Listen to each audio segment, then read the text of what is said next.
one question. So is that all you got? Outside, inside, we don't stop. Global, worldwide, we don't stop. From the bottom to the top, we don't stop. From the burbs to the block, we don't stop. Outside, inside, we don't stop. Global, worldwide, we don't stop. From the bottom to the top, we don't stop. From the burbs to the block, we don't stop. Outside, inside, we don't stop. Global, worldwide, we don't stop. From the bottom to the top, we don't stop. From the burbs to the block, we don't stop. Outside, inside, we don't stop. Global, worldwide, we don't stop. From the burbs to the block, we don't stop.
All clear on the roof.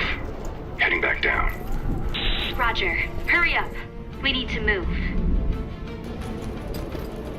Just make sure I don't take a bullet in the back. Looking good. Keep it steady. I hear footsteps. I got a bad feeling. Enemy spotted. Move! Move!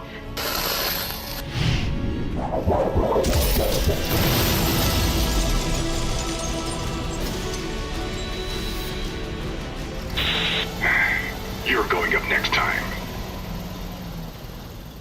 There won't be a next time.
nothing you could do to stop what's coming.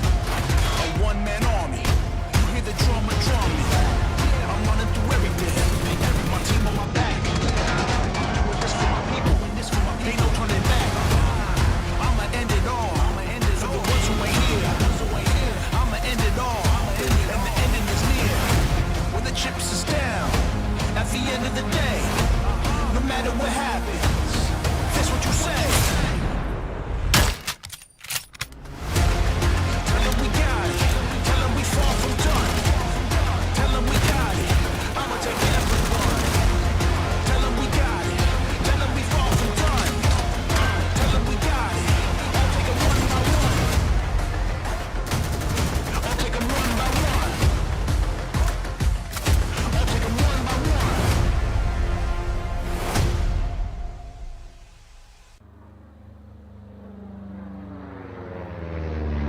We are a minute away from arriving at the PCS-7 battlefield. This is the last battle for PGC 2022. Give everything you have. 64 squads from 4 main regions, APAC, Americas, Asia, and Europe, will be participating in this operation. Erangel and Miramar, where the operation will take place, seem quite peaceful for now. But when the battle starts, you'll never know what could happen here. Remember, the squad that scores the highest points on this battlefield will become the champion of PCS-7. Prizes are awarded to the champions and those who survive the fierce battle. Total prize money mounts up to $1 million. But prize money is not our main mission objective. PGC points is what this mission is all about. Take a close look at these squads. They are your rivals on the way to PGC 2022. All squads are ranked based on their achievement from regional qualifiers. The world's best 32 squads with the most PGC points can advance to our final mission, PGC 2022. Day Trade Gaming is leading the way in APAC, where the first gunshot will be fired. The point gap is big, but there is a way to turn the tables at once by becoming the PCS-7 APAC champion. I wonder which squad will advance to PGC 2022 in this competitive region. Sonic's 4-time PCS champion in America's region is leading the region with a total of 745 PGC points. Seems like they are almost locked up along with E-United. Still, all squads have a chance to advance to PGC 2022, as there is a slot reserved for the PCS-7 champion. Asia is the homeland of all the PGC champions until now. Their firepower is beyond limits. Strongest among them all is Petrichor Road, the 3-time consecutive winner of PCS. Unlike other regions, there is no champion seed for PGC 2022, so watch out for any drastic measures the squads may take. The last one coming, Europe, is where Northern Lights wield their power. However, no one knows how things will go, since all the squads in this region have what it takes to become a champion. Like APAC and Americas, Europe also has a champion seed for PGC 2022, so every squad has a fair chance. Operation PCS-7 is an important gateway to PGC 2022. It is time to start the operation. Everyone ready? Do not forget that only the best performing squads have a chance to fight at PGC 2022, so prove yourself in the battlegrounds.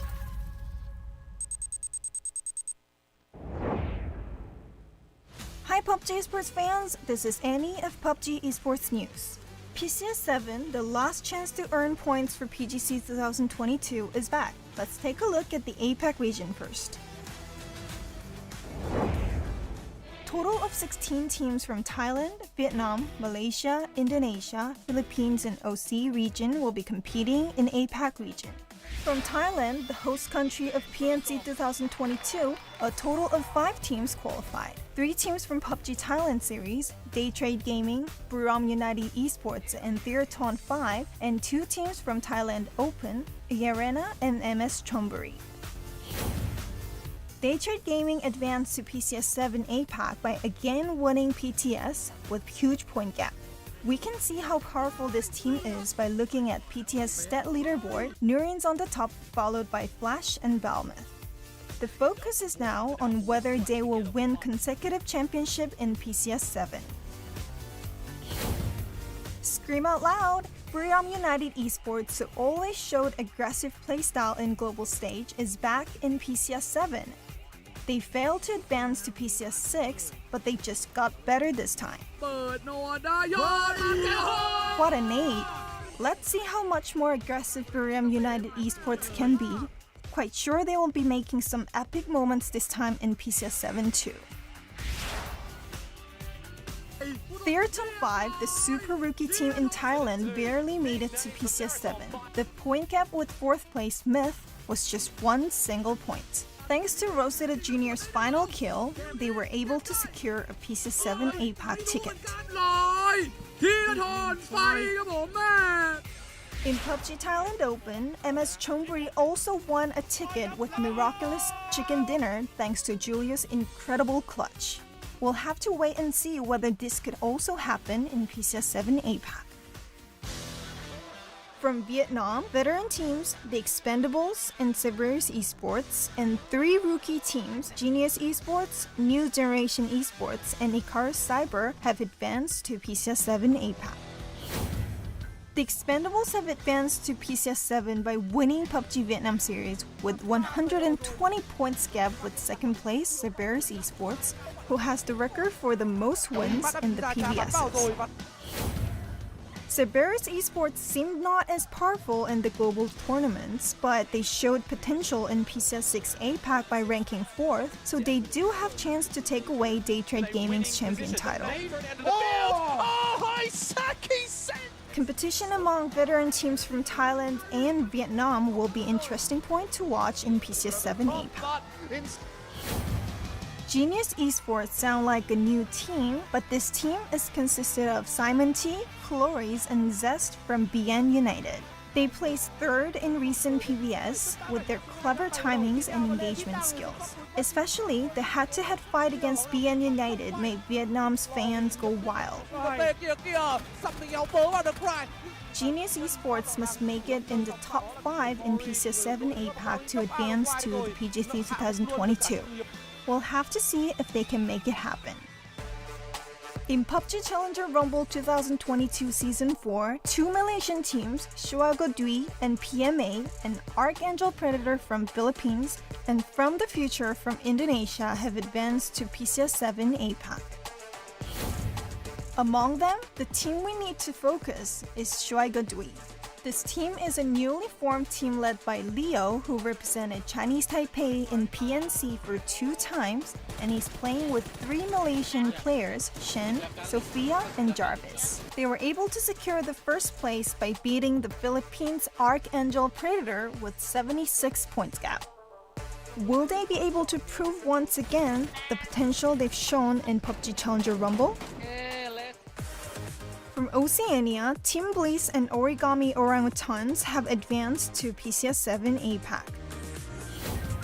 Team Bliss, led by Insight, is indeed the best team from OC region, and their goal must be stacking up more PGC points so that they can advance to PGC 2022.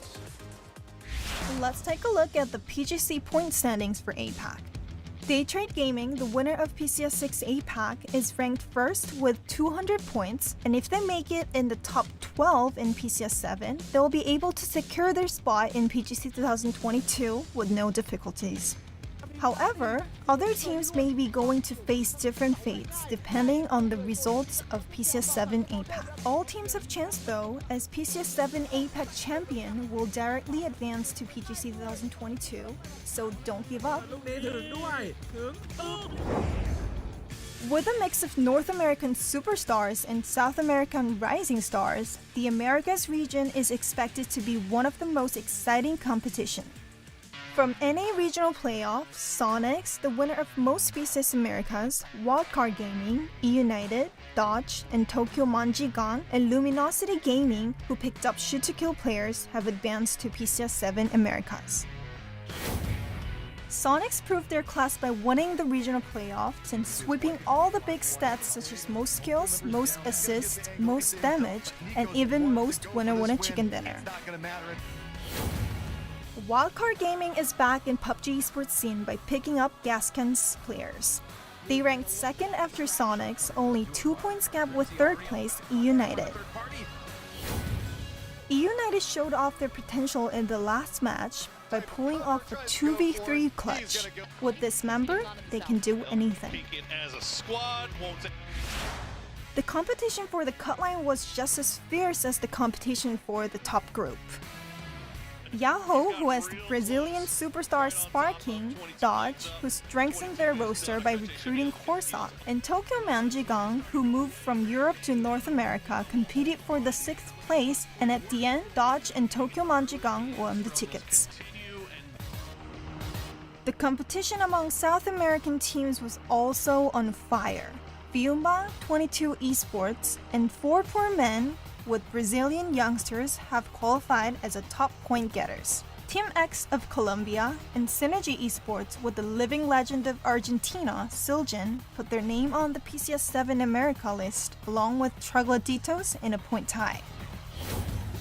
Fiumba is consisted of the old KPI Gaming members. Siljan has left to Synergy Esports. This team is still very strong. With young bloods from Argentina, they've ranked first in South America regional playoff. As we've seen how well Brazilian rookie players performed in PNC 2022, let's keep an eye on Haven from 22 Esports and LFP VHC from 4 Men, a team with interesting name, and see how they perform in their next global tournaments.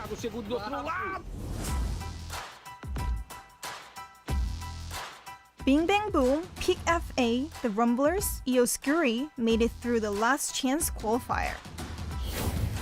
Bing Bang Boom heading to last chance qualifier was not expected, but they were able to make it to PCS 7 Americas thanks to Keenan's performance, recording the most kills and most assists. The strength of the Brazilian teams was also outstanding this time. No Brazilian team have passed the last chance qualifier in PCS 6, but this time, Pick FA and Eoscuri outperformed among prominent teams to qualify, and we should look forward to seeing if they can show their skills in the global competition. Let's check out PGC points for Americas.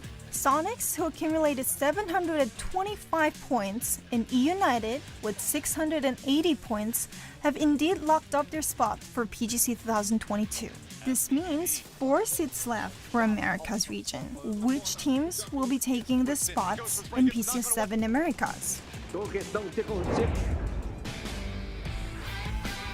PCS 7 will be held in 4 regions around the world, starting with APAC and America on upcoming September 16th. And then Asia and Europe will kick off on September 30th.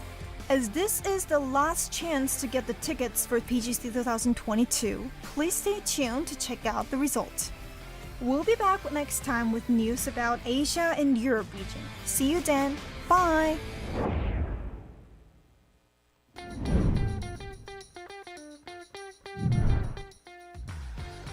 It's like they're setting themselves up for another win.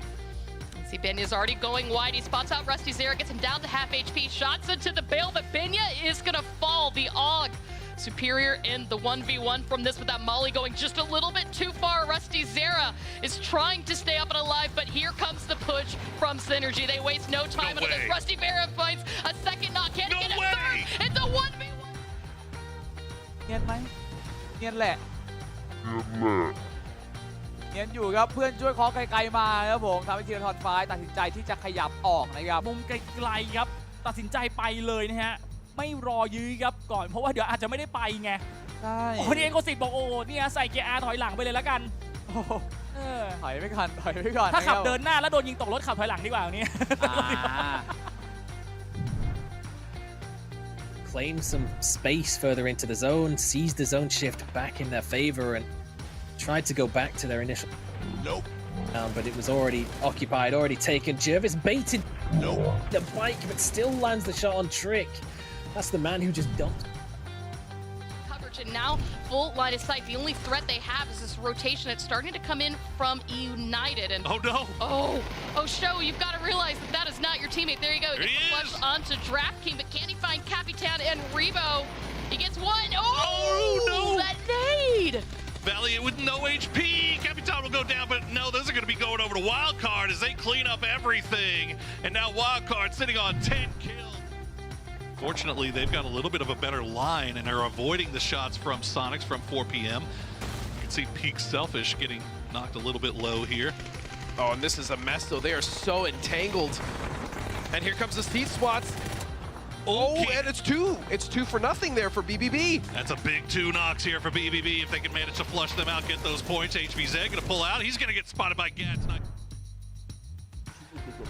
พิกาคนช่างปีโดให้ซากิมีนัวราคายตักเป่าตายคนนักบันไดตักมันสัดหยิดมันเกี่ยวให้ไปเลยปวดเตราตุนไฟมันไม่ต้องกว่าเน็ตแสนที่ซักที่นอสลาโวกลุ่มเด็ดบ่อยมากว่าเน็ตในนกโกนกปากอากุกทับชีกองเต้ไปจะพันธีมันเบาฟาดเตะตุนไฟมีเดียวเสร็จความตัวโตแล้วยังมากุกนกมาช่วยเสียงของเวียดนาม Aiming for Peak's compound. Dialet takes a lot of damage, loses control of the cars. He's lost multiple tires, gets taken down, but Dean Zera on the chase gets another knock.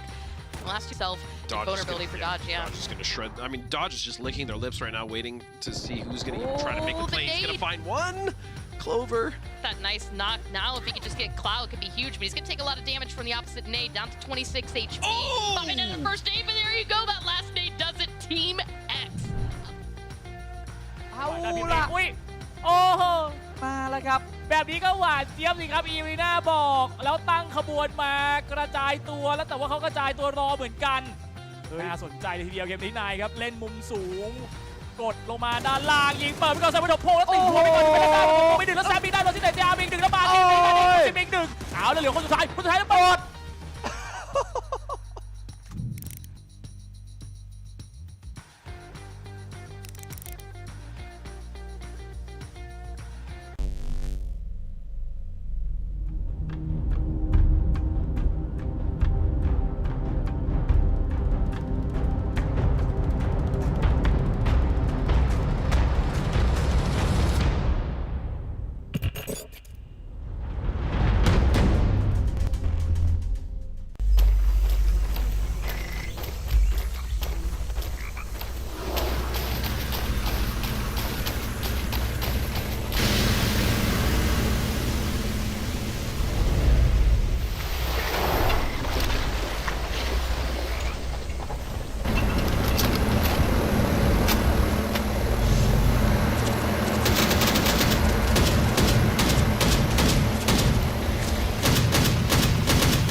这次是为了包揽 PCS 冠军而来。PCS 3连冠的队伍已经有了，但还没有诞生4连冠的队伍。我们这次是为了打破纪录而来。 캡테이커의 3연 우승은 대단하지만 그게 영원하진 않다고 생각하거든요. 4연속 우승 도전은 저희가 꼭 끊어내도록 하겠습니다. 韩国队每次都说要拿 PCS 冠军，但是已经说了6遍了，即将也会成为第7遍。趁现在赶紧再说说吧。 중국 팀들이 좋은 모습을 보여준 건 인정하는데 저는 무조건 이제 이기고 싶습니다. 절대 지고 싶지 않아요. PCS 軍では自分たちがどれくらい実力を発揮できるかっていうのを試したいと思ってます。我们的目标是拿到前3名，然后也要证明 GS 在亚洲区的实力。我们 GS 会变成他最可怕的敌人，然后送给他们一点颜色的角角。上一次我拿了亚军，然后在更早的一次也拿了一次亚军，这次能不能再突破一下拿一下冠军？ 这次我们希望能达成大满贯的荣誉，从 PCS 7延续到2022 PGC， 然后我们是非常有信心夺冠的。 이번 PCS 거기서 거기라고 생각하기 때문에 우리 배고파가 기강 한번 세게 잡아보겠습니다. 他们没我弟我们厉害，他们就感觉不会自我突破，等好点拿冠军吧。 이번에 담원기아가 사고 한번 치겠습니다. 무시하지 마, 우리 한국인이야. And welcome back, everybody, to PCS 7 Asia. It's day number 3, which means we are approaching the halfway mark here for this event, and it's been a really good one in Asia so far. It's been a very intense, a very close battle. If you want to divide it into the regions, Korea is having a decent run of it here so far, even coming into the last match yesterday. 3 of our top teams were amongst the Korean teams, but at the end of the day, the very last game, the Chinese teams went up a little bit more. So we're back here again to see if maybe there can be some more, swapping amongst the teams at the top, and we'll find out. I'm paper thin. This is State. State, we're kind of in an interesting scenario here where the Korean teams are doing well, they're winning games, but it's not translating into as big a point totals as the Chinese teams. Yeah, they're lagging just a little bit behind there at the top, but I mean, to the Koreans team credit, 3 out of the 6 teams in the top of the leaderboards right now are from Korea, which is not really a result I think a lot of players or a lot of fans were expecting. I certainly didn't expect it coming into this tournament. I mean, PCS is historically always won by the Chinese teams in Petrichor Road on a 3-game winning streak, but Korean teams, Damwon Kia, Genji, and Bagopa all in the top 6. Looking forward to seeing what they do today as we're going to wrap up the first weekend right here. You see our schedule. October 2nd is today. Following this will be Europe, and then next weekend, Friday, Saturday, Sunday, same time KST, we will be able to finish this thing off. Yeah, exactly. It's been really exciting so far, and of course, the overview for the format, it's the Super Rule, 16 teams. You guys all know this. It's 6 days, 5 matches per day. So, the team with the most points is going to be your champion. And then today is going to be an Erangel Miramar day. So 3 games of Erangel, 2 games of Miramar. And then, we just keep swapping between those kind of 2 formats as we go through. And, I mean, I think today's going to be pretty intriguing to see. I mean, I don't even know what to make of, I don't really think there is a map bias right now for the 2 regions. I don't think there's much of a bias other than the fact that the Chinese teams are getting their points on kills more than anything. Korean teams they're winning games and they're getting placements, but beyond that, they're not quite as powerful in the kind of the fragging department. So we'll see what exactly it's all going to look like. Because I think there's the potential there for the Korean teams, right? Absolutely, and there's a lot of money up for grabs as well. $250,000 on the table, $230,000 in the main prize pool, and then the special prize for the kill leader, Insane Squad, and all PCS team. And 30% of PUBG's net sales, during this tournament, also going to be going to participating teams. So if you want to play with your buddies, introduce them to some PUBG, now's a good time to do it. Support your favorite teams, support your favorite players. Yeah. It's an exciting time. Yeah, there's some sweet items.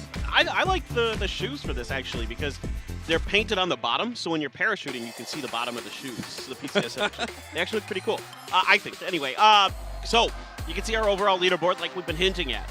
Yes, there are 3 Korean teams in the top 6, but they're kind of in the bottom half of the top 6 almost. So looking to see if they can keep it, keep it within spitting distance of the Chinese teams. So far, they've been really good. In fact, they were basically ahead coming into the last game of yesterday, but then 17 and GFY had really good final games of the day where they both put up a lot of kills, got really deep into the game. In fact, I think 17 ended up winning it. I think you're right. And so, now we're seeing that I think 17 is the most active team in terms of kills and the way that they position themselves and the way they look for fights, the way that they take fights, and it's resulting in a lot of kill points. As you can see, yeah, their placement points are just a little bit below the likes of Damwon Kia and Gen G, who both, won multiple games, but it doesn't matter because their kills are just so significantly higher.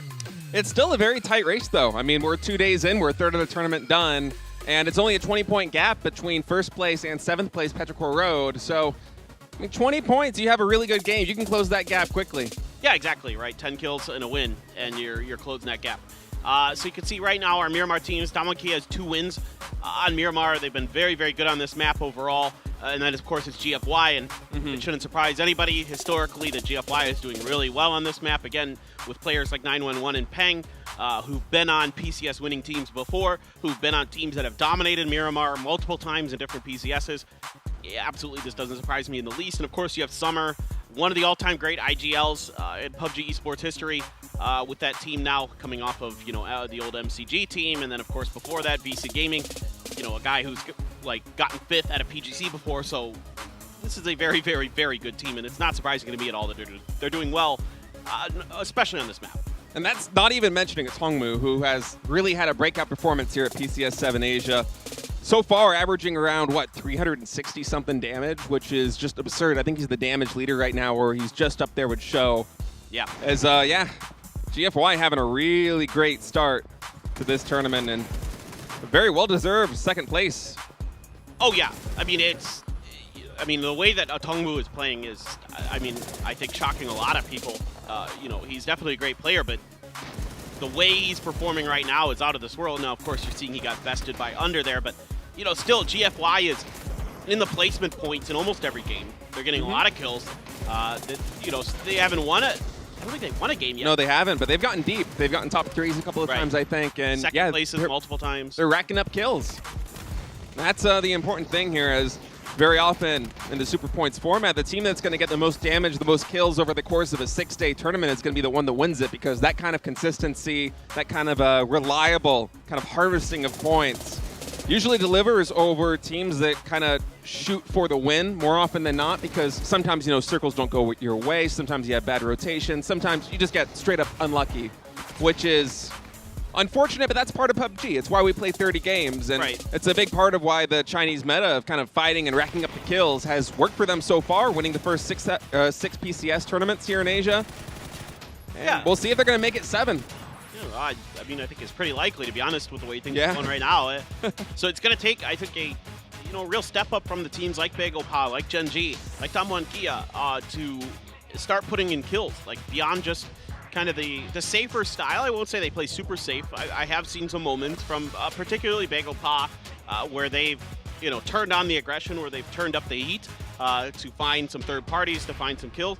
And that's why they're, in my opinion, where they're at. Now, they have 2 wins, of course, as well. If things go as they have so far, Begopa's going to win the first game today, and then we're going to be like, hey, they're back. And then they're going to peter out the rest of the day. Yeah, Begopa winning the first map on day 1 and day 2. So coming strong out of the gates, and they're right now sitting in 6th place here on the leaderboards as 17 Gaming and GFY. GFY just so consistent on both maps. 2nd place in points on both of them. Yeah. It's just a solid team, man, especially with a Tongmu playing as well as he is. 3,700 damage so far after day 2 is just crazy. It's really good. But then, for reference, like Left, who we've been noting has been crushing it so far in this tournament, hasn't even cracked 3K yet. Yeah. No, Tongmu at 3.7 is just baffling. Yeah, Tongmu's hitting everything he looks at right now, and that's pretty impressive. But look at it. Look at 17 on Erangel. They're averaging 8.4 kills a game on Erangel. That's bananas. It's really good. And it's a little bit surprising because often I feel like the way that the Korean teams play, that kind of slow, a little bit more conservative style gunning for placement points and wins, tends to favor them on Erangel a little bit more than Miramar, because, the Chinese teams, the way they go for these 4-man team fights is so tough to deal with on a map like Miramar, where there's mostly just soft cover and they can kind of railroad you out of a position. But that hasn't so far been the story here at PCS 7 Asia. We've had Chinese teams, especially 17 Gaming and GFY, just absolutely crushing it here, racking up kill after kill after kill, sometimes very quietly. I remember after day 1, we didn't get a lot of screen time of 17 Gaming or GFY getting these points, but we would look at the leaderboards, and every single time they're just getting more and more and more kills. Yeah, it's consistency. I mean, 17 and GFY put themselves in positions to get points, and that's what makes them scary. And 17 in particular does a really good job of working the hillsides of Erangel. They're really kind of an interesting team to watch because they position themselves oftentimes in spaces that I think a lot of other teams don't consider to be as powerful, but they're pivot points. Like, the thing about 17 is they put themselves in pivot points. They don't put themselves in, like, defensive spots that often, like spots where they just need to, like, lock down a dip or a compound. They put themselves in spots where they can quickly react to what's going on around them. And as a four-man unit, quickly, you know, pounce on someone, or they set up traps. They love to set up traps, too. Yeah, and they've been reaping a lot of rewards for that playstyle so far, as you see Show. 22 kills right now in first place. Right up there with the Tongmu in damage as well, as both of these teams are really crushing it there at the top of the leaderboards. And you can see right here, the Fantasy League guys, if you want to play along with us and make your own fantasy team, twire.gg. Go find PCS7, find the Asia leaderboards. You'll get $100,000 of Monopoly money to spend on your favorite players. Yeah, and then if you do really well, you get some G-Coin money to spend in-game. So, you know, obviously it's fun to do, and it's a fun little thing to kind of have with your friends. And I mean, my best player right now is Pio, I guess. It's a lot of people's best player. Yeah. 48%. Well, I think a lot of people had Show and Aix left and Loki. You can see they're very high up there. But yeah, I mean, Pio was just too cheap. And we keep talking about it, but he was just good value. Yeah, really good value. Zepion always seems to do well at these PCSs. He's always a pretty good value pick, I find. Akada's put up a lot of damage. That's where he's getting a lot of that value. But he was kind of pricey, I thought. Yeah, 30K is a little steep. Yeah. But I guess like the Freaks played so well in PWS that it's gonna be right. Gonna be expensive pickup. Yeah, they inflated their values for sure. Yeah, but man, those 5% of players that took a Tongmu are, man, laughing all the way to the bank right now. 11K for 70 points is a steal. I mean, you could come really close to putting together a team of those top 4 players. So here's our team. Yeah, we're not doing too hot. No, we're not. You're but I'm doing a ahead of little you, bit- and that's what matters. Yeah. That's all that matters. I mean, you got Long doing the Kamehameha there. That's something. Look at that. Yeah, look at that. Look at that. Yeah. Look at that portrait, man. I know, Like, that's pretty sick. you gotta take it. I appreciate that. Yeah. I'm not gonna lie. I'm a big Dragon Ball Z fan, so. Yeah, I was banking on a lot of these Korean teams kind of stepping up a little bit here in PCS 7, and so far, to their credit, they have. Well, you guessed wrong on which Korean teams are going to be. Yeah, you went for Kwangdong and Danawa, and it was Damo and Ki and Genji. Ian had such a killer PWS that I just kind of, I mean, 38K is, yeah, that's a little bit of an overspend, but he was just riding so much momentum. I was thinking, might do a little bit better here in PCS, but hey, we got a lot of games left to play. We'll see what ends up happening. Is certainly doing better than I was on day one, although it's not the best. Yeah, I went hard on the Chinese teams, but I swung and missed on Monsters because he had played really well in the PCL, and he was a really good pickup for infantry. He really was kind of a big reason of why they ended up getting to this event, just period. I mean, yeah, infantry is kind of always around, but they haven't been playing well recently. They played much better in the PCL this go-around, and he was a big part of it, but here in PCS so far, it hasn't really translated for him and infantry, and we'll see if maybe they can pick up the pieces. I think Ming Ming and New Happy are just kind of putting up, you know, good damage regardless, so they're just kind of always around. Xiao UDD, I mean, he's been good, but Show has been much better, which isn't surprising. Yeah. Show has always been, I mean, 17 Gaming is the show. Like, I mean, that's, Yeah, well he is said. literally the show. Yeah, there have been a couple of players so far at PCS 7 that have really just kind of started to stand out amongst their peers, and a lot of them coming from the Chinese teams. And Tongmu with his breakout performance, we have Show, Aix left, and Akkad from Korea as well on the Freaks is just really racking up the points. He's got a lot of damage. A lot of damage. Yeah. By the way, there's other things you can do, right, to participate in this. Not just the Fantasy League on twire.gg, but also the Pick'em challenges in the actual game client. Again, top right corner of your screen is where you can go for the tickets. There's 2 different ways you can do it. You can pick the team that you think is going to win, which will get you a lot of EP. If you guess that correctly. And then there's the head-to-head matchups. So there's 2 different tabs there, and you get to pick who you think will win between the 2 teams, who will place better between those 2 teams, get more EP that way. And if you're really good at that, you can win a lot more because it weights how much EP you win based on the voting percentages. So if one team has way more votes than the other and you vote for the other team and they win, get a lot more APs. So there's kind of a game to play there too. Very, very fun. Of course, on Twitch as well, you've got the drops. Drops, man. The drops. Yeah, you know, just you kick up your feet, Yeah. open the stream, You don't even watch have to do the anything. show. This is free. You get to freeload off of this. Yeah, with a fantasy league, you got to use your brain a little bit, you know? Same with the Pick'em Challenge. but Exactly. Not Twitch for the drops. No, Twitch chat, they don't. The they don't pick need and it. go, you do have to use your brain a little bit. You got to interact. So there's like a little button on Twitch. There's like a widget or whatever you want to call it that you can interact with, and it's like a bingo kind of thing. So go ahead and get involved with that too. You get, again, all this stuff is to get EPs. You can get those PCS 7 items and skins. Of course, you can buy them as well. And again, 30% of that goes towards the players, goes to their prize pool. That's what it's all about. You know, supporting these players. Yeah, supporting PUBG Esports and paper thin. I think the McLaren is here, which means we're getting ready to go into map number 1. The McLaren is our signal, I guess. It's gonna drive us to the airport, yeah, man. Yeah, right. I wish, dude.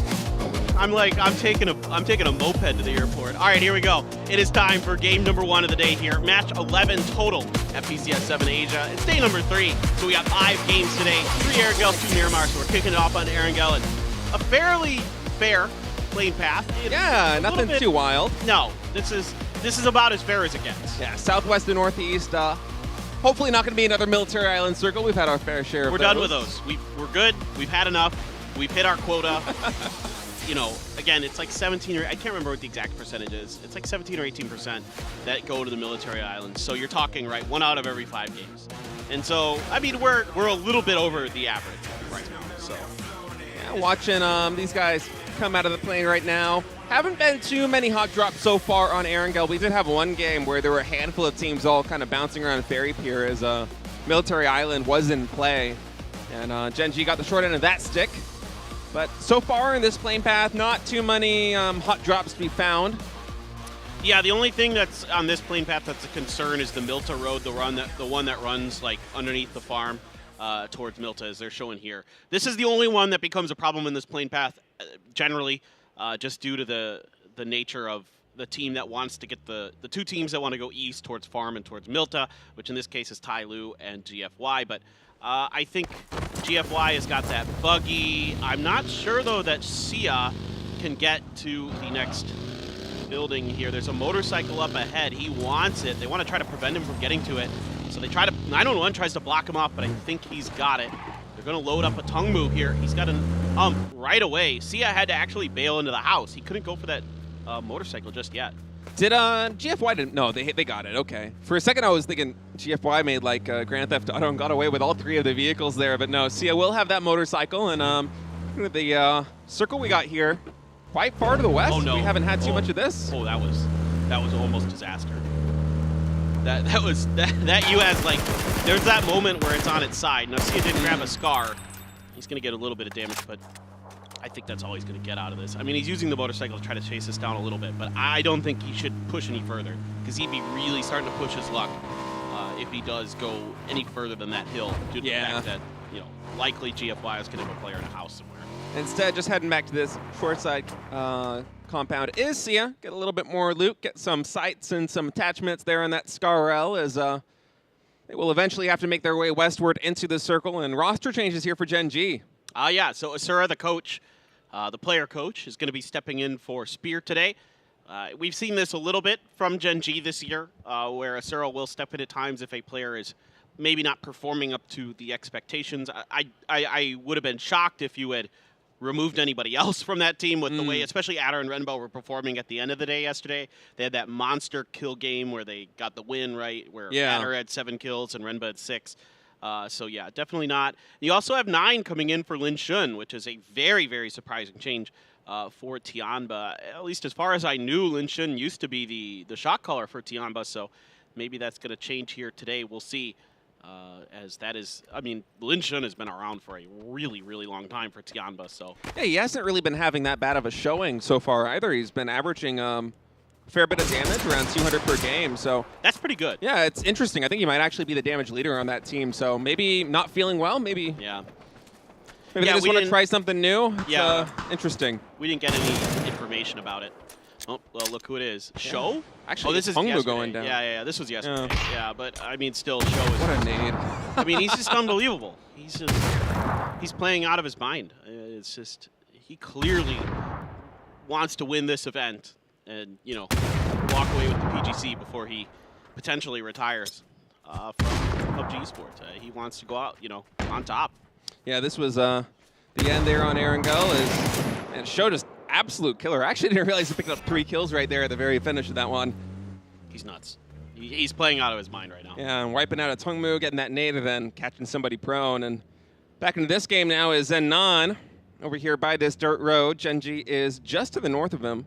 Perhaps unaware, not sure how he arrived here exactly. Well, so this is kind of the drop spots for GEX and Genji is the Gatka area now for Genji, and then GEX, I think to the south of that, towards the quarry side is where we were situated. So now Genji's trying to kind of get information on this space. Now Zenon has kept himself hidden. Genji's going to have no idea that he's here. You know, there's this kind of rock pile that's just to the west of the spot where Genji pulled up that offers quite a bit of cover, actually. So you can kind of keep yourself obscured there from the teams that are going to be driving around you, potentially. 17 coming out of Pachinki, of course, so they get, you know, a lot of priority on most circles. Yeah, Pachinki is a nice little hub to branch out from. Pretty good on everything except military circles, I would say. Even on military circles, it's not that bad. Yeah, not that bad. I mean, it certainly beats, like, infantry up there in Zarki right now. They're just going to make their way on into this circle, and of course, not too much tomfoolery in the circle calculations here on Erangel compared to Miramar. So this one, what do you think? Could it go pretty much anywhere from here? Yeah. I mean, there is a weird world where this even goes to the military island. God. I mean, it's a really low percentage chance, but it does happen from, you know, once every couple hundred games. All right, Lil Ghost taking a lot of damage from Zerum.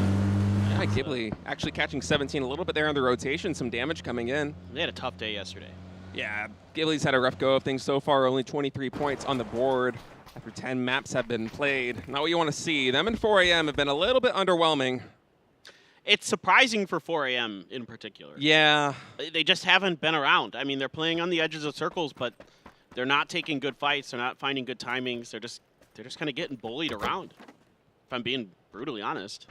GFY, meanwhile, feels like every single player on this team has been stepping up. I mean, Tongmu in particular has been great, but Summer, as you said, always fantastic. Pang had some really great clutch moments there in the previous day, and 9/11 also just a fantastic gunner. I mean, this team top to bottom is really solid, sitting at 83 points right now, just behind 17 Gaming for that first place spot.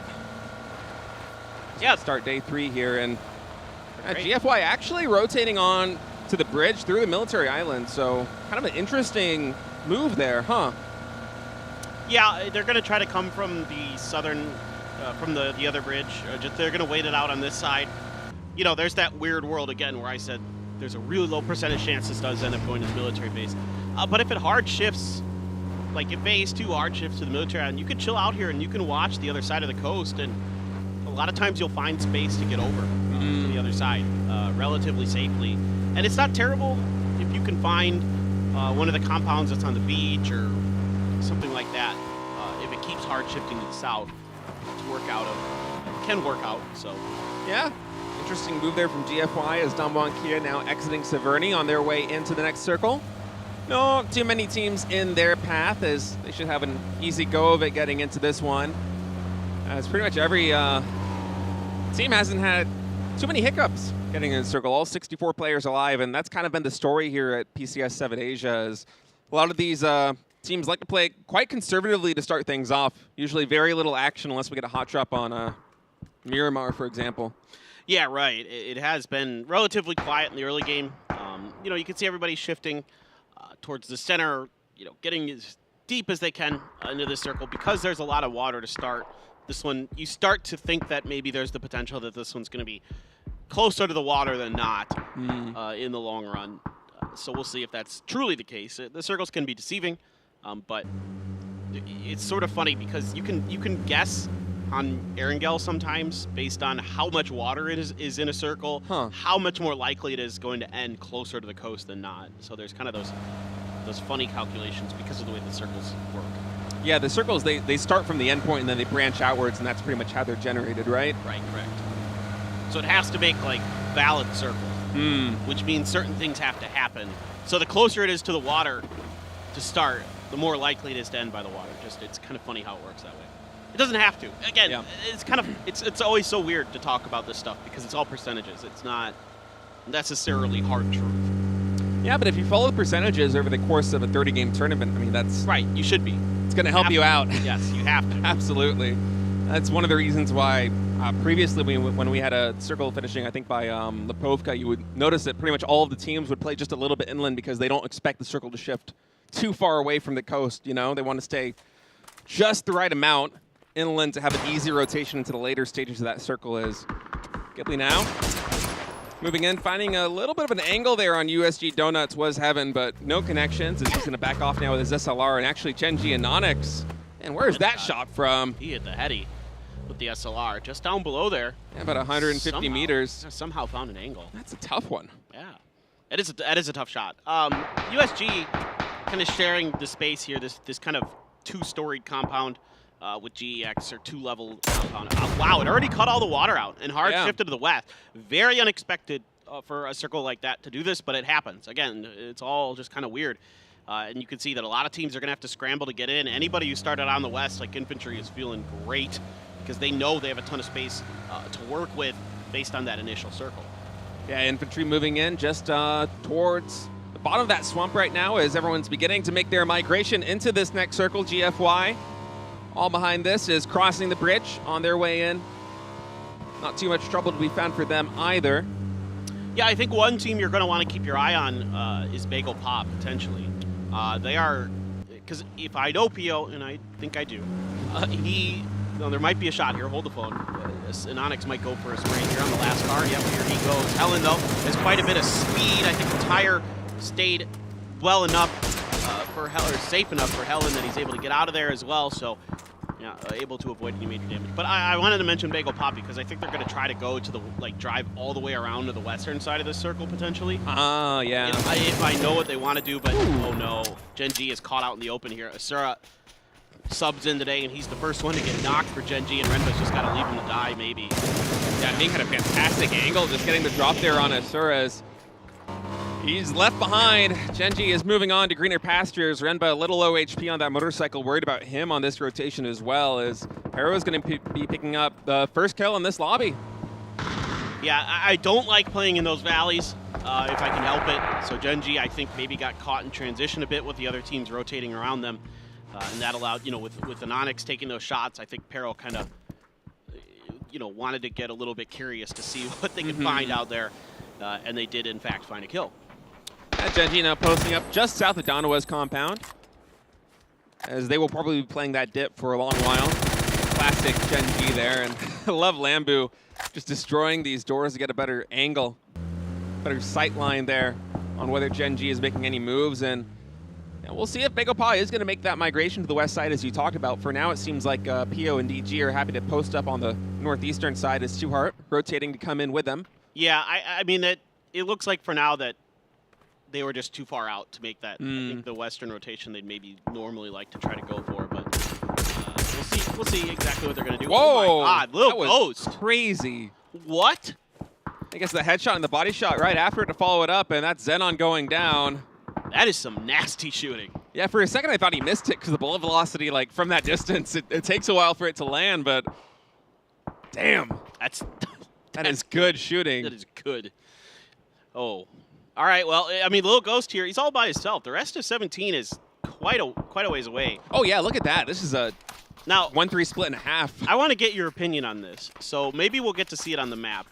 But I think Lil Ghost, that hill that he's is on, kind of looks like a cat. You know what I mean? Oh, so I call it Cat Hill. Or maybe Fox Hill. Maybe it looks like a fox, with the tail up by... I'm seeing an elephant. Yeah, look on the map. Yeah. This looks like a cat or a fox or something like that. It's an elephant for sure, yeah. An elephant? No. It's an elephant, absolutely, man. Look at that tall head. That's look at the that tail. Head. No. There's some brightness on the left no, side. You're insane. It doesn't have a trunk. Coming out. It doesn't have a trunk, you weirdo. The trunk is obscured. What? Obscured by what? There's a bush. He's smelling for berries in the bush. You're dead to me. It's a cat. Or Absolutely an elephant. It's a fox. All right. Anyway, Bagel Pot making their run. 17 going to try to get in somehow, but they've got Damwa and Kia gatekeeping the edge of this current circle. A little bit of damage done, but no knocks just yet. Xiao Yidi down at half. GEX down to make their go of it. The sprays for Yan Lee just not quite good enough to really connect on any damage. USG trailing behind this caravan at 17 is formed. Yeah, really trying to make their way in, threading the needle, so to speak, as GEX and Tiamba really shelling this position here, not only for 17, but for USG Donuts. And fortunately for both of them, they're going to be able to get in just a little bit battered and bruised, a little bit worse for wear, but nobody knocked. All right, Gen G's going to try to make their assault. Salute has level 3 gear and an AUG. None of those grenades are going to connect initially. Soul going to get the angle on the side. He should have a knock easy onto Renba. Yeah, Soul doesn't miss those. That's Renba going down right now. Helen even picking up Adder there on the backside. So Gen G now with only one player up as Salute continuing to hold this building. And Anonix on 15 HP is in dire straits.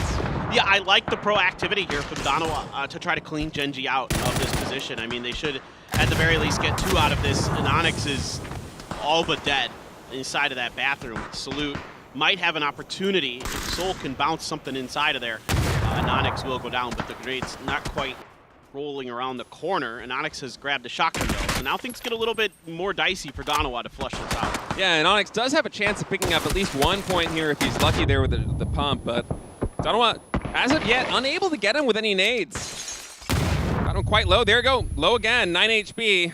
He's going to throw another nade now using the med kit. We'll see if Donawa decides to pounce on this as Salute and Lambu getting ready to breach the stairwell. Anonix will be able to heal though. Getting ready with another frag.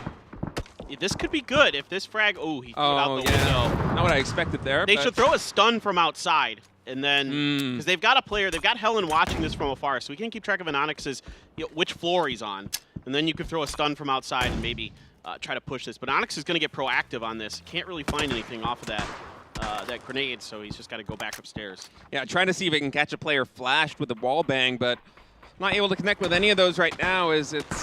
Oh, here we go. He gets 1. Almost gets 2 right there as Lambu is knocked. Yeah, and you can see that he's throwing some utility at the stairs to try to keep by himself a little bit of time. No more kits. Yeah, Helen hits him, but yeah, you're right. I mean, with Anonix having not much in the way of healing left, this is going to get rather... Now, the real issue for Donawa here is that this is taking too long, and what happens in PUBG in Asia when the fights take too long, other teams want to see what's going on. Yeah, New Happy on the west side getting a little bit interested here in this fight as Mental coming in from the east is going to see if Damwa and Kia can find an opening as well. Anonix with his bandages eventually going to get full, and man, that is a shift and a half. The circle's ping-ponging. Yeah, hardcore. 4AM's going to be happy with this one. They desperately need points. Anonix will eventually get cleaned up there. Yeah, he got another knock, but it's only 1, and I don't suspect that with this hard circle shift that New Happy or Damwa and Kia is going to try to aggress and try to push this compound necessarily. I think had it been 2 knocks, I think you might have seen New Happy make a go for it. But in this case, there's just not enough time and opportunity to make it go. Especially with the way the circle bounced all the way down to the south side. Exactly. I mean, time is a very valuable asset here as Little Ghost, man, he is getting the most insane shots with this SLR. He had that long heady before, now catching corn here in the Wizard Tower. As USG Donut's going to come in and try and get the res. Now Tiamba, this is just north of Quarry, as they're going to exit the US and kind of work with a tenuous 2-2 split here. A little bit dangerous, a little bit of exposure, but Chewy and 7-7 on the north side from that compound should be able to provide enough cover there for Tong and his teammate to post up near Pero on the top side of that Quarry. Yeah, they're kind of waiting to watch, see, you know, like you're saying, potentially if anybody tries to crash it. Now it looks like on the map they're backing off of that position, so it was a little bit too spicy. Now you have infantry, who I thought was in a decent spot to start. Now running into CT, half damage done, but Monsters, wow, what a turn there. Sia gonna get Lin though, and it's kind of a 1-for-1 so far here in this fight. Yeah, Lin does get flushed there as... Oh, once I ran over Monsters, oh no. Oh no. That's it feels bad, man. Now it's gonna try and get the res. Yeah, dude, it's all in Longsker now. We'll see if Longsker is able to make anything happen. The res does pop, but that nade looks good. He is immediately going to get re-knocked. Wangzai now down on very low HP. Tyler, don't know exactly what the situation is. You can see they're being very careful coming through this. And yeah, they find Longsker. That's going to be Zhao Yang getting him there with a hip fire. Yeah, Zhao Yang just kind of eluded Longsker's detection long enough. Now, the res does come through, but the timing inside of Zhao Yang's head is very, very good. He's around the corner, but can't do it. Wang Zai barely holds on. That was really good timing from Zhao Yang. He got that stun off right as the res finished and came around that corner. I thought that was going to be a double.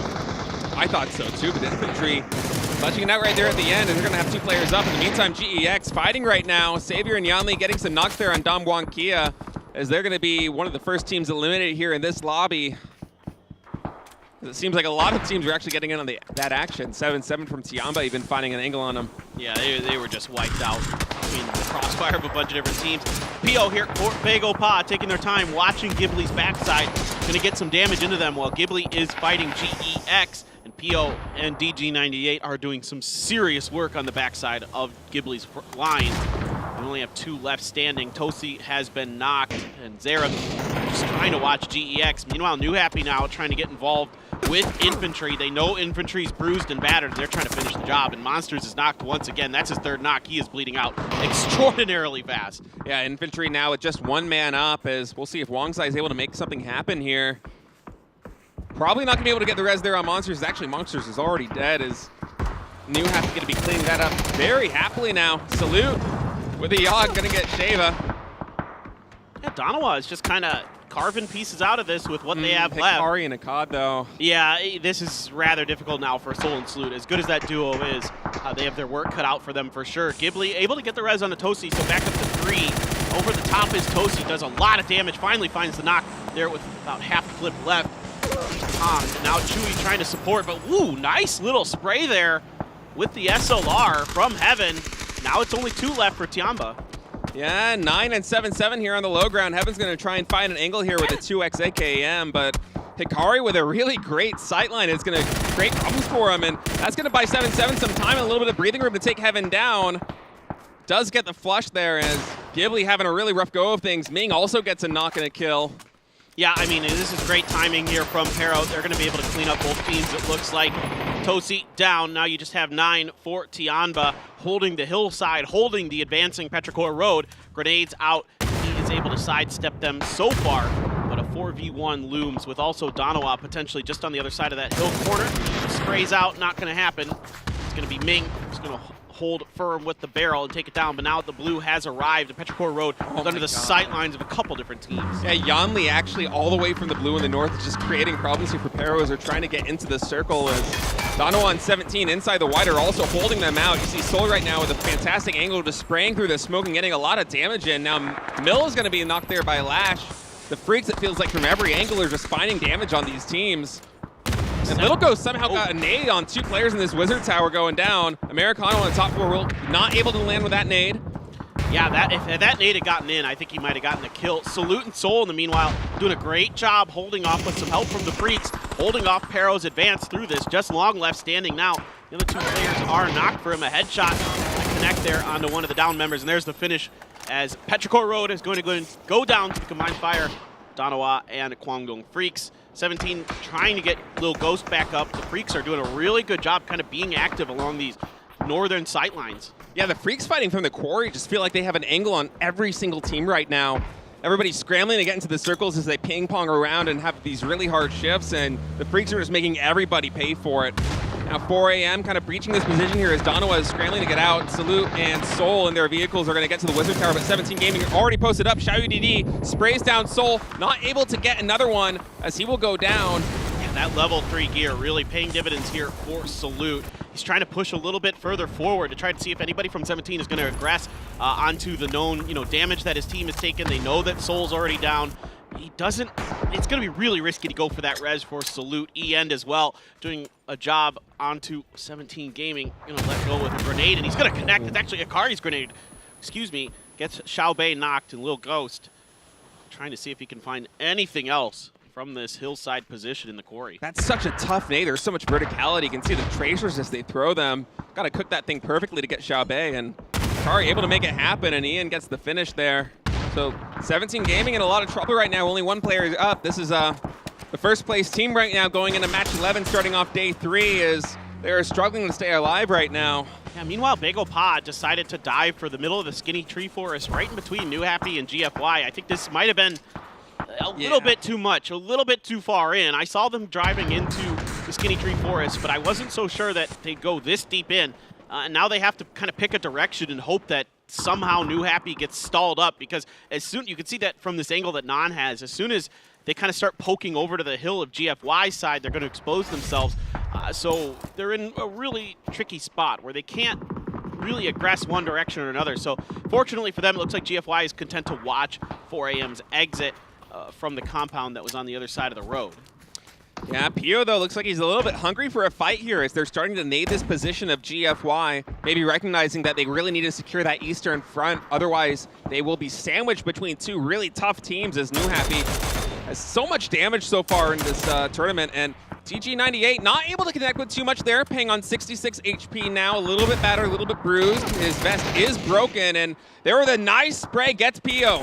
Yeah, Pio tried to get underneath them undetected, was not fooling anyone on GFY, and I don't mind the timing here from Bagel Pa. New Happy had completely turned their attention onto the Freaks who were coming out of the quarry, but they're just not able to successfully have Pio's frontline engagement work out, so now they have to regroup and I think just go back to kind of defending this little valley they have. Meanwhile, the Freaks on the edge of the circle with Donawa. They did get Soul back up. Now he's going to get clipped by that Molly. Should be able to heal through it, no problem. Hikari's turn to try to get a Molly up into the top. Now Salute able to nestle himself in the back corner. Ray hasn't taken significant damage just yet, but we did see Soul get spotted by EN. Yeah, EN barely missing the headshot there on Souls. He's trying to find an angle, and actually, it was ZP Yan that took him out with the SLR there, so Donawa in a bit of trouble as the circle is starting to close in. You can see Hikari again with a fantastic angle as, man, the Freaks have really made these circles pay. Just dominating the top side of that quarry. Exactly. This is a really good game for the Freaks. 11 kills already. Hikari has been knocked, but I think that should be resable there as they do clean up Salute. He was traded to make sure that they took Salute out. Could grab that AUG as well for somebody, that level 3 gun. Sitting around there forever, just barely able to be rezzed. He was on a sliver of the lead left before he was wiped out of the lobby. Summer down to half health from that grenade. GFY here kind of got caught up trying to hold off 4AM while also fighting Bagel Pop, and it didn't go great. Now that's a huge knock on a Ming Ming, and that buys the Kwangdong Freaks enough comfortable, enough of, you know, kind of a comfortable feeling that they can go for this push with this US. Oh boy, be careful though, because they're clown carring this US with no top, and Nan's going to try and find an angle. Gets a little bit of damage there. You see Hikari on low HP, and they're rolling into 4AM's position right now, jumping out of the smoke. Not sure exactly where the opponents are. Weighing forever right here by this kind of makeshift defense. Are going to be able to find some damage as two players for the Freaks are going down. Ian and Lash, and now Xiaolu getting Hikari. That's another player down for the Freaks, and their fantastic game in a lot of trouble right now as a cat, the last man standing forever, trying to find him, but New Happy is raining hell on this. Yeah, the Freaks just did not, I think, quite understand that 4AM was as close to them as they were when they pulled up into this position, or at least didn't understand the angles that they had to worry about, and 4AM did a really good job of holding the outsides of the smokes and getting some big knocks, and then of course, yeah, New Happy helped out, so yeah, I mean, they do get the res here, but they're just gonna run him over! Oh my god. I mean, with Forever's Molly and the run over there, Xiaolu just absolutely smoking him out of the smoke. I mean, that's actually pretty smart. It's a galaxy brain move right there. You know they're in the smoke, you know that the Molly's covered a good portion of it, so just drive through the rest and kill them. That's going to be the end of the Freaks right now, though. A fantastic game for them. They got a lot of kills here in this lobby. They really made that quarry position work with these circles, but now we're left with 3 teams, New Happy, 4AM, and Bagel Pa looking to duke it out as Two Heart takes out HS. Yeah, I mean, Bagel Pa, even though they've lost Pio, they kind of forced GFY into a bad position. Sungjang has a decent chance there, not able to get the knock onto Nan. Shoulders, Nan stands up, gets a little bit more damage, but no knock just yet. But still 1 frag in the bag for Sungjang. Maybe he could get the knock onto Nan. However, Nan has backed all the way off, and Bagel Pa seems content to try to see if they can take advantage of this. They know there's 1 down for New Happy. Yeah, it's just a 3v3 right now as HS is still knocked. Two Heart will now confirm the kill with a flush as Bagel Pa really wants to close this fight off because 4AM is lurking in the background right now all the way on the northern side. Ming Ming with a great headshot there is going to take down DG98. Oh, what a grenade from Zipian. Bagel Pa here about to fall apart. It's going to be on Two Heart. Two Heart has the prone. That's not great with a Groza for Zipian. That's an easy cleanup for him and New Happy. Now it's down to 4AM. Really looking to change their fortunes in this event and take their first win. They've got New Happy pinned on the backside of this circle. They've got the center control. Let's see if they can do anything with it. Wei Forever and Xiaolu now closing in. They know that New Happy is cornered here, so to speak, in the bottom left side of this circle. And with a great nade, Wei is going to open up the fighting, taking down Nan. ZP Yan there in the front, Ming Ming in the back. And 4 a.m., they're going for a nice little wrap here. I like Xiaolu coming in from the flank. These skinny trees, they do not provide a lot of cover, but ZPN will get the drop there on Xiaolu with a Groza. That's one going down. He gets another Waze down. Yeah, that Groza is worth its weight in gold in the end game, and you're seeing why everybody prioritizes that gun. It will wreck people now forever. One of the all-time greats in PUBG Esports history, trying to get it done against the best in China right now. He's going to have to back off of that grenade. Just seeing if he can reposition, catch New Happy a little bit off guard, but Zepion seems to be pretty keenly aware of it, and the grenade is perfect. New Happy with Zepion going huge at the end of that game, come through with a big win. New Happy going to open up the scoring here with a solid win in match number 1 of day 3. As we've been talking about it all weekend, they keep racking up the damage, they keep racking up the kills, but we haven't seen them go very deep or have a really fantastic game. And now on day 3, coming to life a little bit. They came through in the clutch. It's only a matter of time if you're putting up damage numbers like New Happy has been. It is only a matter of time, especially when you give Zepion a Groza. That guy is absolutely nuts. And, you know, you can see a team effort there from New Happy, never overstepping their bounds. I mean, think back to the beginning of that game when they were kind of hovering around the Danawa Genji fight, and, you know, as much as we praise the Chinese teams for their calculated aggressiveness, that's the time when they don't get aggressive onto something, and it pays off huge. Yeah, the circle went all the way down to the southeast, and they realized that time is the more valuable resource there than securing those kills. They make that big rotation in, and it pays dividends. They just absolutely held their corner of the Skinny Tree Forest for the longest time, and no team could really penetrate it despite multiple teams trying. Exactly. It was a very uncomfortable circle situation where it kept ping-ponging around the map, right? It starts out, and you can see that the way the teams oriented themselves, that you think it's going to end east of the quarry, somewhere in that area, maybe more towards the water than not because of how much water started it. But the second circle hard shifted to the quarry, and then it hard shifted out of the quarry. I mean, it was just a really challenging game for a lot of these teams to deal with, and New Happy was all over the map. Like, they started out way outside of that hard shifted, say, you know, third or fourth circle. So yeah, really well played.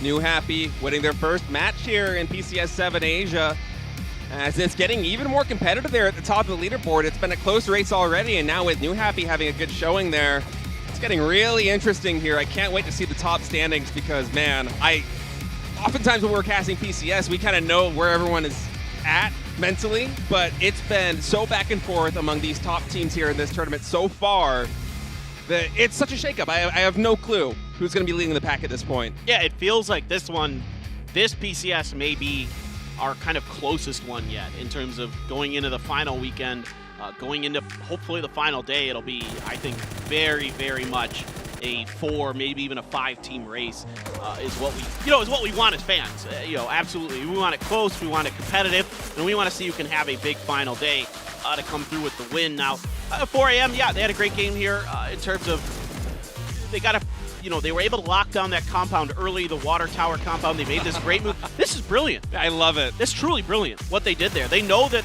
there's a small smoke. They know there's only a couple players in there. Flush them out. It's like how you get rid of, the groundhogs. You gotta get the hose out, put some water in the hole, and wait for them to come out. Yeah, 4 a.m. on rodent control there. Get rid of all the rats, as they had their best game of the tournament so far. They've really struggled to get the ball rolling here, but this is a team with a lot of talent. It's not surprising that they're starting to get the ball going. Yeah, and it's good grenades though from New Happy is a real big part of that. Of course, the Groza being in the hands of Zepion helps tremendously. That just absolutely is devastating within 100 meters. You can see there. Look at the distance traveled here for New Happy. I mean, again, all over the map, doing a good job being active, working with the space they're given. Again, not over-aggressing onto that fight with Danawa. Danawa had a nice game, which is nice to see. Guangdong Freaks had a ton of kills. So a couple teams that we've been, 3 teams here that we've been worrying about maybe not having the performances that we would expect are at least in the top 4 in this one. I'm telling you, man, it's going to be really competitive going into that final weekend. Every single day, it feels like different teams are stepping up. And, I mean, coming into this, it was like a 20-point difference between first place and 7th or something like that. And I wouldn't be surprised if there's even more teams starting to kind of clog those arteries, because really anybody can walk away with this one heading into the second weekend. It's a very tight race. And historically, Chinese teams have kind of run away with the show here at PCS Asia. They've dominated every single one. There's a reason why Petrichor Road has won 3 in a row. It's because the talent is there and the meta is there and they've just dominated. But here again in match 11, the Freaks and Danawa, 2nd and 4th. Not too shabby from the Koreans. Yeah, and look at all those throwables used for Danawa.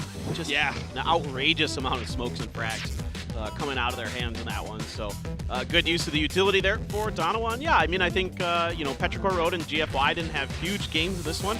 Some points, of course, but this opens up the room for the other teams to catch up.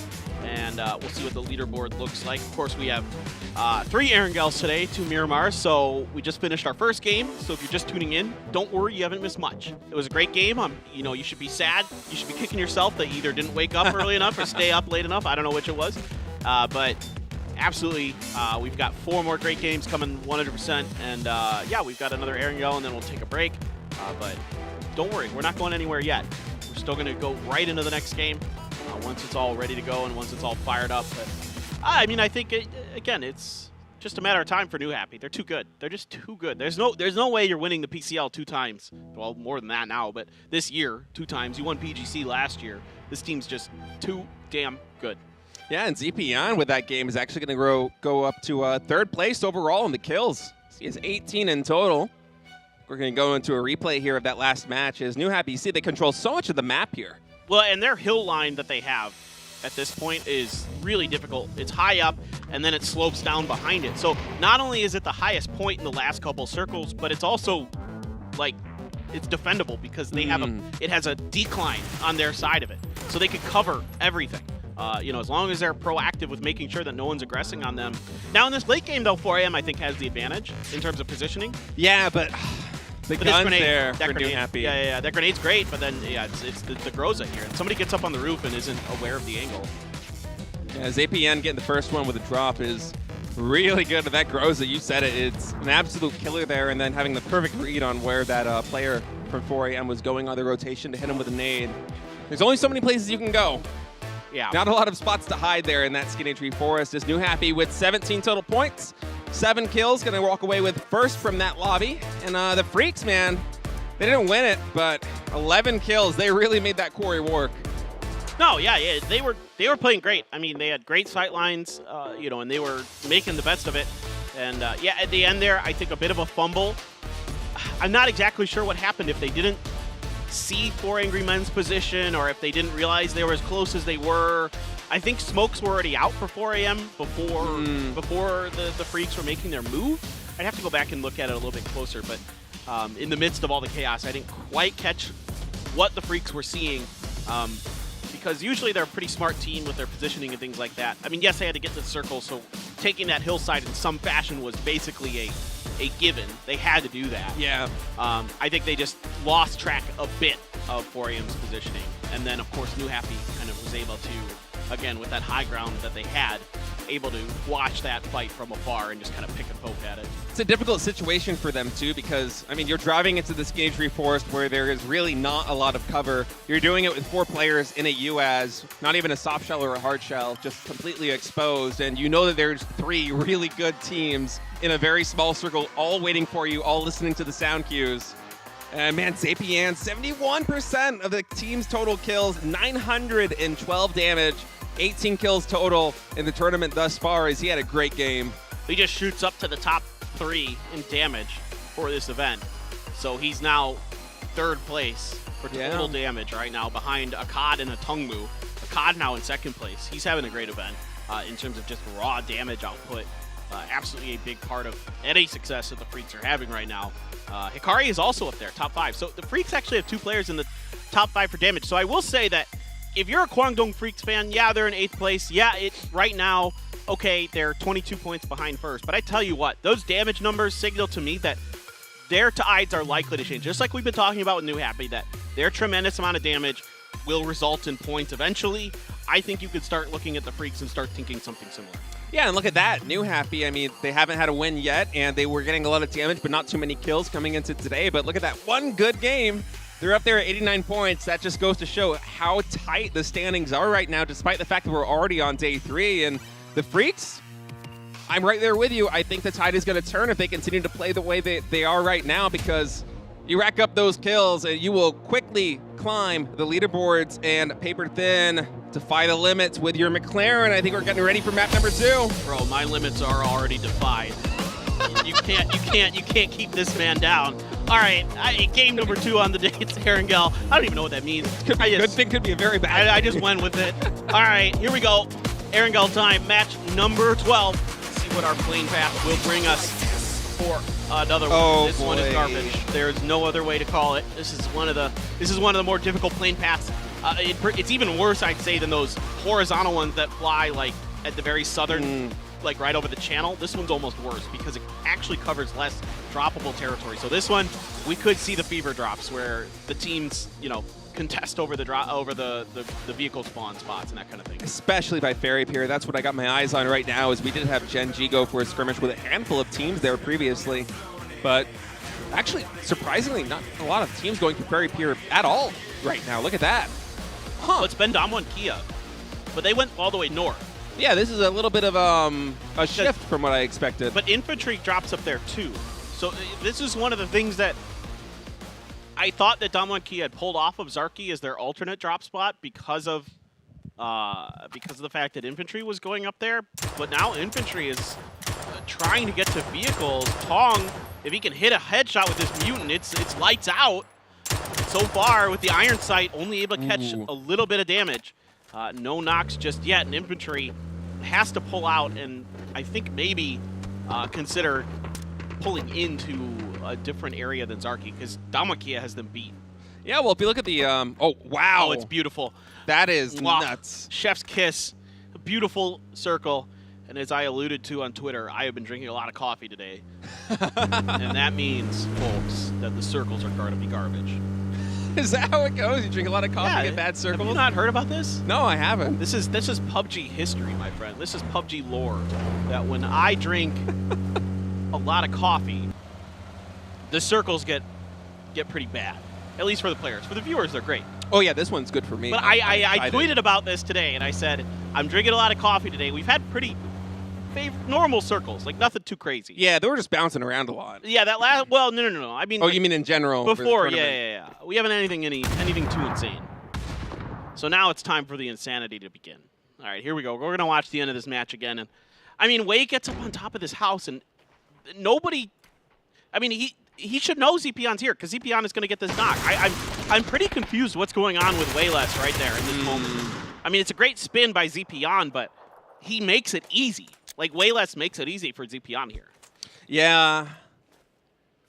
Kind of scratching my head on that one, too. Not really sure what the thought process was. Maybe he thought that he could get to cover fast enough that he wouldn't be exposed, or maybe he thought there might be... I don't know if he didn't maybe realize... he was a little bit further down the hill and he wouldn't have a sightline on him. I think that's. I'm not sure. I think that's exactly what I was thinking. That he didn't think the sightline would be available. That's a nasty grenade. That was really good. Absolutely nasty.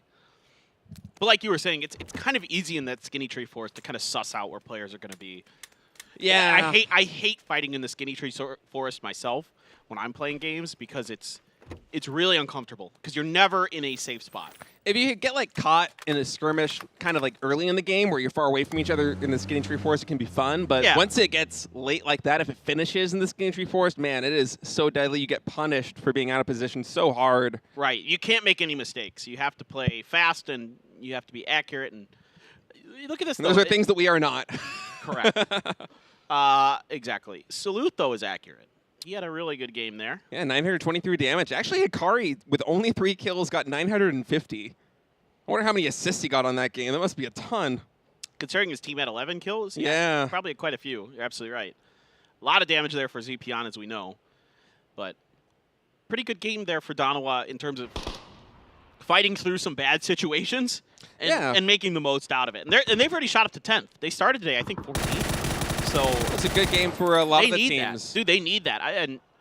I'll try to talk a little bit more about the PGC point perspectives since we have maybe a little bit of time. Oh, never mind. We do not, because Genji and Tianba are about to fight, I think. But I don't know if they know 9's here. Well, now they do. All right. Well, now 9 didn't get that knock on a Renba, so there's enough time here for Genji to readjust and at least get the kill. That's a pretty good spray. My concern here for Genji is that Tianba is kind of circling around the outside. Now, if they get 9, though, that part of the equation where 7-7 and Chui are coming from does not matter. Yeah, they should just pounce on this right now. 9 is in a very difficult situation, although in Onyx with only 28 5.56 rounds and a pump, not a lot of bullets in the bag for him, as 9 is going to make a dash on the backside of this warehouse. And it looks like he's just going to try and get out of there because Gen G posting up with 4 players in those 2 houses is a tough position to breach, especially down 1 man already. A big win for Gen G, though, in terms of positioning, in terms of getting a compound here is, especially in a hard shifted circle like this, is pretty valuable. And also considering that like a lot of this circle is farms and field. So having that compound is, I think, better than the one that Tianba is going to have to fall back to. Like the coastal compounds are way less likely than that one that Gen G is in to be in a later phase circle. Renba somehow knocked himself with a nade during all this. Yeah, I don't know what happened there. I'm not exactly sure what that was. I'm assuming he was going for like a really long grenade and it just clipped, like a windowsill or something. Yeah, maybe they aren't aware that 9 actually bailed from that position. They're just continuing to try and flesh everything out. Yeah, that could be. That could be. Yeah, USG Donuts looking at the map feed right now, rolling through a couple positions. Might be coming up on Gen G is 4 a.m. also. Making their rotations. They're coming all the way from the farm. Well, Gen G's in a really desirable... Yeah, Gen G's in a really desirable compound. 4M is opting to go for loot more than anything. Gen G is going to find themselves potentially another kill. And Korn is basically donezo. USG has to leave. But I want to talk about why teams are going for Gen G's position, but I can't because there's going to be more fighting. Yeah, Helen coming out of that dossier. You know someone's right around this corner. Man, what awareness here from Donawa as Helen's just going to get the drop on Guman. Heaven is also here right around the edge. As reinforcements arrive in the dossier, Salute's going to try and find the angle. I think he barely just sees the top of the player, but not the hitbox, so he's not able to connect. And man, players going down. Z-Arm as well. Helen's going to try and breach that position, but he gets taken out. I mean, they pushed a pump and they paid for it. Heaven just absolutely ending any hopes Donawa had this fight started out really good for Donawa, and now because they opted to try to push along that fence side to try to take down Heaven with that pump shotgun, they paid the price, and that's why you see teams grabbing those pump shotguns. Now, Soul got the knock there with the molly, actually, but he's got a lot of work to do if he's going to finish off Ghibli. Yeah, and Z-Arm's right below him as well, looking to find him with a nade. Getting the finish on Lambu, too, so his position is exposed. Not able to connect with that nade, but yeah, the position there for Donawa, so tough. I mean, it was such a great start to the fight. Helen had a fantastic angle, gets the first knock, but then things just fell apart. It's because of the pump shotgun. I'm just going to tell you what it was. It was the pump shotgun. And Heaven, they just pushed into it and paid the price. And, for Donawa, they're a team that likes to fight up close and personal. They have a lot of confidence, and they rightly so should, because they're very good riflers. But at the end of the day, it's tough when your opponents have 2 shotguns in the bag. Yeah, man, Ghibli really needs a win like that, too. They are far from the middle of the pack right now at 28 points here in match 12, day 3. It's going to be a tough fight for them to get back into this thing, but still not halfway done, as Loki actually almost gets Longsker there. That was some good shooting. Kind of tough angle there with the buggy driving away. Yep, and that's going to force Longsker to wait on the river embankment here and get the heals off. The rest of infantry looks like they're just going to settle up in the warehouses by the crates and kind of wait things out, at least for now. The rest of Damwon Kia is over in the quad compound by the riverside. And Gen G. Okay, so I want to talk about this compound. I think I have the opportunity now. Why everybody's trying to fight Gen G for this. So circles are super likely to end near this compound in hard shifted circles like this. It's one of the more likely spots that these are going to end up. Oh, Renba. Yeah, it was the windowsill. I called it. But I'm going to pat myself on the back a little bit there. Yeah, you were saying. But this compound is really good because if the circle ends anywhere near it, there's not much that anybody can do about you having it. It's really hard to crash it. It's really hard to get anywhere near it because there is very little in terms of cover that's safe from that compound. That compound is tremendous sight lines in and around it, and there isn't much to do about it. So it's a very valuable compound because if the circle goes to you, it's one of those kind of what I call like the golden compounds that are just nearly unbeatable at the pro level. Big Paw now rolling in all the way north of Farm, so they got some ways to go into this next circle as the blue just getting ready to pop. We will see where this circle goes. I'm sure Gen G with that golden compound, as you said, would be very happy for it just to center up on them in the north. We'll see. I mean, it's oh my god! I told you. Perfect. Telling you. And you really got it today. These predictions have been spot on. Oh, I mean, I've watched a lot of PUBG, as it turns out. But I mean, it could have gone south, of course. Like, and then we could be like in the quarry area. And it's a completely different story for Gen G. But again, it's all about percentages and gambling, and right, like that's what PUBG is all about. We'll see if some teams try to crash that compound while it's still available. As a lot of other people are going to be eyeing that spot, knowing what a valuable asset it would be if the circle continues just to center up here. As 17 Gaming going to be taking this small coastal compound. Damwon Kia. Looks like they're trying to get situated over here on the northeastern edge. Loki will eventually have to find his way in. For now, just gathering some intel, trying to get the lay of the land here as New Happy posted up in these 3 warehouses near Georgia Pole. Just skirting around. HS moving the vehicles around just a bit as these teams are starting to make their way on in. And New Happy, I like this position for them because they can really catch a lot of teams on the rotations. These 3 warehouses are a great staging grounds for gatekeeping all the teams trying to come out of George. Yeah, or at least force them into a position like 4AM, into like South George proper, which is like not ideal to leave from because there's, once again, a lot of flat like terrain coming out of those buildings. Right. I agree with you fully that I like what New Happy's doing in terms of, you know, at least controlling the space that they can. Yeah, with the 2-2 split as well, they have a lot of ground covered as ZRM trying to find an angle. Here the Korean casters laughing really about laughing something. About that. Yeah, I'm wondering what happened exactly. Yeah, I'm not sure if somebody said something funny or what. A little bit of a skirmish here between Big Papa with Damwon Kia, but both teams think better of it. Decide just to go on their merry way as Big Papa going to make their way up the mountain in a classic PO move. Damwon Kia going to rotate down clockwise towards Gatka. And 4AM and Infantry getting a little bit busy over here in West George as Forever not able to connect there with that spray on Lynn. And man, it's tough urban warfare over here in West George if these teams decide to get bogged down. Yeah, the good news for Infantry is they have a couple vehicles in relatively decent shape, so they can wrap around to the coast.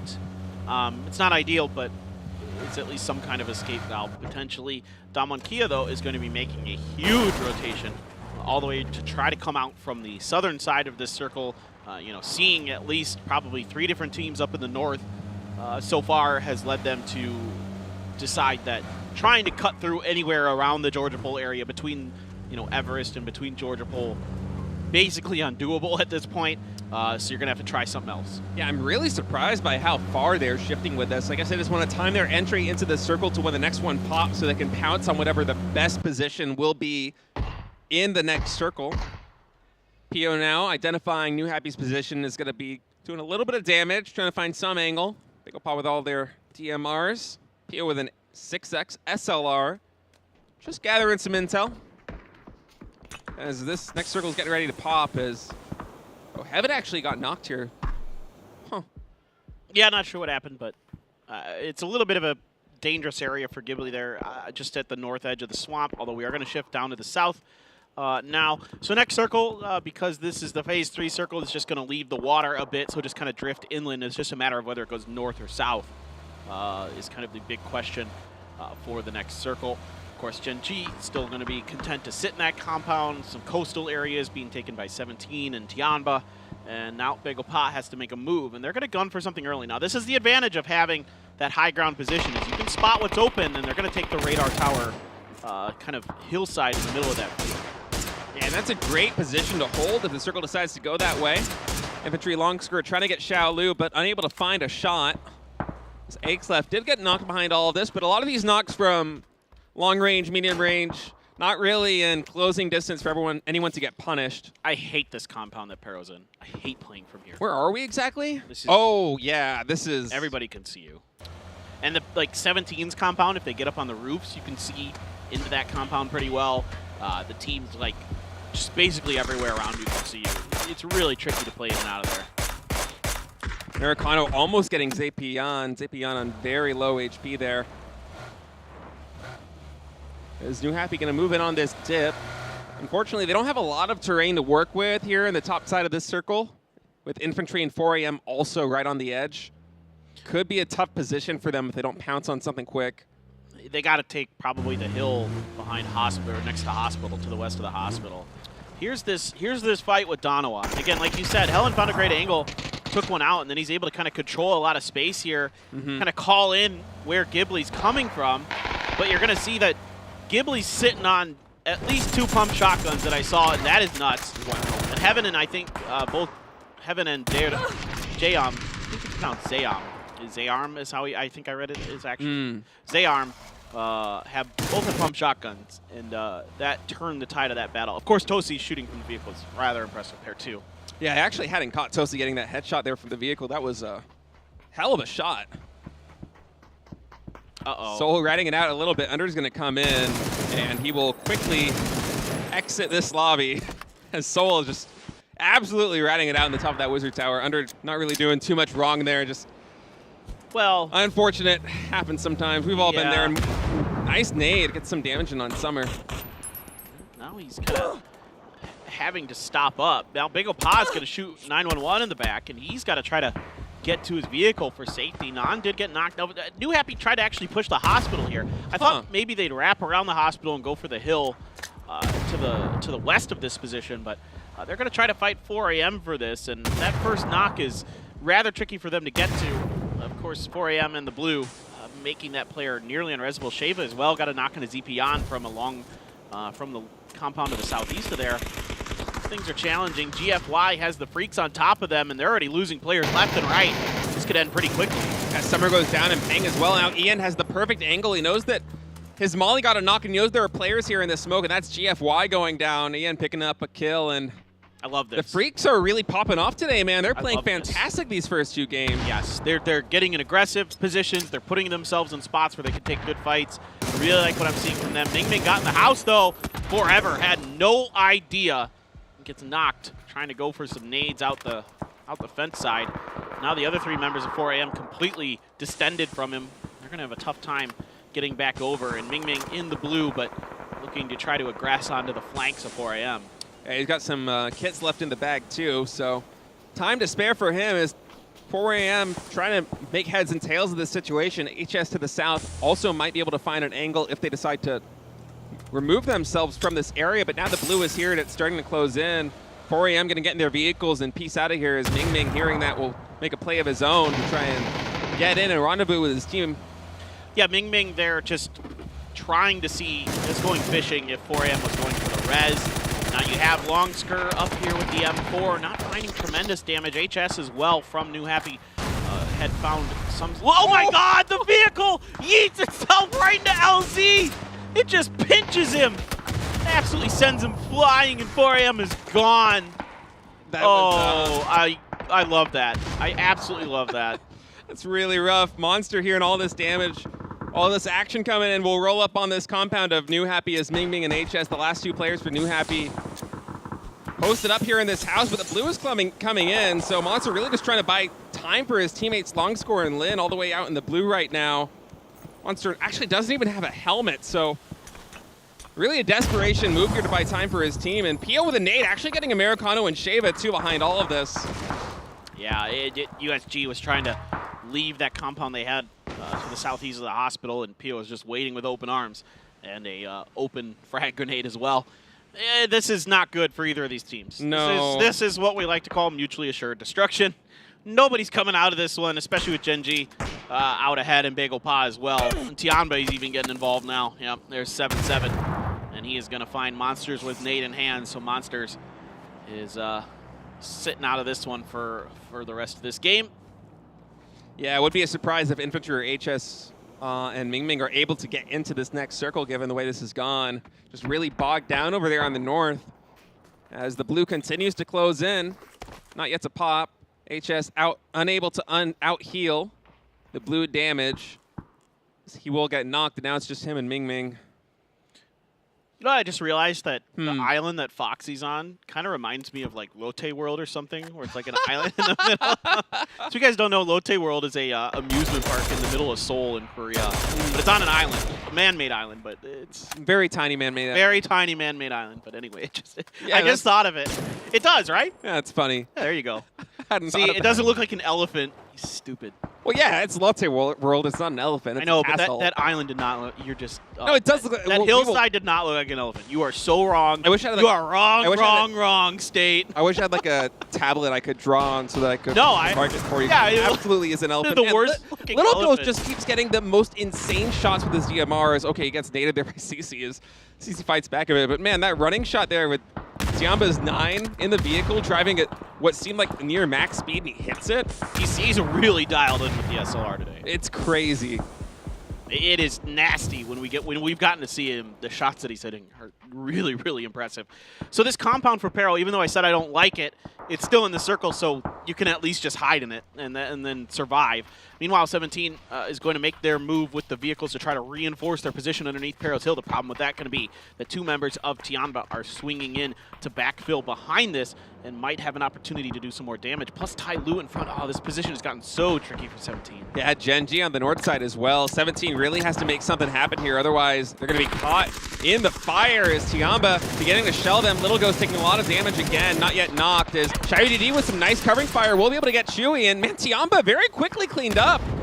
What a reaction there from 17. I mean, all hands on deck, just spun around and dealt with that rear flank push. Now, Gen G trying to find some kind of space. Now, you have Bago Pa, Pio waiting, droning behind a hay bale. Hasn't been spotted. A knock there from Sungjong as well onto Adder. This is going to get really tricky for Gen G.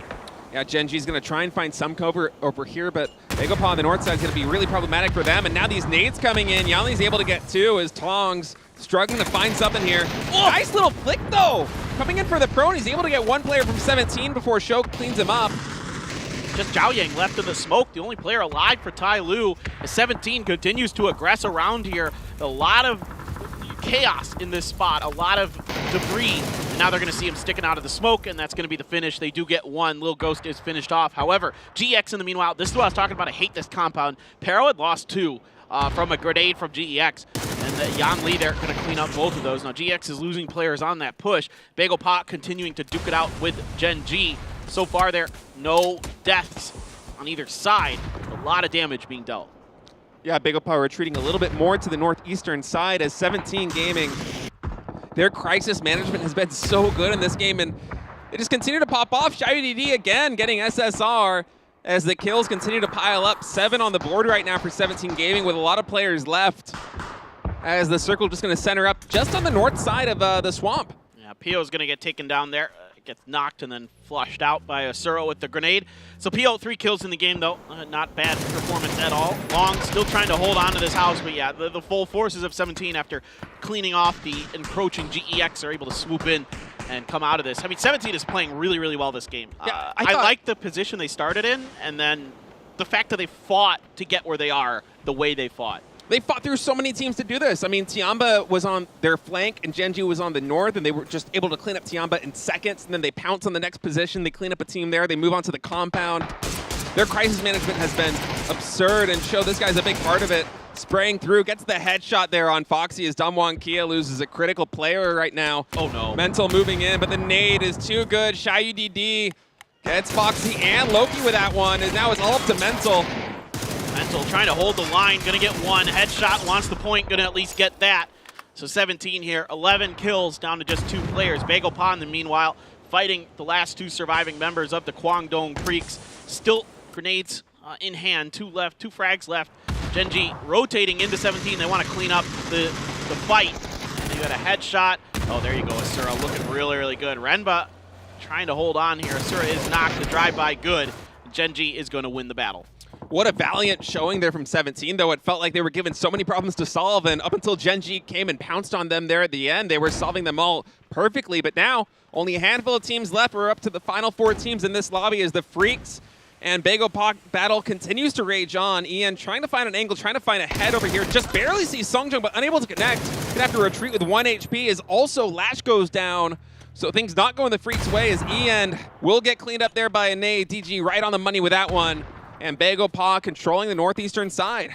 Yeah, I mean, even though they lose PO, Bagel Paw is still, fighting really, really well for Northern Control, and they swatted Gen G away. Now, Gen G, I think, wisely saw that 17 was in, dire straits in terms of their manpower, took advantage of that, and they're also getting a little bit of extra cover here.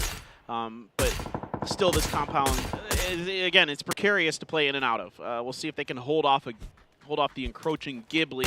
Heaven there, not going to be able to connect with his grenade enough. And Onyx going to go for the finish onto Tosi, cooks it, and it does a little bit more damage. Heaven, though, has to know Onyx is up on the roof, and if he cooks this grenade good, Onyx could be in trouble. Comes up just shy of going over to the other side, so Onyx only takes about half damage. Yeah, only half damage there on an Onyx as Heaven's going to try and find a little bit more here with a nade, but now Genji is moving on and he's not aware of their position exactly. And Onyx eventually does get the flush there as Tosi bleeds out. The circle centering up here.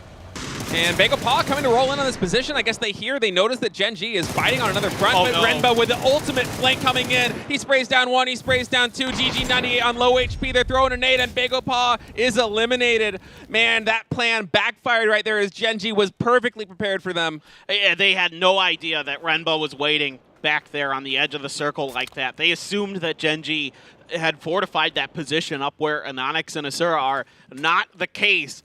Extremely well thought out here by Gen G to leave Renba back there like that. That no one expected it, and most of all Bagel Paw. So that gives Gen G just a golden opportunity to win this game. Ghibli on two members, Heaven on the edge of the circle on the outside of the new one. Just Zayarm on the inside. Renba gonna let loose with some stuns to try to clear this corner. Now Heaven, I don't think has any illusions of trying to push up this hill. Has one more frag in the bag. No reason to, I think, let this loose until he knows where they are. Now he might go for it. Yeah, I got a brief glimpse of those two Gen G players at the top of this compound. Gen G doesn't know exactly the positions of Ghibli. They don't know exactly where the positions of the Ghibli players are, but they have a very good idea of them being on the other side of that road, as Ghibli with a really wide 1-1 spread. Heaven and Zero pretty much couldn't be further away from each other at this point.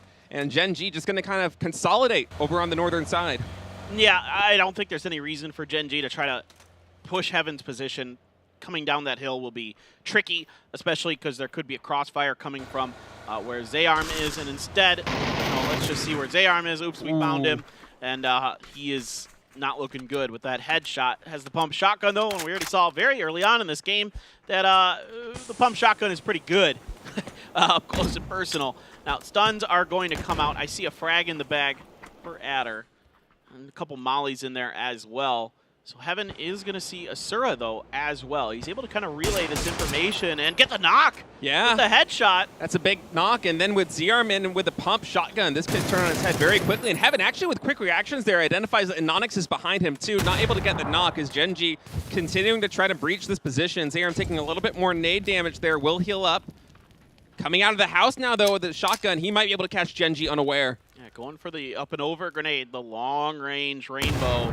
Just pops shy of landing on top of Renba, but Renba's grenade is great, right on the money. Heaven trying to do something about an Onyx, seeing if he can salvage another point out of this game. Going to be throwing mollies desperately. Renba has him dialed in. He did get the knock. They need to save an Onyx, or else that point is going to go over to Heaven. No chance. An Onyx is going to go down. And now 3 players for Gen G are going to be rolling up on this position shortly as Heaven. He could do this, dude. He was able to get an Onyx. Can he get the rest of them? He's already down on 9 HP. He only has 3 kits, but does he have time to heal? No. And Gen G will clean it up and take another win. Yeah, just solid performance here from Gen G. Those names are not correct, just so we're clear. That's Adder top left. That's Asura top right. Renba bottom right, and an Onyx bottom left. In case anybody was not sure, those names were not adjusted for the substitutions. But man, what a great game out of Gen G. I love them pouncing on, as you said, that golden compound if the circle had gone north. Just really playing aggressively in terms of positioning there. And then as soon as they get pushed out of that, they navigated kind of a tough situation perfectly, rotating through the fields various number of times in different directions, just kind of fighting different teams from different angles. I love them keeping Renba there on the background, just completely sidestepping Bagel Paw and catching them unawares. As Gen G with a very tactical victory there. That was really, really well played from them. Just extremely intelligent moves all over the place. I mean, the early game positioning, like you were saying, to take that compound, you know, they got points just from people trying to take it from them. Nobody was able to successfully do so. Very rare that anybody's really able to assault that compound. Sometimes you can come in from the north of the warehouse at that compound and make it work, but even then it's difficult. From there, you know, kind of playing the edges, kind of fighting with Bagel Pa, but never really fully committing to the battle. And then once, you know, I think very smartly they understood that 17 was, you know, not looking great, not in good shape. They took advantage of that, cleaned out 17. And then I don't remember what exactly happened with Renba, like how he just, I don't know if he just stood there, if he wrapped all the way back. I'm not sure. Regardless, that call, like you said, absolute genius. Yeah, Gen G, so smart with the way they decided to spread their players there in that final circle, paying dividends as they come up with another win, and they climb the leaderboards. Top 3 remaining teams in that lobby, all Korean. The Koreans really showing up here at PCS 7 Asia. There's a chance that we go into our second weekend with the Korean team in the lead.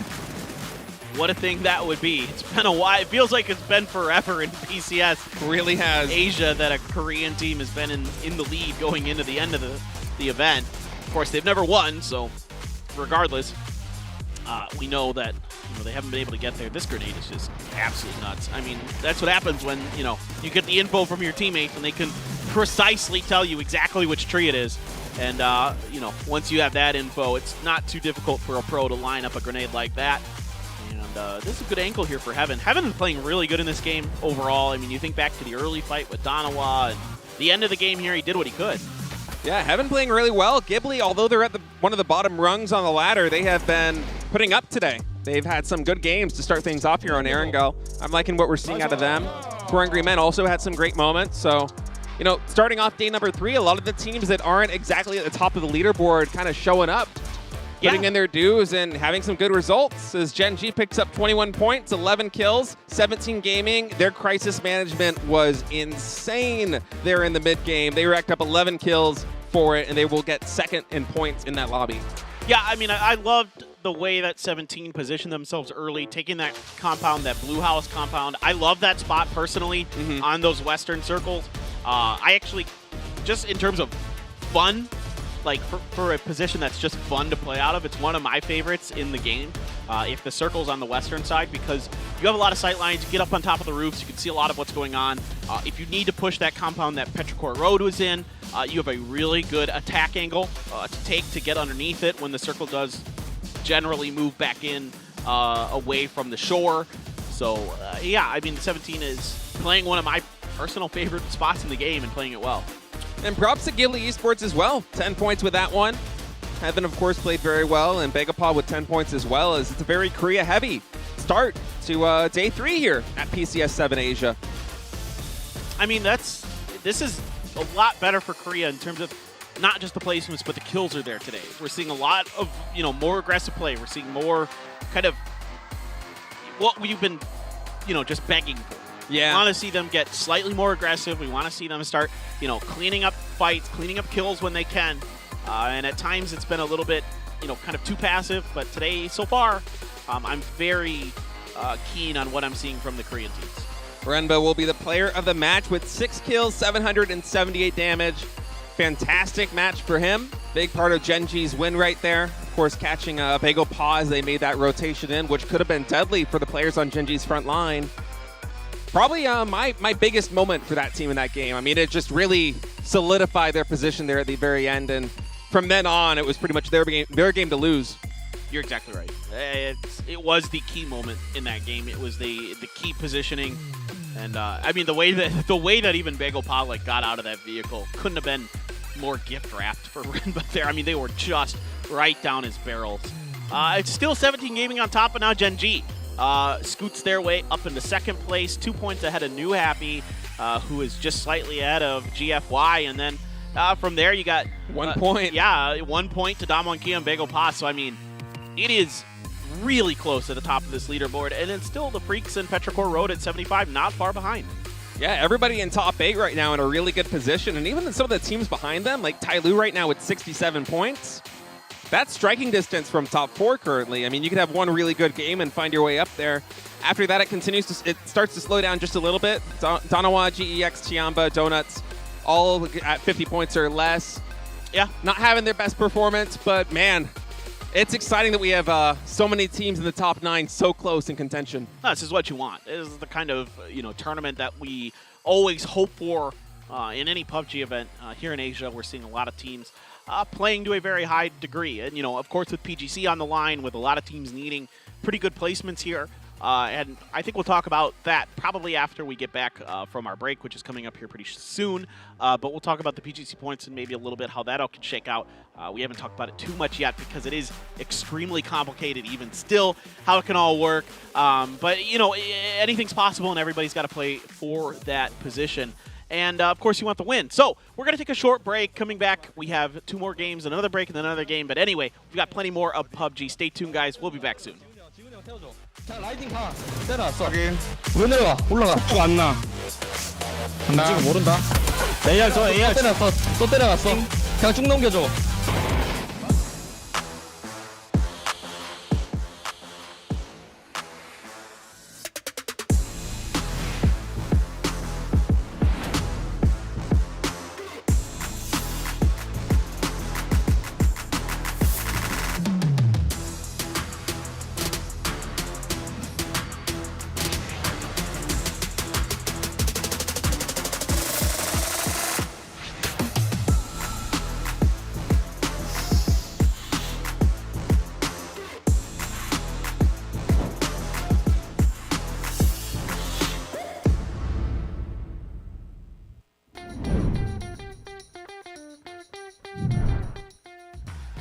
A nice return to form here in game number 1 after a little bit of a slow day. Yes, the nade with the grenades, and Benya will finish it off.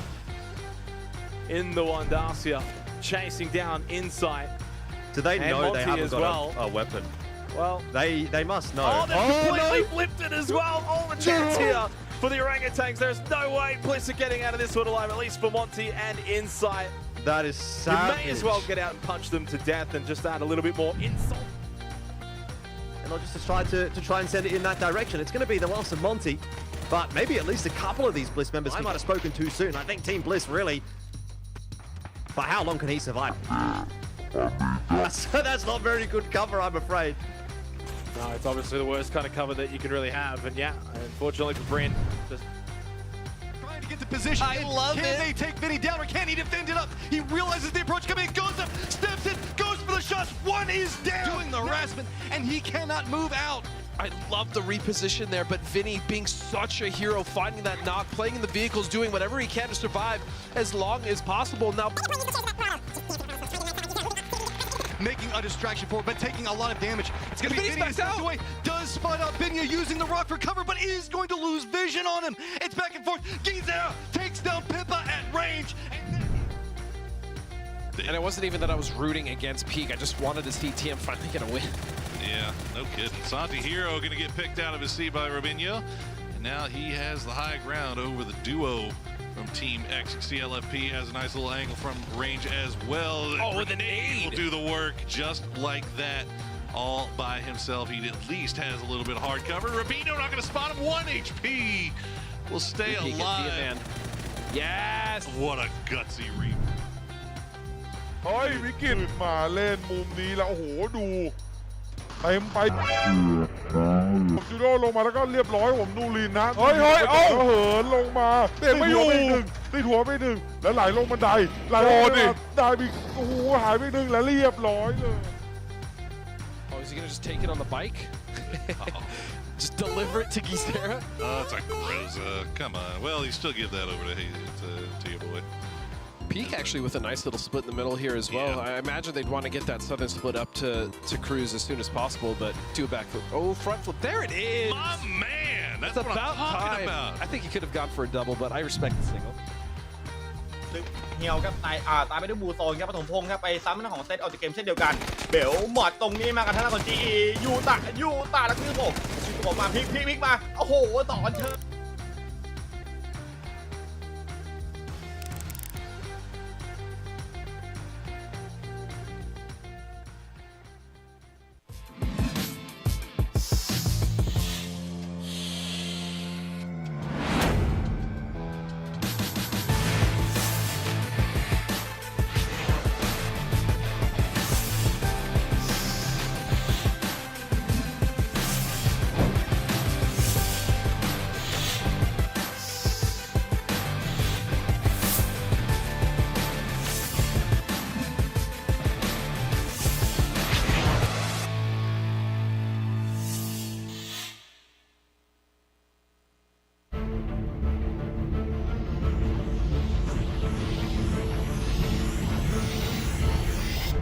All clear on the roof. Heading back down. Roger. Hurry up. We need to move. Just make sure I don't take a bullet in the back. Looking good. Keep it steady. I hear footsteps. I got a bad feeling. Enemy spotted. Move! Move!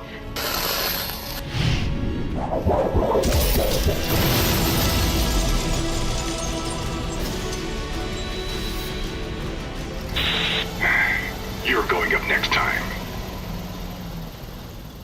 There won't be a next time.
And welcome back, everybody, to PCS 7 Asia. 2 games down. We've got 3 more to go here today, and then we will wrap up for the week. Of course, I'm Paper Thin, that's State. And so far today, we've had 2 Erangel games. We have 1 more Erangel, then 2 Miramars. And then we're going to find out how this first half is all going to look, how things are all going to shape up. Pretty exciting games so far today, especially for this team, 17. They have been popping. Yeah, 17 gaming in the previous match, showing some great crisis management, some great rifling, really, as they racked up 11 kills, got second place in that one in total points, and they're sitting pretty at first place right now on the leaderboard. As the Freaks also really stepping up today, man. They've gotten a lot of kills, they're getting a lot of points, some good placements.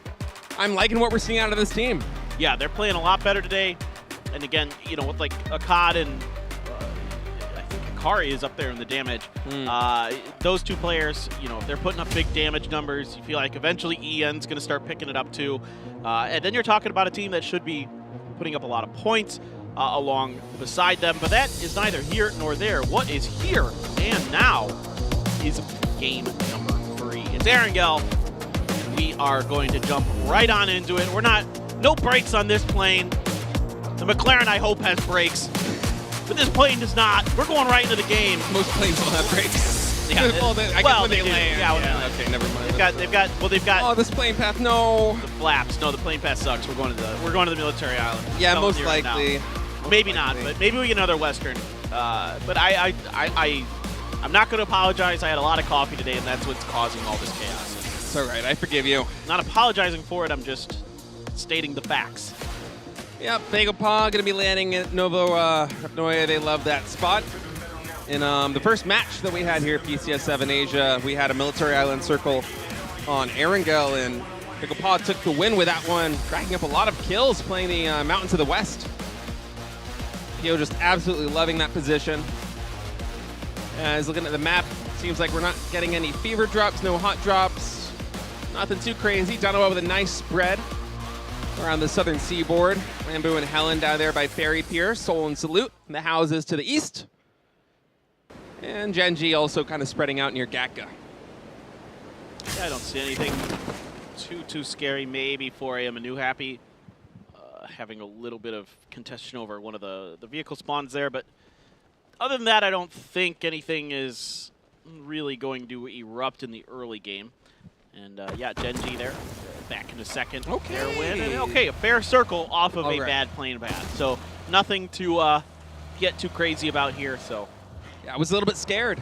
Everybody was. I was a little bit scared when we saw that plane path. I was thinking we were going to have another military island circle, but no, instead centering up to the west of Pochinki as HS with an Iron Sight Bison, and now Zipian he's dead. Get Way is dead. Way is dead. There's no way.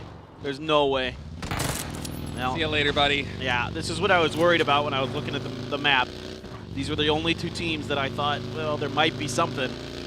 And the something was way less getting sent out of this one. Yeah, rough start here for 4 a.m. Bottom rung on the ladder, and losing way less that early hurts. Already down to 3 med is New Happy up at 93 points now, one up from Genji for the second place spot, as we have a really tightly stacked leaderboard here in the top 8. Let's watch what happened. Renba. Yeah, this is the Renba moment. This is, they just never saw him. I mean, he was completely hidden. I like the move. Side of this hill. Yeah, I like the move from Bagopah trying to pounce on this. I mean, they heard Genji fighting Ghibli all the way down in the south, but Renba just had the perfect angle here. Look at this. Oh, our production crew is so good. Love that zoom in. Oh. What? Not the settings. They were so close. It was so close to being amazing. Everything, man. Talk about good driving. How dare you? Goes to cars you go apologize to our observing crew right now, State. Get out of here. Talk about good driving and watch cars get slipped. This is all your fault. Talk about observing and then we go into the menus. First of all, you can't even tell what an animal looks like. Now, it's an elephant. It is I'm telling you. It is not. 6-5-4-3-3. Ren getting the most kills, of course, from that key moment there. He just absolutely mowed Bagopah down. 778 damage and 6 kills on the board for him.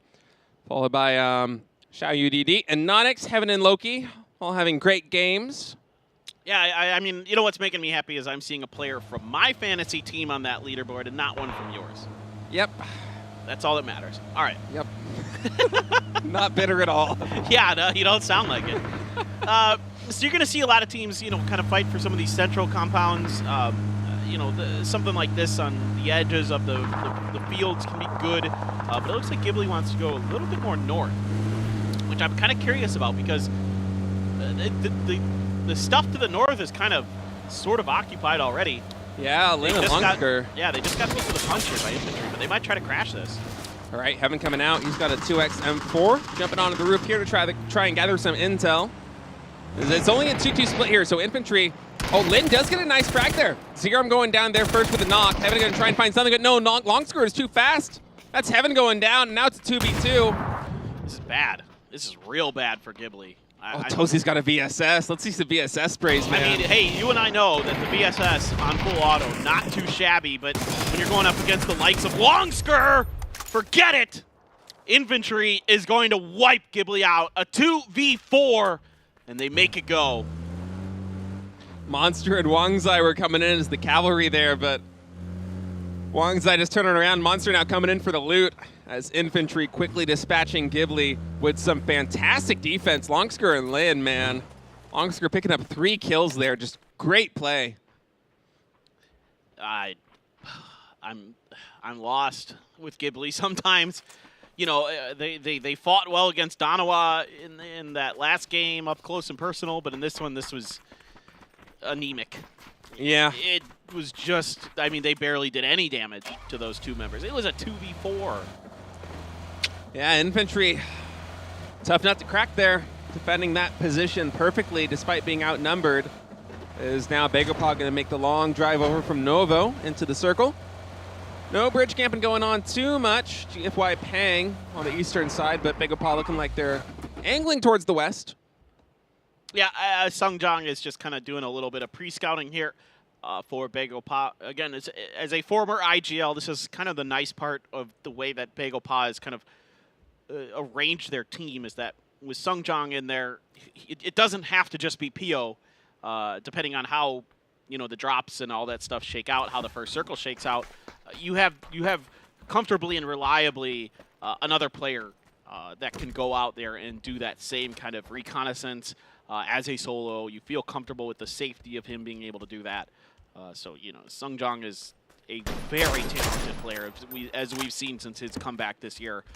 Not only is he smart and can do a lot as a solo in terms of the early game, but in the late game, he has been devastating. He has been insane. Man, it doesn't even matter if it's with a DMR or with an AR. Feels like he can make it magic happen all the time, as USG Sheva's garage getting breached here by Tongs. Tongs going to pick up the SKS. He does have a barrel with a red dot down here, and I don't think he is aware that this is occupied. No idea. He's going to come up the staircase, Sheva waiting for him, and Tongs was switching weapons, going to get quickly cleaned up there. Sheva gets a free kill. Running out just a little bit here on the north side of Pochinki. Yeah, I mean, I think this is, if I had to guess, the mentality of Tongs there is that, you know, Pochinki is 17 territory, right? Mm-hmm. That's their home. Yeah. He probably scouted this in, like, their prep, that 17 doesn't go to that house very much in a circle like this. Because 17, right, we've seen them with a lot of Pochinki teams, that they want to reach out west because it's slightly shifted in that direction, right? Like, if you look at the circle, Pochinki's not dead center. Pochinki's on the east side. So you want to go a little bit further west if you're the Pochinki team. Right. So in Tongs' mind, he's like, yeah, this will be open. He doesn't expect the USG donuts, though. Tiamba with a really wide spread on the map. It's only 7-7 up here, top of the mountain. He will take out the M4 as Damwon Kia is rolling up. Loki does spot 7-7, so he will not get the drop on them. And in fact, it's Loki who will be able to pick him off. Tiamba losing one player very early. See Tiamba 9, those tracers flying, just kind of vainly shooting at this position, but he will get no retribution for his lost brother there. Yeah, guaranteed that Loki had seen 7-7 some time ago and called in the cavalry and used it as bait, essentially. So smart play from the shot caller for Damwon Kia. Now Begopod could have a problem here. This is a multi-layered defense from GFY, and they're going to run right through the gauntlet. They're going to light them up. Begopod has problems with Sungjong. How in the world? Oh, the crash knocks Sungjong. He'd already taken some damage, and the vehicle is going to knock him. Now Begopod is going to try to circle, try to protect him. But this is tricky, especially with Summer's angle. That should be a knock. Ooh, nope, not going to happen for 2art. Begopod had no idea GFY was here. Yeah, that scouting a little bit ineffective there. DG fighting back just a bit. 9-11 going down, and it is a 2v2 right now with DP and PO trying to make something happen. Pang looking for the angle. The 6S SKS not quite landing the headshot as GG's going to switch now to the frag grenade. There's a little bit of damage there done with the spray on Pang. Not a lot, though. Frag's coming out. That one's really good. It's right on his feet. That's DG98 going down. It's all up to PO now. And Pang's already on him. Yeah, DG, though, or excuse me, PO has him out in the open and is going to win that fight. Now it's the battle of the IGLs. Summer versus PO for this fight that GFY committed to, and I think might be regretting, as they are going to lose everybody but Summer. Basically for sure, but Summer's got PO isolated. The shots that PO took to guarantee a point is going to give away his position. And yes, GFY wins that, but I don't know that that's worth it. Yeah, only one player up. You do get the points, but your chances in this lobby. Ooh, there's the hard shift. Yeah, we've had a lot of little ping pongs here in this one. It's been bad. A lot of the circles have not centered up with the exception, I guess, of the previous map.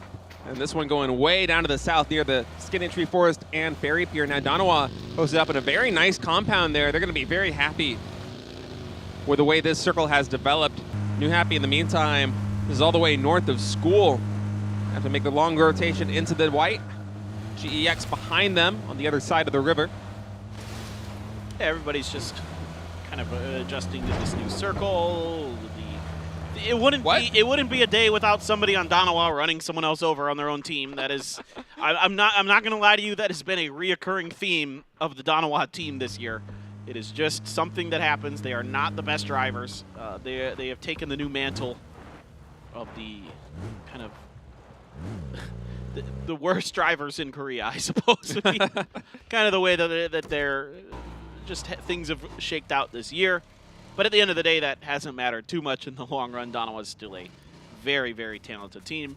That's why they're here. That's why they're constantly doing well at most of the major events. Won't see these guys on the F1 podium anytime soon, but they are very good at PUBG, so that's good for them. This is Gen G right now. This is, where are we exactly in this Gen G compound? Southwest of Pachinki. Ah, yeah. Just southeast of the toothpicks. All right. Chopsticks. Chopsticks, excuse me. Chopsticks. All right, all right, all right. How it's dare the you? long, pointy thing. How you know dare what you? talking about. Toothpicks? What do you? They don't pay me for my words, Paper Thin. Yes, they do. That's exactly what they pay you for. Damwon Kia rolling past Tiamba now. They're heading on their way towards the Skinny Tree Forest. Now, Pero already has a 2-2 split going on with two of their players, I believe Mill and Aches left in that forest, and GEX finally crossing all the way east of George. Coming in now. They will be the last one to the party. But not a lot of teams ahead of them, so shouldn't be too hard of a transition from the blue into the white here. Yeah, not at all. It's pretty wide open for GEX. New Happy as well has a lot of space to at least initially work with. You know, everybody's trying to get into what they can in the center, get into the compounds. Other than teams like Tianba, who like to kind of fan out early, sort of play old school Gen G style, where they kind of fan out on the western edge. 17 plays Hillside, so a few teams that are kind of not in compounds, but more by choice of their play styles than anything. Summer is, yes, we know the last person here, so take the fastest vehicle available because you are way out. He's down on Sosnovka Island. I just looked at the map and saw. Yeah, I would say that GX is the last one to party, but it's going to be Summer.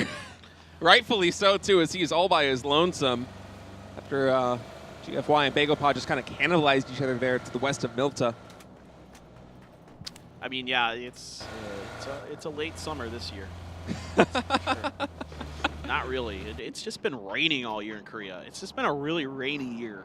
Yeah, it has been. As a cyclist, I am very sad about it, but it is what it is. Monsoon season is... Well, it's only supposed to be like a couple weeks. Oh my God! Yes. Wow, these yes, yes. These are crazy. It's nothing but fields, Skinny Tree Forest, and then the shoreline. It's awful, but it's also beautiful. Summer is going to be happy about this, and I think nobody else. No, maybe the freaks. Honestly, Summer is actually maybe one of the biggest winners out of this bad circle. Like he's gonna have to stop to heal eventually, but he might be able to. I don't know if anybody looted the sides of the bridge. He might be able to just kind of chill and loot the sides of the bridge here. Oh, that's a good point. Health. Yeah, dog. 17. Oh, they're crashing this. 4 a.m. doing a little bit of initial damage. They're along the insides here. LZ gonna get one. He's gonna get two. He just holds the trigger, knocks him down. They are gonna find him though, so it's all on to Forever. Forever going to at least secure some points with 17. In an uncharacteristic move here, just kind of yeet themselves into death. Now Sho is going to come through and be able to win just barely with 7 health. Yeah, that was a little bit of a bungled attack there for Sho, walking into the crossfire with 17, but able to close it out and get the res. And now New Happy rolling in on this position as well. They've been watching their kill feed. They know they're battered and bruised here. Sho and Xiaobei actually both just on a sliver of hit points as Nan easily dispatches Xiaobei. Sho going down as well, and that's going to be it for 17. Just not taking that first fight clean enough, and they are going to pay the price for it. Yeah, that's what makes New Happy good. There's no hesitation. once they understand, they hear those shots, they're watching the kill feed. Americano at least going to get a little bit of damage from the shack, but I do not like this position of Americano. It is, I mean, the good news for him is I don't see anybody to his northeast. The bad news is that shack is a death trap. Yeah, it is not easy to move out of that one at all, or even find an angle on anybody for New Happy. Is the rest of USG Donuts in a much better position over here on the eastern side of the Skinny Tree Forest, playing this dip just a little bit. They do have 3 vehicles as well. Makes me curious to think if Americano has a safe vehicle over there by his shack. He desperately does need one if he doesn't have it. Stomwon Kia, in the meantime, fortifying their position here on Ferry Pier. They do spot GEX over to the west side. None of these GEX players in the circle just yet. They will have to move eventually. Yeah, this is tough for GEX. You either have to go into the Skinny Tree Forest or sit on the beach, which makes you sitting ducks. And GEX has a really difficult choice. And you can see Loki even got a knock with his SLR. We had saw Mental do a little bit of damage with his SKS. And this is the problem with circles like this, that hard shift down towards the coast, is that there isn't a ton of playable stuff, especially on the beach. The Skinny Tree Forest also sucks because it's like we were talking about previously today. You're never comfortable inside that forest because the trees are skinny. Would have thought. All right, GEX now trying to make their way into the Skinny Tree Forest, but Pero already right on their case on the west side. Is this circle going to center up right on the Skinny Trees? And now Pero in the defensive position. GEX being very timid, and rightfully so, as they just barely cross that road and then stop, biding their time. They do not want to push into the forest before they get their bearings over there on that western side. And Summer, the ultimate rat. I love this. This is my kind of PUBG. He's the main character. He is. This is beautiful. I mean, this is just a thing of beauty for him, and he's trying to find some way in. Now it's kind of challenging. Of course, coming in and out of there, you're worried as Summer that somebody's actually in those compounds that are right outside of the bridge, right? That 2-story red house that has all those windows. First of all, I hate playing out of those houses, but second of all, you gotta kind of think in the back of your mind as Summer that somebody's gonna be in there because it's still in the circle. Funnily enough, nobody's in there, so he's gonna try to go around, and I think there's enough room on the eastern edge of the coastline that maybe he can like climb up the rocks and get in. Yeah, he should be able to. Just by that fork in the road near New Happy. Oh, man, long. Wow, Pero with some great sprays, just really butchering GEX here. Yanli and SSR already down. Zenon in his vehicle, going to try and reposition and find some way out of this situation, but it is looking tough. I mean, it's tough for GEX, like I was talking about earlier. There's just nowhere to go. Yeah, and Ixlet has an AUG with a 3X, so. That's just less fair. I mean, it's not fair at all. It's just, hey, you got Loki watching you, you got Ixlet watching you. Ooh, yeah, okay. Well, one more shot's going to do it. Savior on, yep, there it is. Of course, Ixlet gets that. Yeah, he swaps over to the SLR and finishes the job. Ixlet just adding more kills to that already impressive kill count he's racked up. Infantry now over on the northwestern side, going to try and come in through these fields. There is a crate dropping in a precarious spot. Infantry might be able to make their way towards that eventually as they're starting to play on the hay bales. Really not a lot of options for this team. Tyloo on the other side of the north. Going to be shelling them just a bit. Yeah, that's a crate you should wait for. That's one that you can wait until the next circle shift to try to play for. And then use it as cover. Exactly. Exactly. And you can just kind of pick it up on your way out, you know. Let's see, Ming. Again, these shacks, sometimes you have no choice. As a player like Chewy, we saw with Americano earlier. I think Americano, in fact, died trying to get out of that shack, if I'm not mistaken. It's tough, to get in and out of these, but sometimes you just don't have a choice. Yeah, given the way it's gone, I mean, as Chewy, you just want to take the hard cover when you can get it, Because he's got infantry right on his north, and then he's trying to gather some intel, just continuously re-peeking that door. And to his credit, there is no one in grenade range for the immediate foreseeable future. So he should be safe there, as Tiamba has that nice little tiny split, and the circle is going to center up right on the Skinny Tree Forest, just to the south of Donawa's compound. Now, Donawa's potentially going to be in a tricky spot if two teams crash that compound. Because there is enough room in that compound for 2 teams. I've even seen 3 teams fit in there, where they kind of come to that gentleman's agreement where they're like, all right, you get the warehouse, I get the farmhouse, you get, that kind of thing. I'm just curious how Danawa wants to approach their defense. It's been the one thing that's really concerned me with Danawa this event, is that their defense has been very shaky. So let's see if they can maybe have a good one if anybody crashes it. I feel like somebody's going to have to, either Tyloo or Infantry. USG I don't think is going to leave the skinny trees. Damwon's got to make a move into the skinny trees. A lot of teams got to go into the trees is what this is, what this all kind of boils down to. Yeah, Damwon Kia starting that move now, going to be rotating counterclockwise just north of the ferry pier, and the bullets are already coming in. Not a lot of damage to be found just yet, so Damwon Kia doing a good job of threading the needle as they're going to rotate all the way down to the 6 o'clock side and slowing the roll here just a bit. So perhaps looking to push the Freaks out of this position before... Oh, they have 2 bullets on Foxy and Mental. Not something you see very often. Look at this. It's beautiful. Let's go.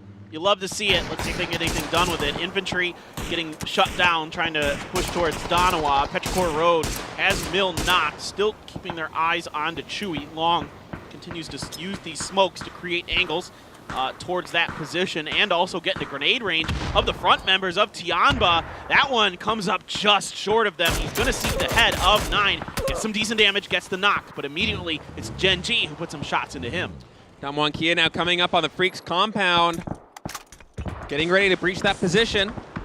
Loki on low HP will have to kit before they actually make a move. As this is still not in the next circle, they have to deal with this situation quickly so that they can actually get into the next one. Otherwise, they're all going to be sitting ducks right now.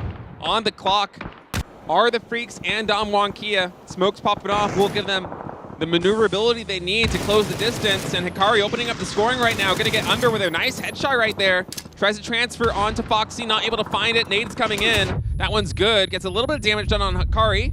Nice spray there, gets Foxy. Yeah, he had Foxy just isolated on the bad side of the circle with that tree and really managed that situation very nicely. Under is done, not getting to him anytime soon. The blue is not stopping at this compound either. Now, you did get Loki up to the hillside in front of that, but he's already taking damage. And the rest of the Freaks are still alive. Loki won, only 7 bullets left in the chamber. Goes for the finish. Instead, going to swap over to the grenades to see if he can at least get a point out of this. I don't know if he even can. Akkad pushing onto him. Ooh, Akkad just a little bit late coming around the side of this US. Loki's got him. Is there any world where Loki can do this? He's still alive. No. Lash is going to save the day for the Freaks, but they lose a lot of their team. Yeah, Lash, the last man standing right now, and Genji heard all of this. They're going to be coming in on this position. Lash is yet to get that heal off. His Adder is going to try and find him. Nade's coming in, and man, Asura, good read on the situation, knows exactly where Lash is, and finishes him off before the heal can pop. Now, while all this was going on, Danawa did have both Tyloo and Infantry crash the compound. Infantry kind of got the better end of it because Danawa fortified the Tyloo side, lost 1 player to it. Infantry gets into the warehouse for free. Danawa only loses 1 player. Good grenade from Sheva right on to HS. Zepion scrambling away just in case there's any more grenades coming. Look who it is. The main character, our anime MC. He's even getting a headshot there. Oh, and he's got the knock onto Asura. Asura had no idea that somebody was left over here. Adder trying to get some shots in to save Asura, but if that grenade is good, Asura is dead. It was not, though. No, just a little bit of damage there on Asura as USG Donuts and New Happy continue to fight it off. ZPN taking a lot of damage there from Kane's spray with the M4 as Ming Ming trying to find an area to poke in. He does spot Kane, but doesn't connect with the shots. And now Sheva gets another headshot as APN's going down, and the USG Donuts, Sheva and Kane, they're holding their own. Yeah, the duo from Japan doing a really good job here against New Happy, but they got to finish this off. They can't let these reses be this comfortable, but they don't have any throwables, and they're concerned about trying to push angles. Now, they're going to use smokes to try and obscure what they're actually doing, which is sending Sheva out to the side, and Kane trying to push around the very, very edge. But you got Ming Ming around the corner to worry about. Kane did get HS, and Ming Ming gets Kane onto just Sheva here. Can he win the duel? No, he cannot. Ming Ming is just too good. No, it's so hard to come out of that prone position into a spray. We've seen players fail time and time again with that, but now New Happy in a lot of trouble as Summer, the main character, rolling in on this. He knows there's a lot of players knocked. He's going to go for the nade, just short of ZPN. He's going to get the finish onto ZP, though. Oh, he did. Yeah, look at that. Sheva actually gets the point because the grenade did not finish the job. It left him on a very small amount of health. So the player gets the knock, gets the point. Summer now under pressure. Genji's having enough of this. You know, we've seen too many animes. We know how this ends. All right, and Onyx going to get the win. and the weebs have been removed from the lobby. The weebs have been removed. Right, Infantry, Donawan, New Happy, and Gen G are the 4 remaining teams. Infantry and Donawan kind of a tenuous piece as they're kind of in a standstill over here in this northern compound. New Happy on the eastern side, and then Skinny Tree Forest with 2 men up against the 2 men of Gen G, and Onyx and Adder on the southern front. Oh, this is so smart from Lin. I don't know if they've heard that this is happening. There's a lot of nades. They haven't. Okay, now he's heard the footsteps. Soul needs to get the hell out of here. He is in trouble unless he can win. He has no idea. I don't know if he knows for sure that they're up here. Well, it doesn't matter because Longsker had an Om. Oh, Longsker the Om's going to take down Soul. Monsters against Helen as well as Donawa falling like a bunch of dominoes right now. Salute the last man standing as Infantry is on the hunt. Salute's left in a really unfavorable situation. You know, there's players all around him, top to bottom. He's got to try to fall back into a more defensible position because if he's exposed to multiple angles like that, he's just going to eventually fall to the combined fire of Infantry. So up the stairs he goes, trying to skirt around the members of this Chinese squad. Grenades out and up, and I mean, I think for Salute here, it's going to take kind of a awkward scenario. He doesn't have a shotgun. He's just got the barrel, so he's not able to kind of try to utilize that really good up close and personal weaponry.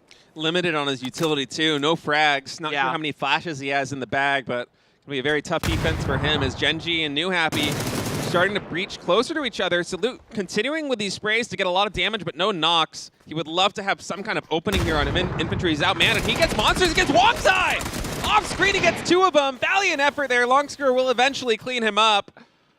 And Salute is such a force, even by his lonesome, creating problems there for Infantry, even though they do clean him up. But that whole battle just shows how much better Infantry knew the angles in that compound. I mean, they were constantly hitting from funky angles that they weren't expecting. They were able to get up into that window, and Soul had no clue that they had gotten up into the second story. So it's just better understanding of the layout of that compound. Meanwhile, Adder, if he can get this knock on to HS, could have a really good opportunity to break this one open. He's going to finally re-peek and find it. Ming Ming has had a great game so far. Let's see if he can get anything else done. He's going to hamper Infantry first and walks right into the bullet of Adder.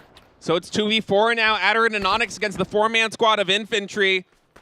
Infantry desperate for some points. Gen G gunning for that rank 1 spot on the leaderboard. I mean, we've seen it before from an Onyx.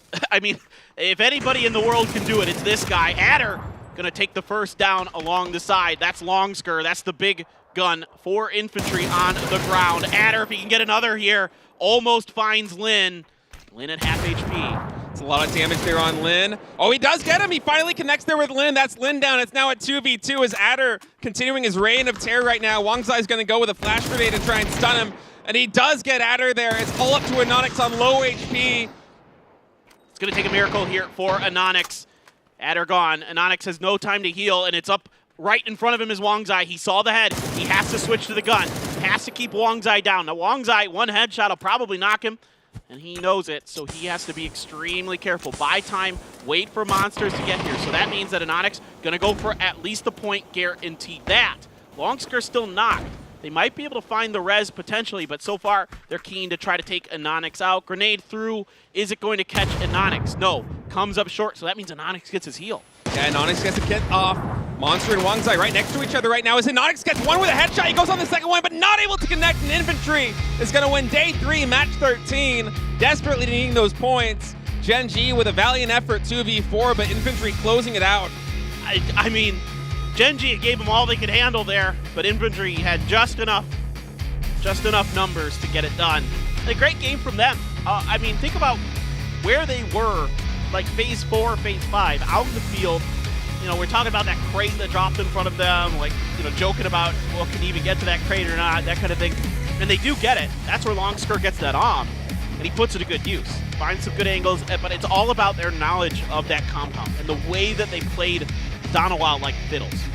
Yeah, that was a brilliant game out of Infantry. A lot of dominance. I think they led not only in kills, but in damages. They got a ton done there. Infantry putting their names on the board, really, as it's been a little bit of a slow start for them here at PCS 7 Asia, but now making that middle field even more competitive as so many of these teams are fighting for those desperate points to go to the World Championship. Infantry Feeling a little bit more confident now, getting a little bit more swagger. That was a great win. All right, so since you brought it up, the World Championship, I want to give everyone just kind of a general idea of how this all works for the PGC points. So it's challenging because there's a lot of teams from Asia that get to go, like more than the other regions. And also, it's really close, and because a lot of the teams that are here at PCS 7 were also at PCS 6, so there's kind of a mixed bag here. Now, we've already mentioned GEX and USG Donuts already in. They're going to PGC due to the regional slots. You know, Chinese Taipei and Japan each have one. They get to go. Petrichor Road and Guangdong Freaks in. There's just basically no world where they don't at this point. So beyond that, if you get first or second in this event, you go to PGC. So first of all, if you're first or second, boom, you're in. Just, you know, book it, you're done, you're going. If you get third or fourth, it's a really, really high possibility that you're going, just from this event alone. So that's including teams like GFY, Begopod that didn't play in PCS 6 that are now playing here. Still have a really good chance if they can get top 4. Beyond that, things get extremely muddy. Yeah, it's really complicated there in the middle waters, and you can tell a lot of these teams are fighting tooth and nail to get every single point they can because, as you said, it's muddy waters there in the middle field, and they want to get as high as they possibly can.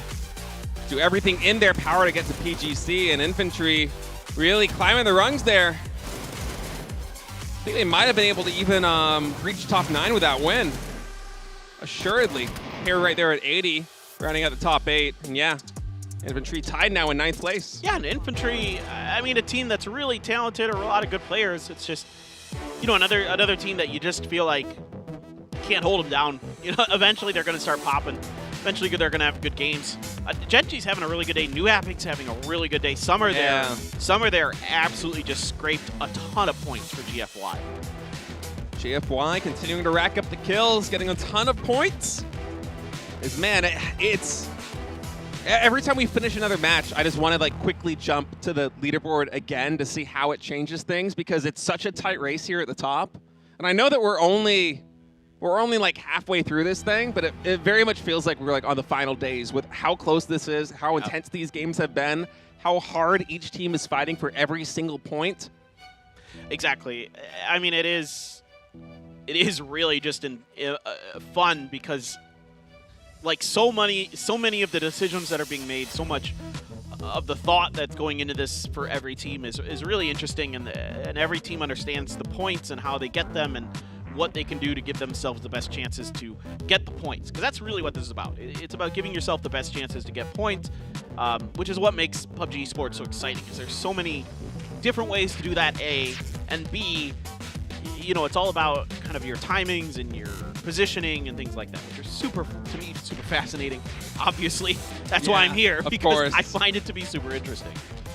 It's one of the best parts of PUBG. One of the reasons why it's one of the best FPS esports around. It's got very interesting tactics and strategies to be employed. Shot calling in this game is so hard. I love watching different teams approach the game from different perspectives in terms of how they're going to set up those opportunities to get points, and I love how you said that there are really a lot of ways, and oftentimes here at PCS Asia, we're seeing a little bit of a clash, I should say, of philosophies about how the game is supposed to be played at the top level, because the Koreans, often they think that, you know, if you play perfectly, you can control this territory and set yourself up to get points, but the Chinese teams, often it feels like they recognize that this is, in fact, an imperfect world, and if we work together as a single unit, we can win team fights. But here at PCS 7, there's a little bit of a mix of both coming from both sides. Yeah, it is. I mean, you never can make the same decisions over and over in PUBG and have it work. You have to kind of, like as we've seen with New Happy, they're really good at kind of knowing when to get aggressive and when not. Now, this game wasn't, you know, the best for them, but it was still very, very good. And so that's the whole thing with New Happy, is they're constantly making good decisions. We saw very early on that they were in a position to pounce on 17 when they fumbled their attack on a 4 a.m. And get points where they can. And here, I mean, this end fight was phenomenal from Adder and Anonix. I mean, again, almost winning this. Just a 2v4, but just shy of it is Anonix. I mean, this little flick he has over to the side to catch Monster's head, and then he goes for the peek and has one more bullet. Wang's eye. Yeah, one more bullet, exactly. One more bullet would have clutched that, but instead Infantry coming away with a win. And Gen G now at the top of the leaderboard too. Infantry getting 20 points from that win. 10 kills, 10 placement points for first. New Happy there at 14 with 9 kills. Gen G at 7 with 13 points. And GFY once again in the top 4. It feels like every single map they're somehow in the top 4 in points. I mean, it shouldn't have been this way. I thought they were done when they tried to bridge camp, well, sort of bridge camp Bagel Pa. They lost 3 out of their 4 players, and then somehow, some way, Summer just, you know, gets a little bit of help from the circle. I'm not gonna lie. Yeah, he gets like 1 more kill and he gets 3 placement points all by himself. Yeah, he got 2 kills. No, 1 kill because they killed 4. You're right. Yeah. 1 kill and extra placement points, but that's crazy good. That's value right there. Yeah, it's a ton of value. Summer showing his worth right here for GFY, a big part of their success. As we're getting ready to go into Miramar. The Erangel part of the day is over. We played 3 maps on Erangel, and now we have 2 left on Miramar. We will play this one, go to a short break before the final match. And I can't wait to get to it, man. Yeah, I mean, Miramar for me is always just my preferred kind of, my style. It's my personal preference, but fun. That's a lot of fun. And the long skirt is our player of the match, and yeah, 900 damage. Yeah, I mean, wow. You know, he was doing it all. It was the AWM, it was the rifle, it was everything. Grenades. This guy's just the complete package, as you know, we've seen throughout PUBG Esports history. We've all witnessed what this man is capable of. Yeah, very well rounded. Is Longsker and Infantry finally breaching the top 9 here at PCS 7 Asia. And once you get into that territory, you are in striking distance. The top of the leaderboards, as it's been a close race all the way through this first weekend. You see the leaderboards right here. Gen G and 17 Gaming tied with 107 points apiece. 1 point behind them is New Happy Esports, and then from there, not that much of a drop because 10 points behind them is GFY. 5 more brings you to Damwon Kia. 1 more point to Bagel Pa, and then you got a couple teams at 80, a couple team in the low or the high 60s. But man, that top 8 is so stacked. Oh yeah. No, I mean, this is, look, we're only halfway through, so any of these teams next week, frankly, any team that's probably top, if they have 50 points or more right now. Yeah, the top 10, absolutely. Oh, more than that. I think even down to 13. Like, you could switch how this is going. I think 14, 15, 16, probably out of the conversation going into next week. But if you have a big week next week, if you have, you know, 2 60-plus point days, which is very possible. I'm telling you, some teams can do that.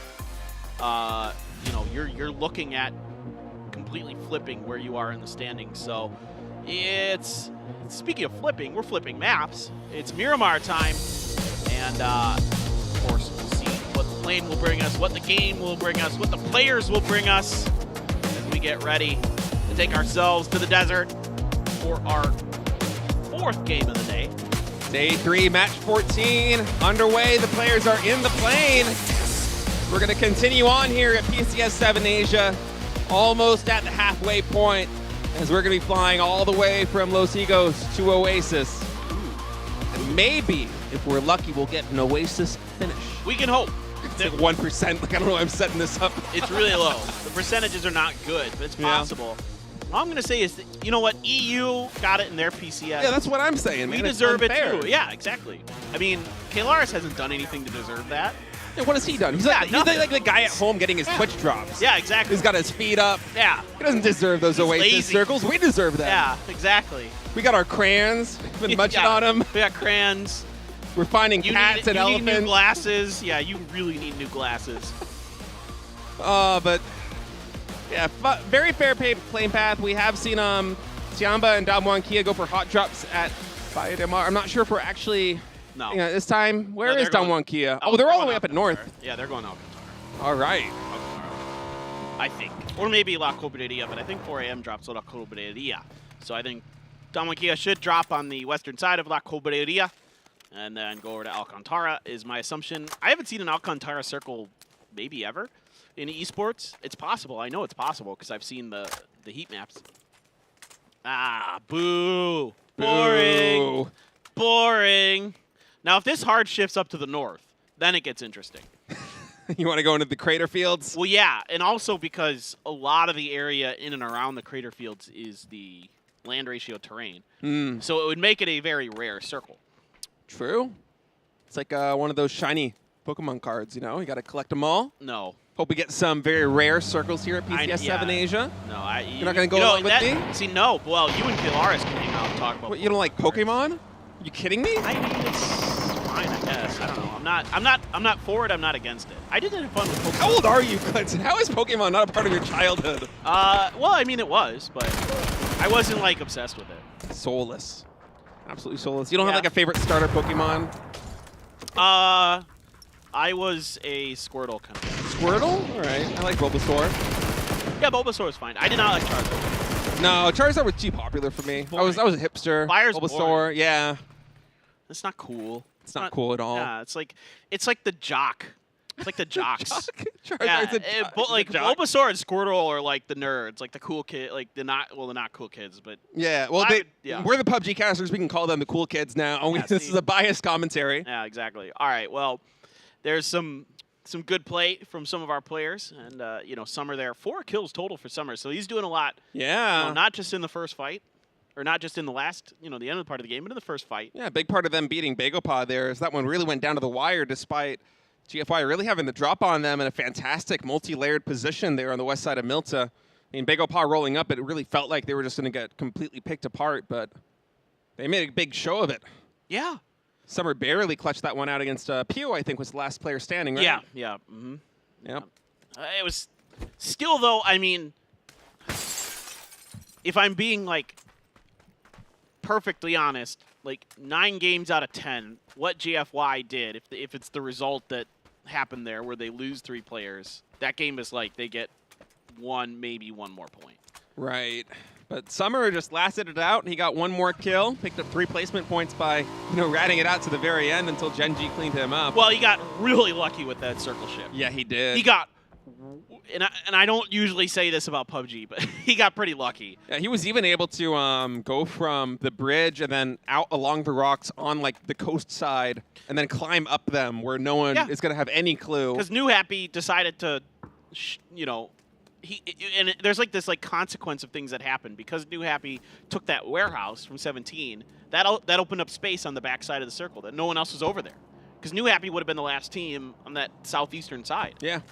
So I think even by the time that Summer was moving in, New Happy was starting to work their way into the Skinny Tree Forest as well. So there was a lot of openings for him. The PUBG butterfly effect is all of this. It's what all this boils down to. But that's why we play the games. He's still making the right decisions. You can't fault Summer. He's doing the right things at the right time. And oh yeah, I don't fault him at all. That was brilliant. I mean, you got to do everything you can to get every point you can. Exactly. It's not a pub match where you will get flamed for downing somebody's buddy. Instead of playing a hostage situation. No, here the points matter. I don't have voice comms on for a reason. All right.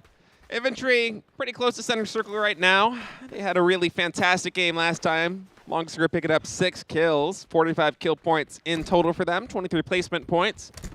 We'll bring them all the way up to 10th place. 68 points is within shooting distance from top 6. They're closing the distance very quickly here after kind of a slow start in day 1, day 2.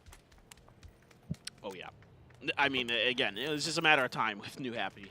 And for them in particular, just thinking about, that first day, right? We're like, man, they put up a ton of damage. Yeah. And then we're like, they got to get points. You can't be doing that much damage without eventually having it turn into points.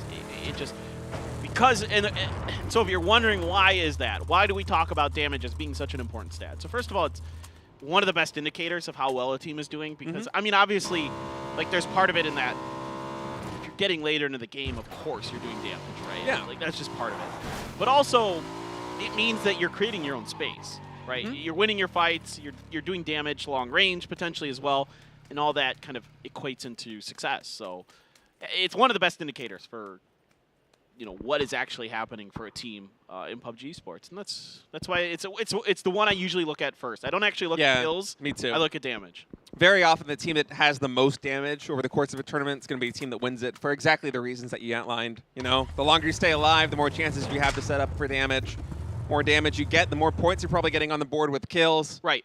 It's just a great indicator is pretty much pretty much of the quality of a team's play. And even if that's not translating into kills because, like, you know, maybe you're just not getting the finish. Maybe you're getting a little bit unlucky. Maybe some of those kills are getting stolen. If you're getting the damage, then eventually you're going to set yourself up to get those points on the board. And that's what we saw from New Happy. They were the day one points leaders despite not getting a lot of kills. And they've continued to play up to that standard. And now they're 1 point out of first. So it's all about, you know, like you said it well, it's all about the long run of this stuff. It's over time. And that's why the damage stat is really good, because it gives you a really good picture of what's happening over time. The short term, yeah, sure, like you can have like performances where a guy gets 10 kills on less than 1,000 damage. You know? Okay, great, but that's where I kind of raise my eyebrows and go, well, okay. How repeatable is that? Yeah, exactly. Damoa and Kia beginning to breach a little bit into El Pozo. Getting their fingers wet. Going out to the circle. Foxy and Loki, I think, still chilling out, and Alcantara getting a little bit more loot as Under and Mental. Best loot spot. Trying to find the lay of the land. And El Pozo for now unoccupied. As, once again, kind of a quiet start here on Miramar. 8 minutes in, nobody dead just yet. Everyone just kind of taking their own little piece of the pie. Tyloo now working their way from Valle del Mar. And this is a tricky one for teams because it's hard to say where this circle's going to go because, well, that's not so good. No, I don't think New Happy had any idea that 17 had two players here. I think they knew. Really? HS rolls in like that with the Murado? You think they knew? Well, I thought they knew because Ming Ming had taken some damage somewhere. I assumed that had to be 17. I don't see anyone else, maybe Donawa, but... Yeah, you're right. Huh. I don't know. I'm not... I don't know if they thought that they had abandoned that warehouse. Or maybe it was Little Ghost that got the damage in and they thought it was just him in the houses, so they could roll up on the warehouse. Exactly. I don't know. Huh. It's a rare mistake from New Happy. What do we got? Oh, we didn't get to see. It's a Mark 14 because he's already got it. Oh, okay. I hadn't realized that Pio actually looted it. Okay, Pio with 3 gear and a Mark 14. Let's go. I mean, that's, yeah, as just like fans of PUBG Esports, you have to be happy about that. Seeing, you know, the best player ever get the best gun ever. You can only hope that he's going to do big things with it. Okay, so I want to talk about, unless Savior just drives, he's dead. I think Shalu's. Oh no. I think Shalu's. Oh, with an 8x mini, yeah, that's gonna be dangerous. Shalu gonna maneuver around to find the perfect angle here on Savior. At least I thought he would get him. I think he's got him. Yeah, Savior's out. He's done. Doesn't even need the mini. Just gonna spray him down there with the red dot M4. Some nice spray control there by Shalu, and that's Savior going down. Yeah, Shalu looking to see if anybody else from GEX is going to come. Plus, I think a few shots were ringing out his direction. From SSR, but SSR is like a million miles away. Yeah. PO here checking out what's going on. Okay, so Circle 2 is going to give us a lot more information about where this game is more likely to go than not. So it's going to go east. So I was going to say there's basically like 2 or 3 kind of directions that these will usually go, either west or east. This is going to go east towards Power Grid. So we're likely to end somewhere around Power Grid here. Is most likely where this is going to go. It's eventually going to have to leave typically it leaves the hillside, the mountain lake range that's to the south and to the east of Power Grid. So that's why I'm saying Power Grid pretty likely. This is a tough one for these teams because there's a lot of flat terrain around the Power Grid, especially to its east and to its south. That makes it tricky to play. Yeah, Pero is the team that's posted up in Power Grid right now as Ming somehow runs over Mill as they're getting situated over there. And now Ming Ming trying to make his rotation in. A little bit of shots coming in there from infantry, but nice covering fire by Ming Ming's teammate. Will give him the breathing room he needs to continue his rotation. And now Donawa rolling into a kind of fortified position here by 17 as Little Ghost trying to line it up right now. That's Soul in the buggy. He's going to switch to the gun seat. Little Ghost does get that knock, but fires are coming in as Lambu gets the headshot on him. They're going blow for blow. Well, this crossfire that 17 had set up I thought would be pretty devastating for Donawa, but they've hit some really nice shots to at least keep themselves alive enough. You know, Soul only knocked. Lambu's the only one flush. Little Ghost is going to go down to Lin, so that's point stolen for infantry. But Donawa here, you know, they can drift to the left. Like, there is some cover if you go left of here, although with New Happy rolling up behind this, that all might be a moot point. Yeah, showing Little Ghost just a little bit slow getting to the perfect angle there on Donawa, and they pay the price for it as they both go down. And New Happy now posting up just to the south of this position. You can see Zipian has the perfect angle here as he's trying to find out exactly where everyone is, relay that information to his teammates. He does eventually get spotted there by Salute, and that's going to be the cue for him to start firing. He gets a headshot there. Not able to get the knock. Some damage on Helen, too, as they're both down to a sliver of hit points. Really fancy footwork there from Salute to seat swap and then get behind the tire. That was really nicely done. Just keep himself alive. A little kind of one of those little things that pro players can do so quickly on the fly.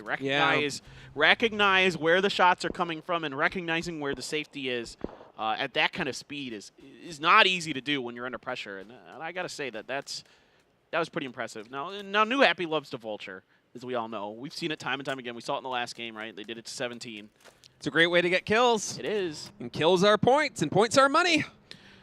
Yeah, that checks out. That checks out. Well done. One of the reasons why Zipian and Mingming combined have 40+ kills already. We're not even through the first weekend. Still 2 maps left to play here on Miramar. As teams are continuing to file their way into the circle. This is 4 a.m. posted up all the way over here on the north. GEX and Damwon Kia to the north of them, trying to find their way in. This 4 a.m. going to be happy to find this location unoccupied. A nice high ground position where they can gather some intel on where teams are situated inside the circle. They are surrounded by USG Donuts, GFY, and Ghibli. Is Donawa pretty close to the power grid compound. They got in their way quite far. They got to get into power grid. Yeah. Eventually, somebody's gonna figure out what's going on here and make their lives difficult. I mean, you can hold that dip, but it's tough. Again, anything's doable. Ooh, goes way north. I told you. So it has to shift away eventually from the mountain ridges along the south into the east of power grid. It just does it sooner rather than later. And now you're more or less free to go. The circle's more or less free to go wherever it wants. Sometimes the northwest hill can have land ratio terrain, kind of where Ghibli is, but more or less you're pretty much good to go. But more likely than not, it's going to end somewhere around that road. We'll see how these teams decide to use that information as Donawa and 17 both making a mad dash up to the north side. Donawan's going to stop right here, post up in this nice little dip. Well, I call it nice, but actually looks pretty precarious from here. None of these dips are super safe right now because the other side of the road is still in. So anything on the power grid side of the road can be a little bit tricky. Damwon Kia has to come through San Martin because they're coming in very late. So you got to take what you can get. GEX already in San Martin, watching 4 a.m. And Gen G with a nice angle here on Tiamba. That's going to be Asura getting a knock on Chewy. Great shooting, Asura. Yeah, 7-7, also with one wheel down, going to lose a little bit of speed. Asura trying to track this one, gets a little bit of damage in, just 26, so just a glancing hit, 7-7. Although now he's losing momentum, and there you go, you get the finish.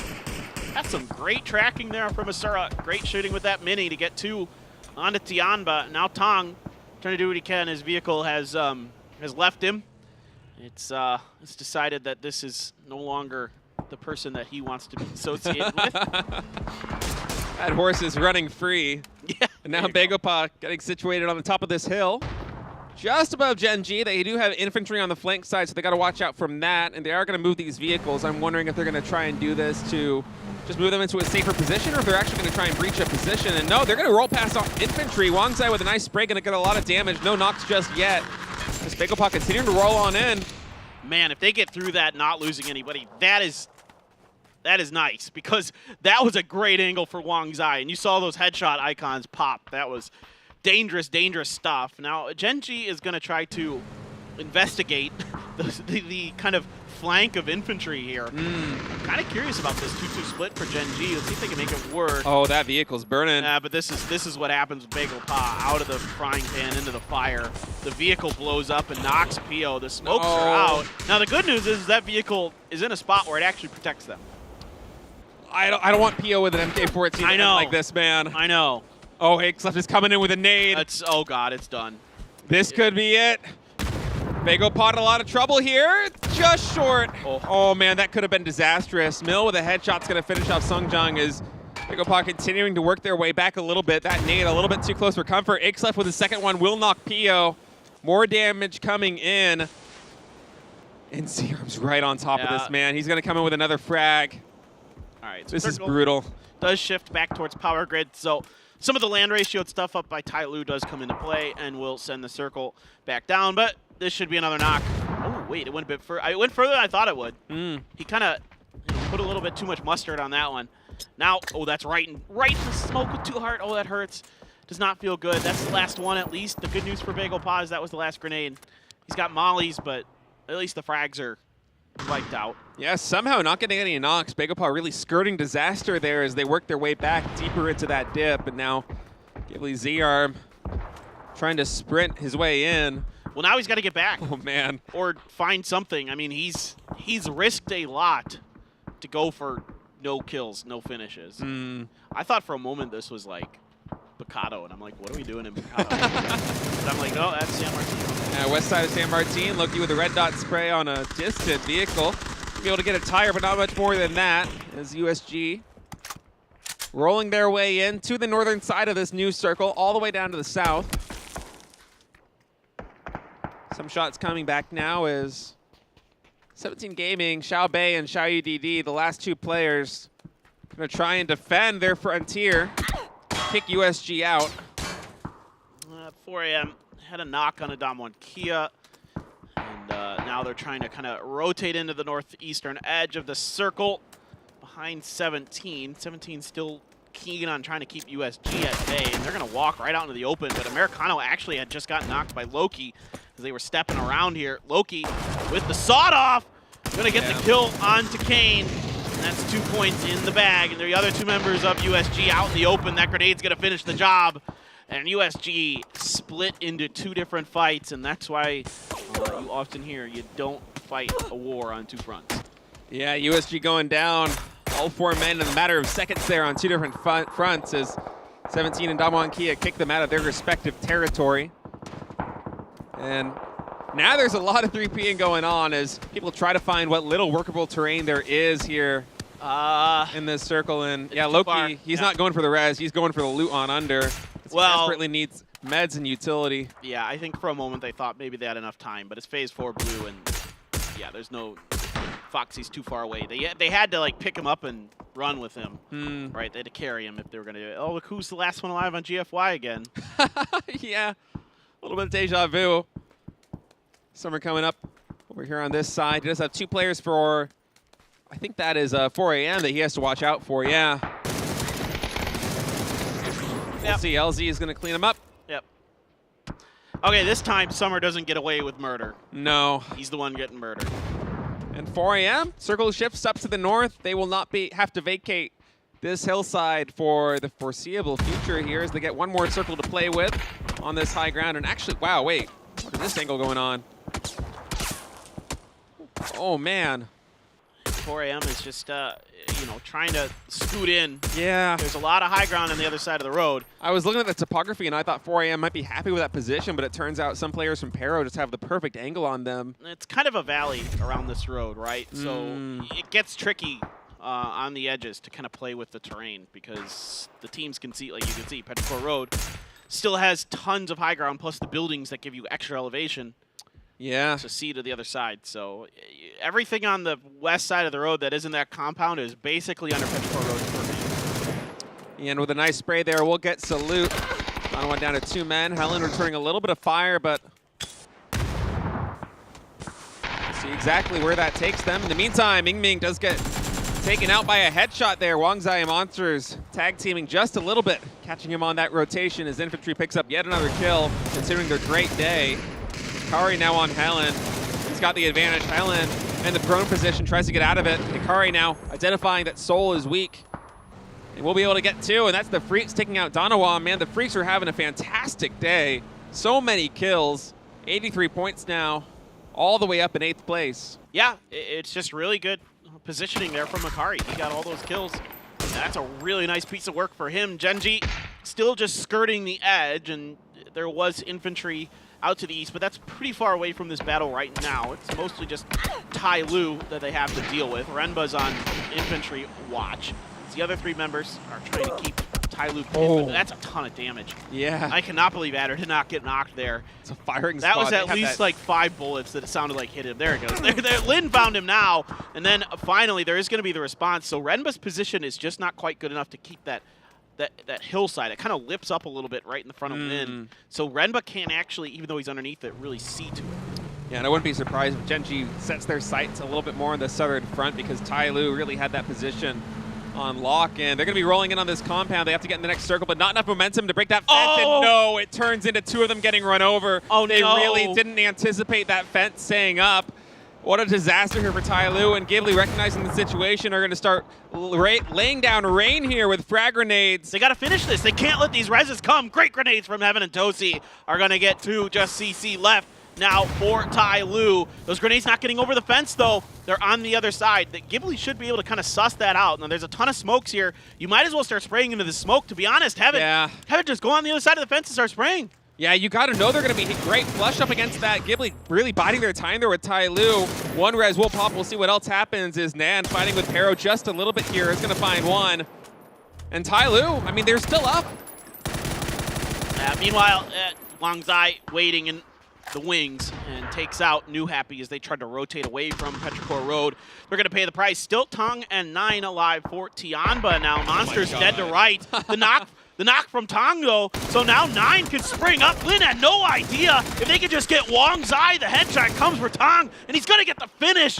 The trap perfectly set up and perfectly sprung by Tianba. That was so smart by Tianba. 9 just translating where that is. Setting up his teammate for the knock so that he can use the element of surprise to get the follow-up, and they get a lot of points for it. And try and go for the res now, but they may not be able to find it as Akeslef does get them there with the nade, but man. Gen.G should push Petrichor Road. They got a knock. Tyloo is up. They have 3 men up I don't know now. what happened up there, dude. I do not understand how Ghibli let that happen. That's I mean, they might still win that battle just because of their positioning, but regardless, 4 a.m. now trying to crash it towards Bagel Pop. Pio alive, but ran out of bullets, and DG's there to help. Just barely. Bagel Pop able to hold on. 17 stuck in the shack on the other side of the road, so not much danger from Xiao Bei's position. You still have Xiao Didi underneath, but it looks like Guangdong Freaks are kind of barreling down towards him. Yeah, DG really saving Pio there after Pio ran out of bullets, and now the Freaks trying to break this position. Xiao Didi retreating back quickly to the defensive line of Xiao Bei. He hears a cat. He does get the pounce on him. Hikari's going to try and come in. He's been so good with a gun so far today. But, gets body blocked. His teammate, he couldn't shoot past him. He didn't want to flush him, but Lash with a clutch headshot there will finally take him out. Shai now going down, but the Freaks losing a lot of manpower there in that front. And that was Pio's grenade that came in and stole that kill. So that's 2 in the bag for him, and Bagel Pot going to let loose with another. Just seeing if he can maybe find Xiao Didi. He knows that knock is still out there. And free for the taking, but it's actually going to be Lash K who's going to grab it. And Onyx now letting some of these grenades fly as he's going to hear the vehicle approaching from Ghibli. Ghibli did end up winning that battle against Tyloo. Maybe not as cleanly as someone would like to see. Renba going to flush out Zerum. Now you have Pio with that Mark 14. Let's see if he can put it to good use. Well, yeah, we haven't seen much out of Pio with this Mark 14. Trying to find an angle right now. 2 players for Ghibli. All the way over here on the west side is Gen.G, just biding their time on the south. See this really steep slope. Not the kind of position you want to breach for Gen.G. Just keep that defensive front line. Keep that 3-1 split. You have control of the western side of the circle. Do not give it up. As almost a brief armistice here as everyone waits for the circle to close in, content with their position. Yeah, another thing I wouldn't mind of seeing, but I mean, I get why Gen.G didn't do it because they were too spread out, but they had a knock on Apparel where they had him, just 2 up. Well, there's another knock there with Asura with the big boy gun, the AWM, going to find the headshot onto Ming. I'd like to see Gen.G get a little bit aggressive towards Petrichor Road on these knocks because they've got Petrichor Road in a situation where effectively only 1 gun is up while they're rezzing. So they really have numbers advantages, but they're really keen on making sure that the south side of this is clear. And I get why they're doing this. There's a lot of players left on the south side, but really your biggest threat right now is Petrichor Road. I think they just don't want to make that 100-meter dash to the Petrichor Roads building. They know that Pio's still on the map. They know that they have Ghibli to the north. It's scary. Bruh, you gotta get your work in. You gotta get your leg day in. You gotta get those steps. That's right. Keep moving. That's right. Well, we'll see how it works out for them right now as Gen.G content to hold their western position. Ghibli trying to rotate in, but Begopa, they've been in this dip for years, man. This is their hole. They know how to play it, and they're going to defend it here against Ghibli. And actually, Xiaobei with a fantastic angle there in a shed. Evan completely unaware, gets knocked and cleaned up by the nade. Evan had no idea. That just sucks. That's just unfortunate. I mean, okay, I was going to say Lash, if you lose that battle, that's not great. And he is going to win that, so able to knock 17 out and keep the Freaks alive, at least for now. Tosi's still kicking for Ghibli as well, so a couple solos floating around. Yeah. Now Adder, he's starting to get frisky. He wants to get down and in onto this kind of hodgepodge of teams. Well, they know Ghibli rotated over to the eastern side because they've been watching the kill feed, listening to these fights. They know that it's going to be vulnerable, and now Pio getting taken down there by Tosi. DG with it. Groza going to try and make something happen, but Gen G, they are keenly aware of this fight, and they're fighting these teams while they are down and out. Yeah, now it's all up to DG. Yeah, this should be donezo. For Begopa, I mean, Gen G just has too much manpower here to deal with it. Yeah, grenades are good for the side of Gen G. And now here comes Petrichor Road. I mean, it's a 4v3. Aches left out on his own. He's got a decent position here to do some real damage with these grenades, but they're going to go just a bit too far. Gen G keenly aware of their situation and using the hillside to their advantage. Yeah, it's a 4v3 right now with Gen G. They're full manpower up. Xlef is going to retreat back and try and find some position. Asura now with a 6x AWM. He has 11 bullets still left. That could be devastating here. Long going to try and find an angle with a 3x spray barrel. Not getting it, though. The AWM so dangerous. Asura now going to switch to the M4 as he peeks over this hill. Ming and Long getting in position. This is tough. This is tough for Gen G, honestly. Yeah. I mean, this is kind of the problem of, you know, they've done a lot of damage to Petrichor Road in terms of just getting knocks. Oh, he hits the body. Would have been nice to hit the head there, but the body's still pretty good with the AWM. But, you know, again, because Petrichor Road has been holding compounds for a long time, they're able to restock on their armor as well, right? Like, you've seen these headshots with the AWM and stuff, but you can see that, you know, the helmets and everything are fine for the most part for Petrichor Road, and this is not good. Aches left gets a knock onto Adder, and he's got that Mark 14 that he picked up off of Pio's body, and it looks like he's going to get blocked. Wow. This is... Yeah, it's a tough position now. 3v3 as Gen G continues to close in. Pero has the high ground right now. Gen G with a little bit more of the northern front of the circle. And Onyx trying to find an angle right there, gets some damage in. Not much more. He's going to try and go in, whereas Sura is with a frag grenade to see if he can get some knocks. That frag looks pretty good. That's a nice headshot there on Long, and now Ming is exposed. He identifies him, sprays him down. Asura picks up 2, and now it's all up to Aches left. That's insane.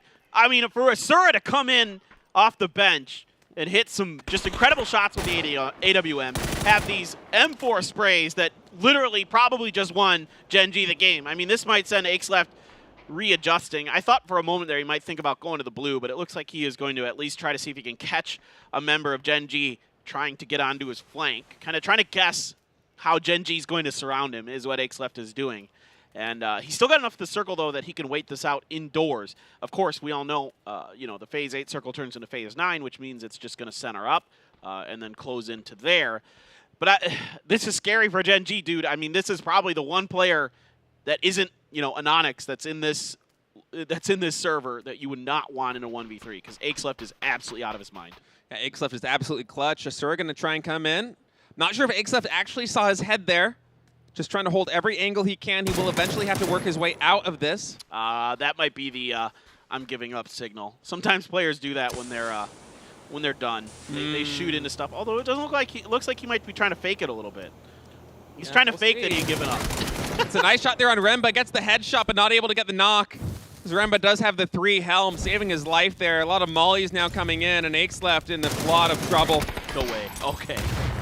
And Asura getting yet another kill, coming in off the bench, and Gen G gonna win yet another map as we finally have one team starting to break away just a little bit with Gen G at the top. Yeah, I mean, and it's Gen G who's doing it. It's pretty incredible what they've done so far today, and yeah, Asura's been absolutely wonderful. Just great positioning, great timing here. I was a little worried for a moment there that maybe Gen G might pay the price at the end of this game after Adder got taken out for not kind of trying to capitalize on their knocks onto Petrichor Road, but it is, I get what they're doing because the southern part of that circle is a lot of scraps of the other team, right? It's like one man, two mans. And so if you kind of flank down into that, you're getting a lot more points. You're potentially getting more points, more kills. And then if you can get the win on top of it, that's even more points. It's like double dipping, man, and Gen G is going to walk away with 20 points after that one. 10-kill win. That's a big one for them, as they are the clear favorites now in first place, as we're just about getting ready to cross the halfway mark in this tournament. And man, the Korean teams are finally showing up here at PCS. We have not yet had a Korean champion here coming into PCS 7 Asia. This might be the time. They are making the best run of it I think we've ever seen, at least since the early days of PCS. In the recent history, for sure, it's been pretty dominating for the Chinese team. So Gen G, playing that edge precariously but effectively. Yeah. It's kind of that, like we talk about, the spread out, kind of fanned out style of the Korean teams that when it works, it looks really good. It really does. Gen G with yet another win. I think is that their third win so far this weekend, or possibly even their fourth? Feels At like least they've got a 3. lot. It's 2 today. It's their second today. That might be their fourth. Gen G is just playing out of their minds right now. I'll have to double check that when we get a chance, but man, what a game. Loki there with the sawed off and some nice utility usage, getting 2 kills picked off. Hey, you're right, it's their fourth. Yeah, 4 wins. That's a lot. 2. Yeah. Gen G just playing out of their minds, and the Freaks also really stepping it up today. They're only in 8th place on the leaderboard right now, as we see on screen, but they had a pretty slow start there on day 1, day 2, after having a fantastic PWS. So a little bit of life being shown by them here in day 3 of PCS 7 Asia. Yeah, hopefully the Freaks can continue to play well and keep climbing the leaderboards there. But this is the match right here. This wins Gen G. This particular game is Asura's push and his excellent spray control with that M4, and then the finish, of course, onto Aches left a little bit easier, but love to see it. Yeah, the battle cry there, well deserved by the long-time PUBG professional player Asura, now turned player coach. Gen G going to be happy with that 20-point win. 10 kills on the board for them. Pero following 14 points in second. 4 Angry Men right behind them at 9, and then Bagopot at 8. As Gen G definitely got the biggest piece of the pie by a lot in that match. Not a lot of teams getting double-digit kills. And I'm feeling pretty confident in Korea's chances so far here in PCS 7. I would not. Don't get fooled yet. I don't know, man. I'm feeling pretty good. I think this time it might be different. You just cursed them. No. You just did it. Not a chance? No, you did. If anything, me saying this is a blessing. No. You don't think so? That's not how casting works. You need to. You're young. You're full of hubris. Don't understand how this works. My body has not yet been destroyed by the passage of time. Now you are, the target of all hate of Korean team fans. No. Gen G going to continue to rise up. Korean team's going to continue to excel, and they will have me to thank for wishing this blessing across them. Yeah, good luck with that. Asura, the MVP of that match, 5 kills, 795 damage, and man, even if he only had 3 kills, I wouldn't care. I would still give it to him because he got the most critical kills there at the very end, clinching it for this team. Yeah, it was really those last kills that were the biggest piece of this puzzle. And so well done to Asura and Gen G. We're having a phenomenal day, a phenomenal tournament obviously being at the top of everything. You know what's funny is when you look at the damage leaderboards and the kill leaderboards, they're not in the top 5 for most of it, except for Renba and the kill leaderboards at 24. So it's a team effort here for Gen G. It's everybody doing their part. Anonix has had good moments, Renba's had great moments, Adder's had good moments, and now we have Asura having a great game. So 12 points ahead of 17, a decent lead. I would not call that comfortable by any stretch of the imagination. Bagopot up in the 4th, and again, this is really important for a team like Bagopot to be in that top 4, because that's where they basically need to be to kind of feel comfortable to get into PGC. Even in the top 4, it's not guaranteed, but it's really, really likely if they can be in the top 4. So for them, that's they're having a solid day. They're continuing to play well. We didn't see that win from them yet today, like we saw in the first 2 days where they won the initial games both days. But still, Bagopod is just, they're too crafty. They're too smart. They lock down positions that I think are really difficult to manage, and they do it well. Yeah, like that last game, for Yes. instance, they did fantastically. And Exactly. guys, we're going to be going to a short break. When we get back, our final map on Miramar. Stay tuned. 시작. 나이스. 칼집 하나랑 왼쪽 끝에. 앞으로. 나 붙일게요. 나이스. 칼집 라스트. 칼집 라스트. 그래? 칼집 라스트. 천천히 하지 마라. 홈문이야? 아니야? 안해. 정문. 정문?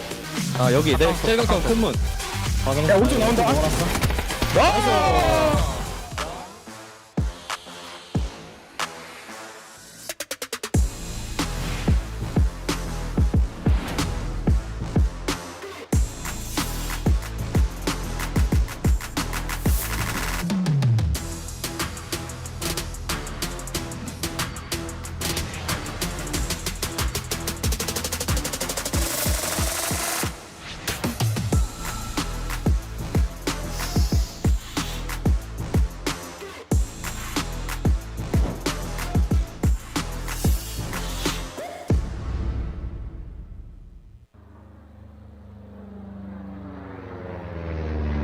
We are a minute away from arriving at the PCS-7 battlefield. This is the last battle for PGC 2022. Give everything you have. 64 squads from 4 main regions, APAC, Americas, Asia, and Europe, will be participating in this operation. Erangel and Miramar, where the operation will take place, seem quite peaceful for now. But when the battle starts, you'll never know what could happen here. Remember, the squad that scores the highest points on this battlefield will become the champion of PCS-7. Prizes are awarded to the champions and those who survive the fierce battle. Total prize money mounts up to $1 million. But prize money is not our main mission objective. PGC points is what this mission is all about. Take a close look at these squads. They are your rivals on the way to PGC 2022. All squads are ranked based on their achievement from regional qualifiers. The world's best 32 squads with the most PGC points can advance to our final mission, PGC 2022. Day Trade Gaming is leading the way in APAC, where the first gunshot will be fired. The point gap is big, but there is a way to turn the tables at once by becoming the PCS-7 APAC champion. I wonder which squad will advance to PGC 2022 in this competitive region. Sonic's 4-time PCS champion in America's region is leading the region with a total of 745 PGC points. Seems like they are almost locked up along with E United. Still, all squads have a chance to advance to PGC 2022, as there is a slot reserved for the PCS-7 champion. Asia is the homeland of all the PGC champions until now. Their firepower is beyond limits. Strongest among them all is Petrichor Road, the 3-time consecutive winner of PCS. Unlike other regions, there is no champion seed for PGC 2022, so watch out for any drastic measures the squads may take. The last one coming, Europe, is where Northern Lights wield their power. However, no one knows how things will go, since all the squads in this region have what it takes to become a champion. Like APAC and Americas, Europe also has a champion seed for PGC 2022, so every squad has a fair chance. Operation PCS-7 is an important gateway to PGC 2022. It is time to start the operation. Everyone ready? Do not forget that only the best performing squads have a chance to fight at PGC 2022, so prove yourself in the battlegrounds.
And we're back here at PCS 7 Asia. One more game to go today, and then we're done for this week. And then, of course, we have next week. So still, we're about to hit the halfway point, and I'm paper thin. That's State. And today's been really interesting, and I think the biggest, not surprise, but kind of the most interesting thing is that Gen G has all of a sudden really started to put up some big games, some big points. Yes, they had 2 wins coming into today, but now they have 2 more wins today alone, and they are looking to plant themselves as that first-place team going into the second week. Yeah, they've got 50-plus placement points. They're racking up kills. They've had double-digit kills today. They're playing out of their minds. It feels like everything is going Gen G's way at every turn. They're making great decisions. I love the way they're moving on the map. I love the compounds they're taking aggressively early. I love the way they're playing late-game circles. It feels like classic Gen G. Yeah, it's really interesting to see kind of this sort of measured style that Gen G plays, and with Asura in here, it feels like maybe as a coach, as kind of somebody who sees a lot of them from the outside more often than from the inside, that he's able to sort of reel them in a little bit and keep them in line, keep them kind of playing how maybe they practiced or how he thinks they should. Of course, the pickup challenge, all that good stuff. We talk about it a lot. It's down here. The information's below us. You can do whatever you got to do with it. Yeah, talk about it drops, enough. Fantasy League. All these great things. There's so much to do with PUBG Esports. You should get involved. It's fun. It makes it more enjoyable. Yeah, get your friends involved. I'm checking my fantasy team in every break. Yeah, I was he's just obsessed. on my phone. I'm doing terribly. He's got a problem. I'm addicted, man. Gonna have an intervention here at the end. He's just waiting for when he might eventually beat me. So far, he still hasn't, but happen. I don't think it is. But I don't know, man. I mean, maybe the Korean team's starting to play really, really well. The Freaks also doing really well. Yeah, the Freaks are doing really good today. Bagopod's still playing good. I mean, Gen G, obviously, we know is playing really, really good. So this is, I think, like I was saying earlier, the best the Korean teams have performed since probably PCS 3. It's been a long time, if I'm being brutally honest. And today, they're doing great. And, New Happy still, I tell you what, don't count them out. No, never. Never, ever, ever should you count out New Happy. There's a reason that New Happy, Petrichor Road, and Four Angry Men are the top 3 teams picked, and by a long shot. And that's because, historically, China just dominates the PCS format. Yeah. PCS 7 kind of almost feels like a unicorn in that sense with how successful the Korean teams have been. You can see that on the board right now. All the way down to top 8, we've got 4 Korean teams, and Gen G is in first. Yeah. It's honestly quite surprising. I'm really happy with this. I'm sort of surprised, but not super surprised. Again, Gen G, a team that just has enough firepower on it, especially with an Onyx and Renbo. Like, those 2 players alone are absolutely cracked out of their minds. So for that kind of piece of the puzzle, Gen G should be putting up pretty good numbers almost no matter what. Yeah. And then, of course, beyond that, whether it be Spear or Asura, and Adder's been playing much better in this event than he had maybe a little bit previously. So for all of those things combined, Gen G should be a really, really damn good team. And now you're seeing that, indeed, that is the case. Yeah, Bagopod right there in 4th place. New Happy in 17 Gaming in 2nd and 3rd. We're getting ready to go into our final map, man. I am excited. We're going to defy our limits yet again with our McLaren. I told you my limits are already defied. Why do we keep doing this defying of limits when it's already happened? Tell the art director. Yeah, I'm telling him that my limits are already defied. Why do we keep doing this? All right, anyway, it's match number 15. Last match of the week, and it's a Miramar to cap this excellent, excellent week here at PCS 7 Asia. This plane, I mean, it's a little bit to the west, but not too bad. Most everything is kind of in play in one way or another. Impala is a little bit awkward.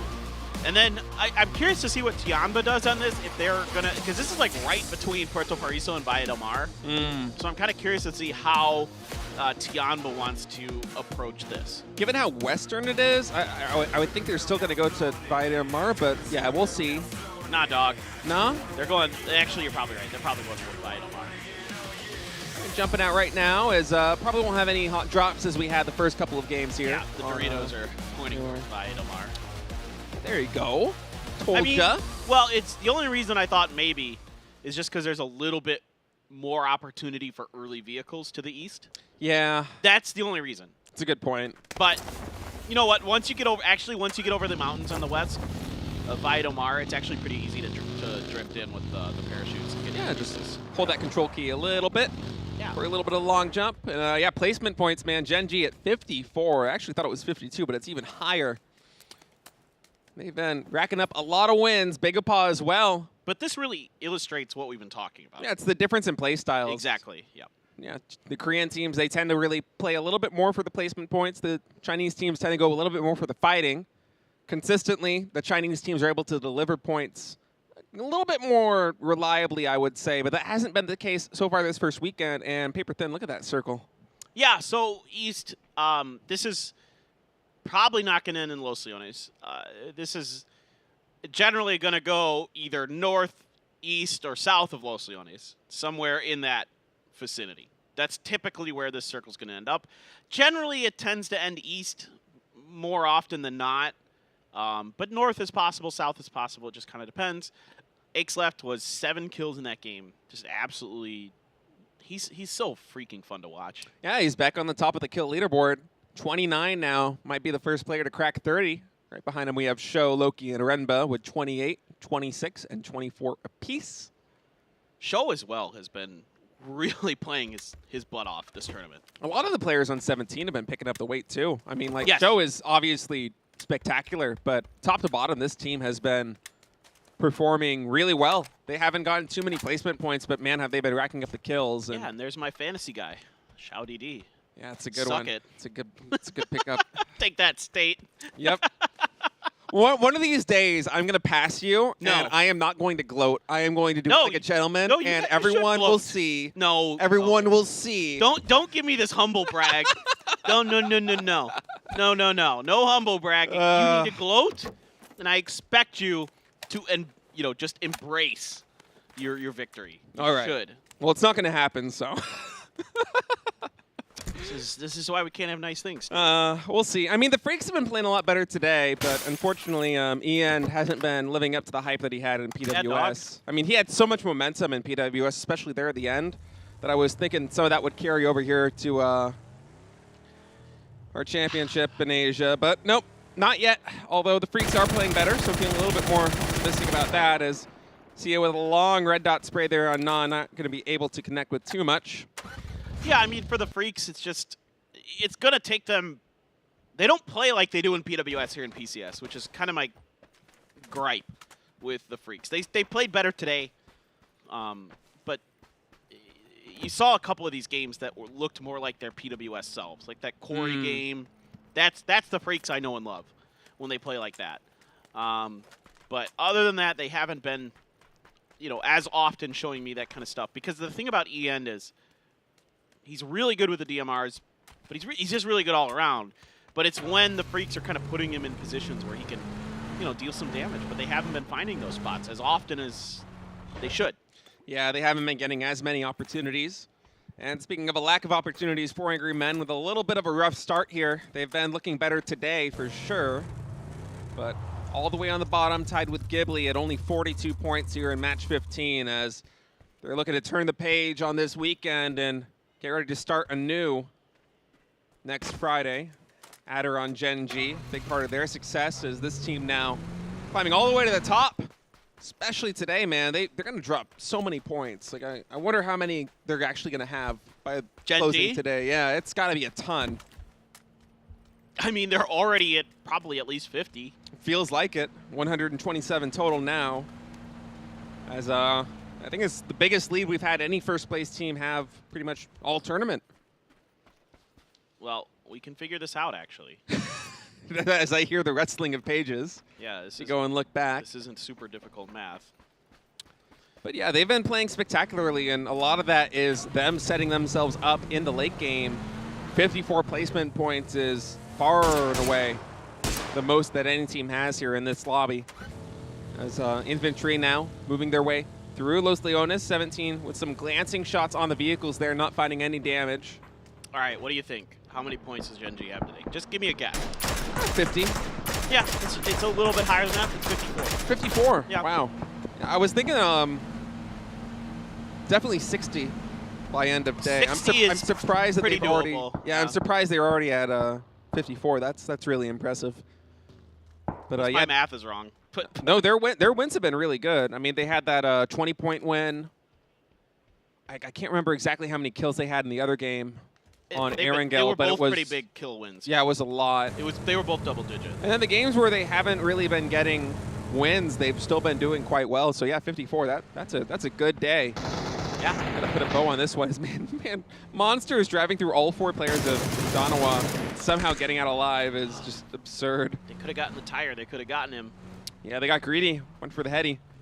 Not able to connect, and now Infantry has a pretty good idea of what Danawa's setup is. Salute actually rocking a Car 98 or a Mosin, I think. Yeah. A brief glimpse of that. Yeah, See if that comes into play. And I think so for Danawa, this circle's kind of tricky for some of these teams because it's really hard to say for sure off the first circle which way this one's going to go. So Danawa is trying to put themselves in a position where they're kind of playing, I'd say there's kind of 3 general directions. Oh, Salute hit a headshot with that bolt we were just talking about. Nice. But there's basically 3 general directions that this circle's going to go. Like I said, north, east, or south. And Danawa's putting themselves in a position where 2 out of those 3 are potentially playable for them. Is the idea. Now I'm curious though, because New Happy has fanned out all the way on the southeastern Los Leones Mountains. That's generally what I would think of as PO territory, but New Happy out there first. They're also thinking that same way. A lot of other teams trying to make their way into the circle now as Danawa and Infantry continue to duke it out just a little bit. Longsker will eventually get rezzed as he is quite far away from the Danawa team over here on the south side of Los Leones. And getting shot. Oh, he sees the top of the head. Yeah, that's a thinks nice one. Longsker thinks he's safe, but the head is sticking out. It's a really good shot. I love seeing pro players play with bolt actions like this. I wish we got it more often. I know. I've been saying it for years. It's just so hype when they land it, you know? I know. Especially like if it's like a running shot or something. It's just, it's one of my favorite things is, ooh, a COD gets caught on the roof there. Kang takes him out there with a Mini 14, and now Hera rolling through. Long gets taken out. That's not good for my fantasy team as SSR now rolling up. Saw a huge spray on Aches left, finishing off with a headshot. That's 2 players here for Para going down, and the rotation is GEX up here in the hills. Catches them with their pants down just a little bit. It's up to Ming and Mill. I don't think they're going to get any reses. GX needs to have a show of force. SSR playing really well right now. There's a ton of damage in on Ming. Heaven going to try and find something here on Xenon, but that's a tough angle, even with a 4X Mini. Well, GX needs to kind of pressure Pero to make sure that they're stuck on the bad side of this hill and really just contain them. You know, they've gotten the 2 points out of Pero, so now they don't need to... You should not be pushing this compound at all. Like, this is one of those moments where I'm like, even though you have this team, like, 2 down, normally you've heard me a lot this tournament saying, yeah, you should try to fight this. You know, you've got them beat up. Not in this case, just because of this particular compound, because of the angle it takes to get in there, first of all. Second of all, it's a long house, or the muscle house, as the Koreans call it. So that's always a recipe for disaster. So in this case, GX, you got your 2 points. Good job. Time to move on. Yeah, moving on top of the hill is GEX as we're getting ready for the next circle to pop. Kamwankia rolling on past the junkyard into the circle, 4 a.m. In the meantime, just to the northeast of Impala, heading towards GEX territory where we saw that last fight. And man, this one's going quite far to the east. Yep. It was going to do this, either this or, again, south or north. But yeah, one of those 3, extremely common. So it's going to be the eastern one this time around, which means a lot of the hills and kind of... GEX. Yeah, well, Xavier's got to be pretty careful. He's a little bit isolated. I can see some shots being taken at the backside of his team. And if that's his Bronco, that's a dead giveaway. Yeah. Forever still drives at him, though. Forever gets a good sightline on it. And actually, man, Xavier there with a headshot. Yo. The last bullets out of the spray is going to knock Forever, and now the fight commences. Wade taking a ton of damage, already down on half HP as the nades are starting to pop off. That one very good as Xavier continues his roll, gets away with a frag grenade. 2 players now down for 4 a.m. and Pio in a lot of trouble. Not like this. Longsker on a sliver of health from DG. Meanwhile, GEX is just playing pretty damn well right now. Xavier eventually taken down. Ghibli watching Petrichor Road, the two surviving members, but GX takes down 4AM. GX with 6 kills already in this game. Yeah, GEX playing really well right now. PO's probably dead. I mean, it would take some big knocks for BG. Some meaty sprays right there. Longscrew on very low HP. New Happy, though. New Happy might actually gift to Bagel Pa. Oh, especially yeah. with that knock. Look at this. New Happy coming in on the eastern flank. Getting a lot of damage in. Nan will get the finish there on Monsters. His shots are popping off. HS trying to get something, but 17 Xiao UDD also getting in on this action. As Longsker fighting with Bagel Pa. Man, infantry in a bit of a pickle now. As PO just continues to bleed out. Songjong is now finally going for the res. PO just a couple ticks away from death. I can't believe they're getting this. He's got it. I mean, infantry has no ability to push this hill anymore. Because of the positioning of New Happy, they had to retreat. And Wang Zai on 2 HP, if he's spotted, he's done. Yep, My God. there it is. PO not even going for a heal. 10 HP just coming up. And he's insane. I mean, there's no way. He just does that. Wow. He's unbelievable. 10 HP, pushes up, throws the frag, sprays him down. He's incredible. I mean, just to have the confidence. So ballsy. I know. That's PO. And they Classic PO. survived that. Yeah, man, what a play there by Bagel Pa. They did get bailed out just a little bit by New Happy, but still, as you said, it took a lot of really good shooting from them to be able to lock that position down and actually secure the res. I thought P was dead. I mean, even with how favorably that went, he was 1 or 2 ticks away from bleeding out. Yeah. GX now rolling out of this position on the Impala Hills. Gotten a lot of damage done, not only on Pero, but I think it was 4AM that rolled past them, as now they're going to find their way into the circle. But Genji Adder already in Impala.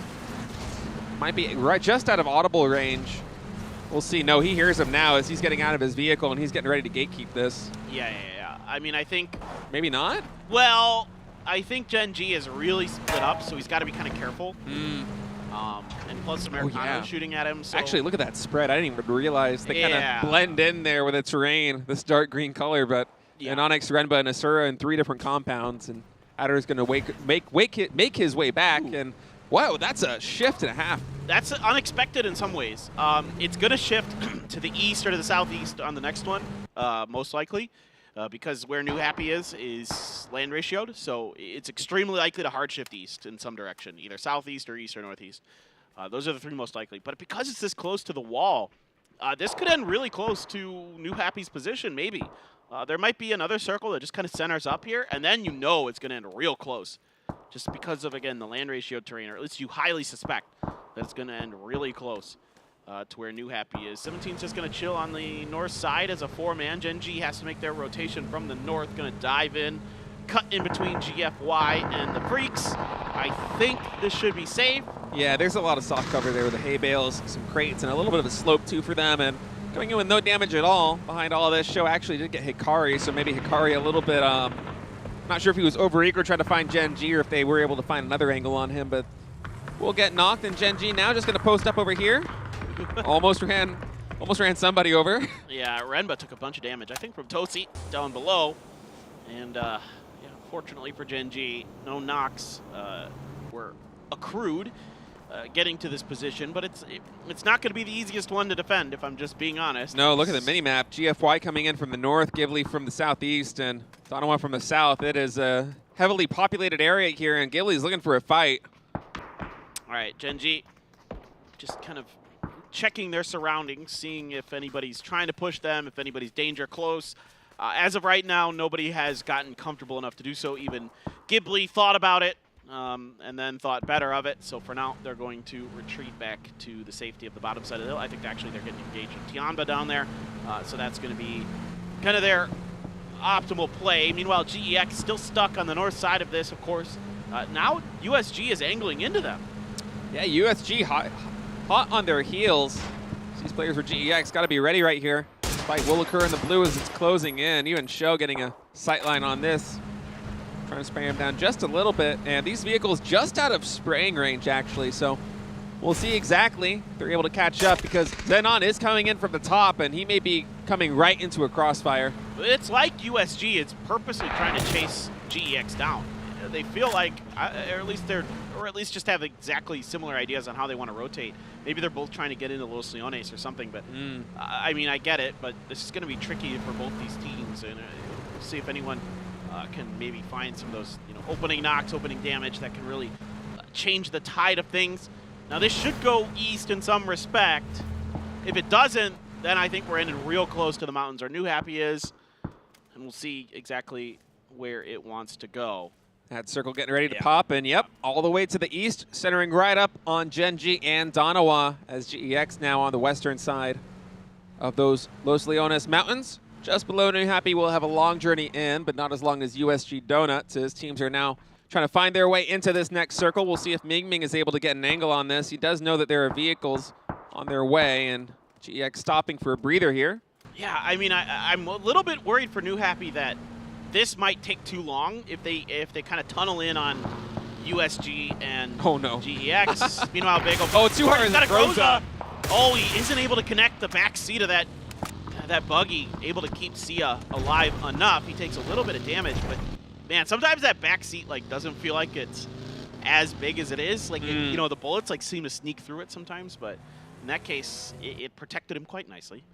Yeah, one of the few times the buggy actually has a little bit of a saving grace there. I'm a little bit surprised that Tai Lu left that compound.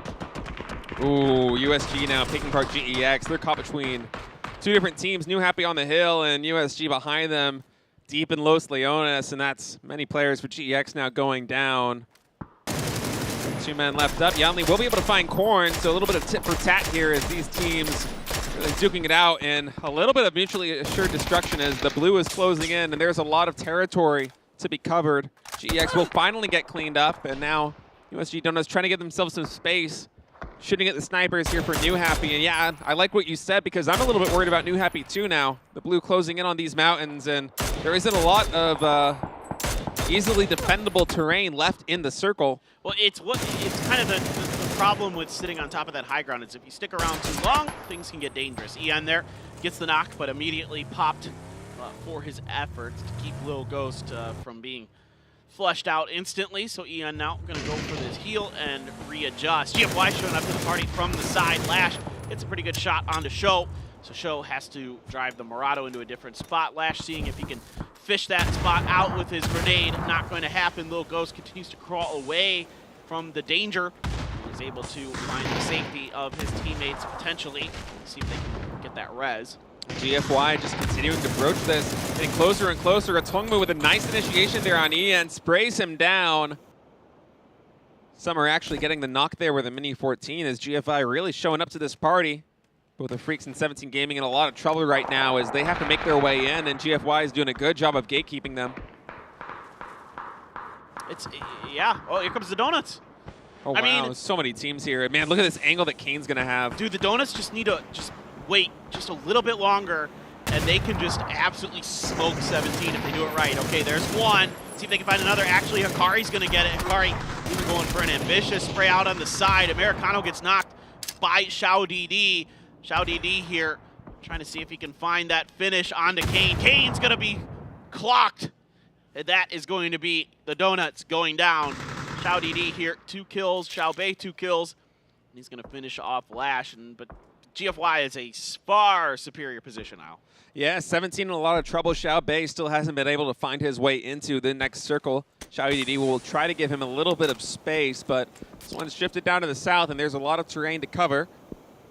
Behind all this, New Happy was able to find their way in, but Begopa currently, watching the map feed, found them just a bit. Yeah, you just keyed in on what I was thinking. I'm worried about Sungjong.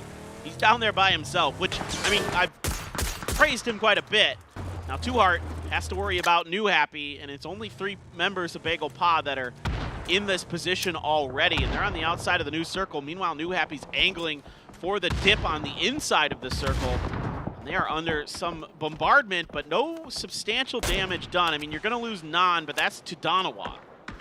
Yeah, Danawa getting a little bit in on this action as our observer is giving us a nice sightline of that angle they are working with.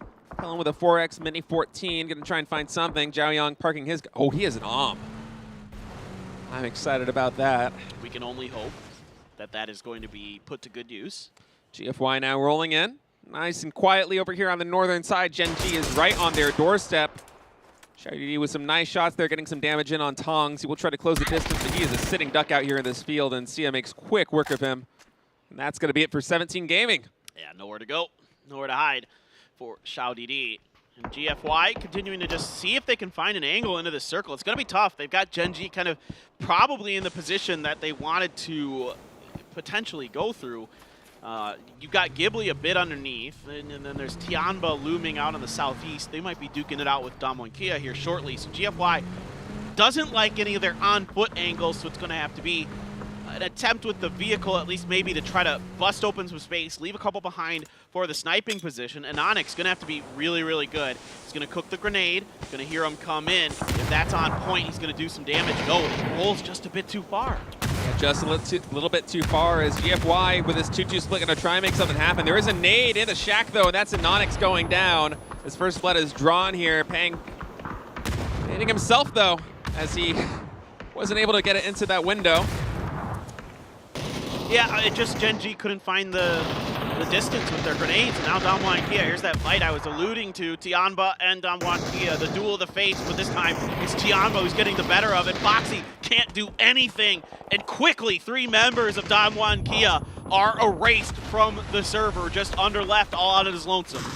Yeah, it's only under right now on the southern side, and I'm watching the map, and he hasn't moved even a little bit, just trying to hide as best he can and last this one out, maybe get a couple more kill points, maybe get a couple more placement points as the battle rages on right now between Ghibli and Gen G, as it is a hellscape over here on the northeastern side of this map. So many teams, so much bloodshed. Gen G finally eliminated. Tyloo Chaoyang actually with the AWM finishing off Renba. Yeah, I'm not a fan of kind of how, well, anyway, it doesn't matter. GFY, you know, my thoughts don't matter right now. GFY now, they did a good job attacking Gen G, but they might just kind of run into too much with Ghibli then reinforcing into that position. Tianba, after that successful attack, Salute sees that grenade. He's trying to get away from it, but he's so low health. As soon as somebody pops up over that hill, he's donezo. He needs cover fire from the rest of Donowa. If he's going to escape, Ghibli is able to clean up GFY. Salute knocked by Tong. Now the rest of Donowa has to smoke off their backside. Tyloo looking to get angles into this. This is going to be a really tough fight for Donowa. Yeah, Donowa is stuck between a rock and a hard place right now as 9 connecting with these shots. Will be able to take down Soul. Donowa has only 2 players up right now. Helen scrambling over here in the smoke to find something, but no, Tong finds him right away. And now Donowa down to the last man. It is Lambu with 12 HP now, going for the res here on Soul. Tianba, they want to finish this one off.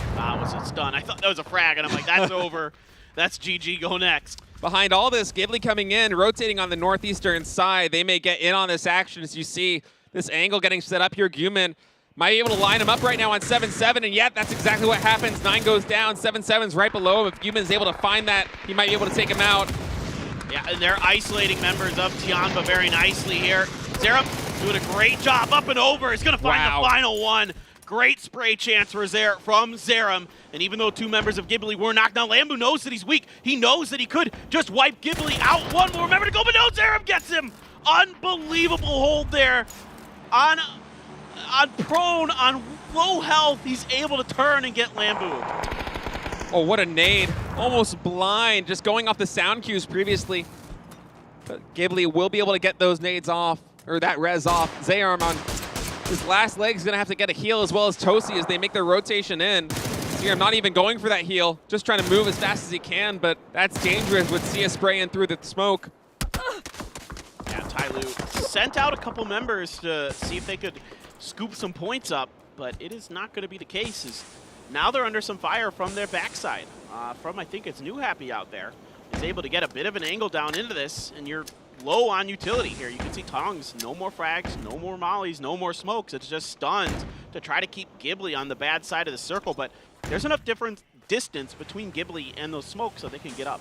And Tongs and Sia kind of biding their time right now, spraying a little bit through the smoke. So we're going to center up over here on the eastern side. And Tosi with a nice spray right there is going to take down Tongs, and this front for Tyloo's in a little bit of trouble right now. Oh! Tosi gets another one. That's Sia down with a headshot. As Ghibli popping off here, 5 kills.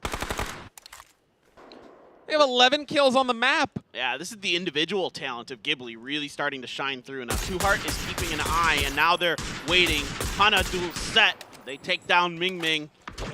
They lined that up with a couple different members. You could hear the multiple guns of Bagel Pa isolating New Happy players to take them out. Zipian has enough of the hill to hide behind briefly, but he doesn't have too much longer as the Phase 7 Blue will soon be on its way.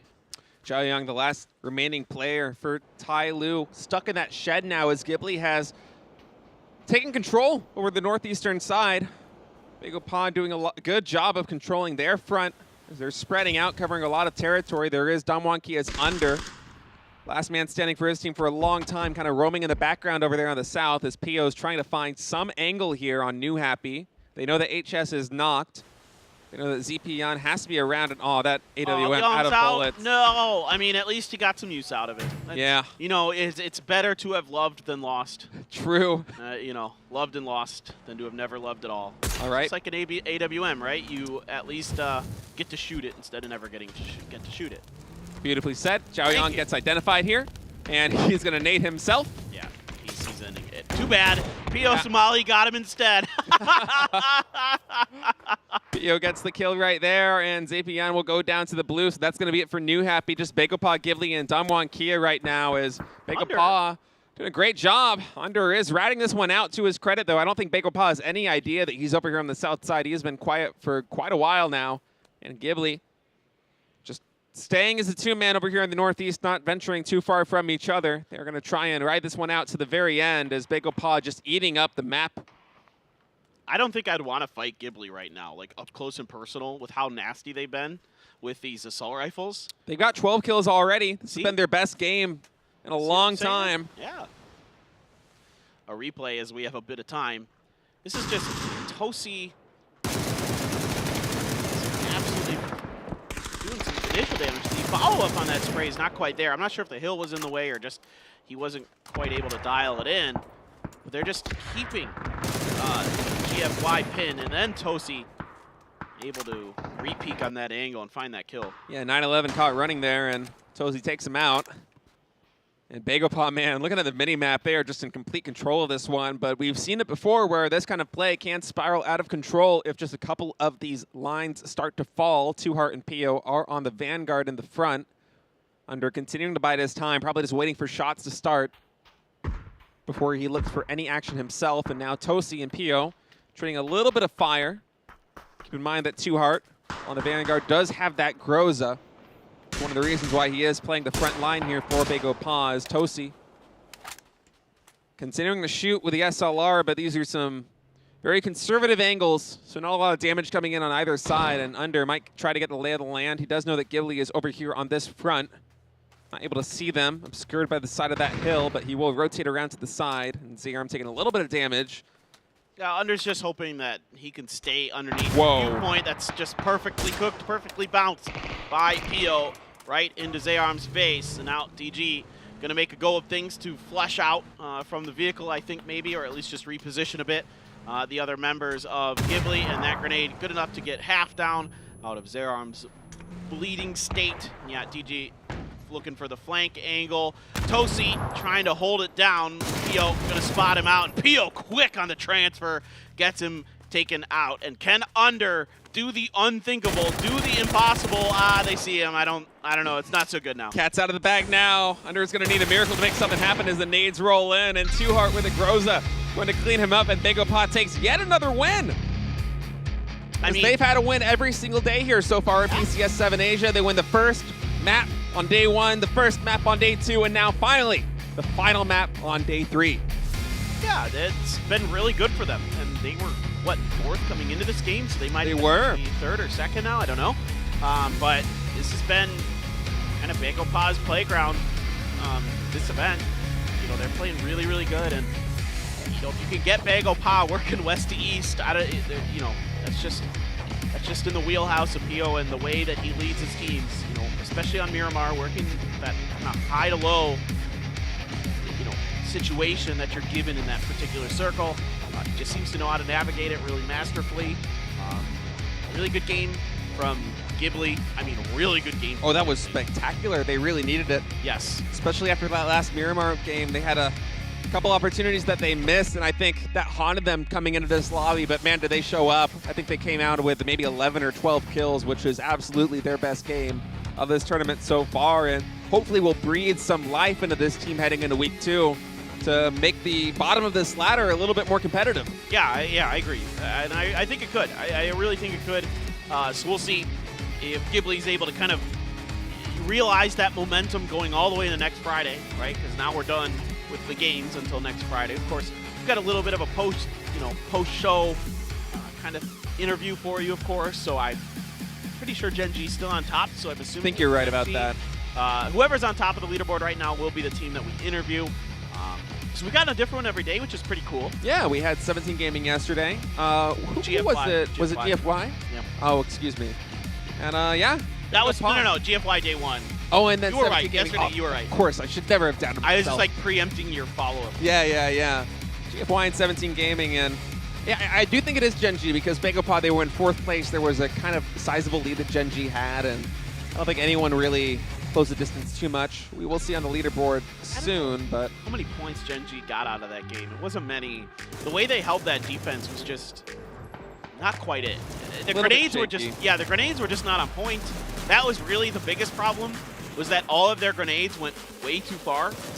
Like every single one, and I don't know what that is, if that's just not them understanding how GFY was rolling into that spot, or if it was that might be it. I don't know, or if the pings were just off. I'm not exactly sure. All right, well, Begopod with another fantastic game. We're going to be wrapping up week 1 here in just a moment, and what a show it has been here at PCS 7 Asia after these first 3 days.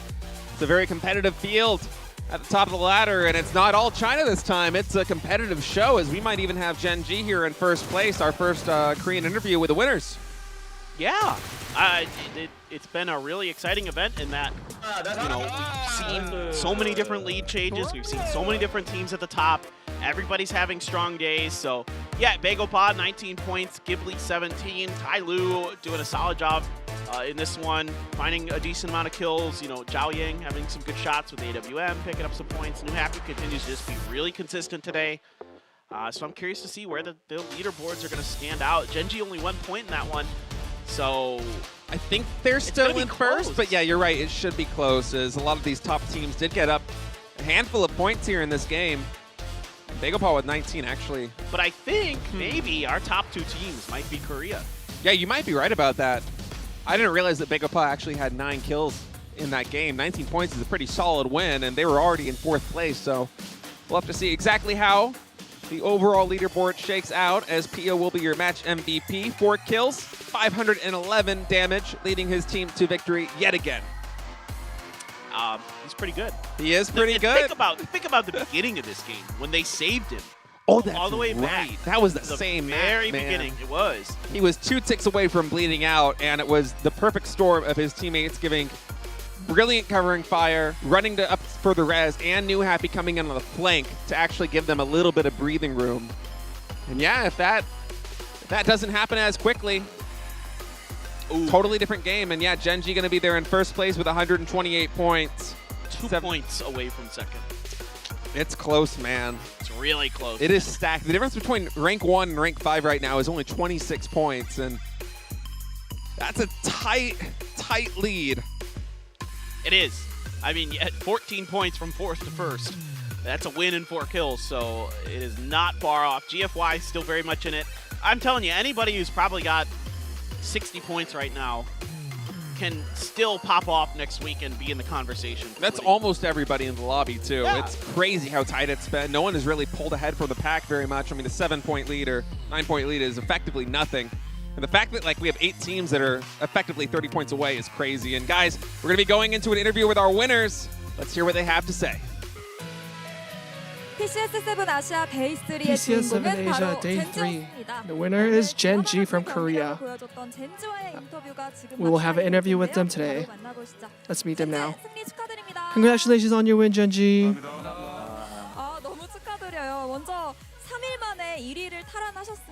It took you guys 3 days to become the first place. How do you feel about this? 이제 경기력이 좀 많이 올라온 것 같아서 It seems that we were able to dominate and compete for the best in the top teams. 아, 정말 치킨 드시고 여유롭게 웃으시는 모습에 It seems good that you guys are able to smile after getting the chicken. PCS7 전까지는 합을 맞춰가는 You know, there were some processes before PCS7, and there must have been some internal thoughts and processes. As you guys were entering for PCS7, what were some of the feelings when entering the game for this tournament, Remba? 저희가 대회가 하나하나씩 끝나면서 대회 도중에도 그렇고 As the tournaments were ending, 오더도 계속 바뀌게 you know, our IGLs were keep changing, our orders were keep changing. 좀 안정적인 게임을 할 수 있는 But we were trying to maintain our consistency, and with our help from our coach, and he was able to maintain that consistency with us, and due to those reasons we were able to maintain the top seats. And if I just maintain my best ability, I think we'll maintain one of the strong powers as well. You know, after today, you know, Asura, can we ask you the next question? You know, instead of Spear, as the coach, as the substitute, you came in and played for the team. How do you feel about this, and what have you prepared for it? 재밌었습니다. It was fun playing this tournament with them. Are you satisfied with your matches from today? 솔직히 자기장을 좀 잘 받아가지고 I think we definitely had some circles against our wills, and 자축하기에는 너무 이른 것 같고요. it's too early to celebrate, but we'll be able to celebrate once we finish this tournament really well. You know, we can see our humbleness from your answer. Thank you for it. You know, Adder, you had a break period in between, but you made some important decisions and important plays throughout today. You know, knocking out infantry and knocking out You're Happy. It seems that you were being able to elevate your levels. During your break, what did you work on, and what are some of the practices that you took? You know, I was trying to be better from the mistakes that I've made and play more games. And from the feedbacks that I got from my coach, I put a lot of effort into it. 좋습니다. 에더 선수 다음 주까지 이 기세 이어가야 되는데 Hope you continue this process until next week. How confident are you? 사실 저는 저희 든든한 팀원들 하나 믿고 가는 거기 I 때문에 always believe in my teammates, 언제나 자신 and because of those reasons, I'm always confident about it.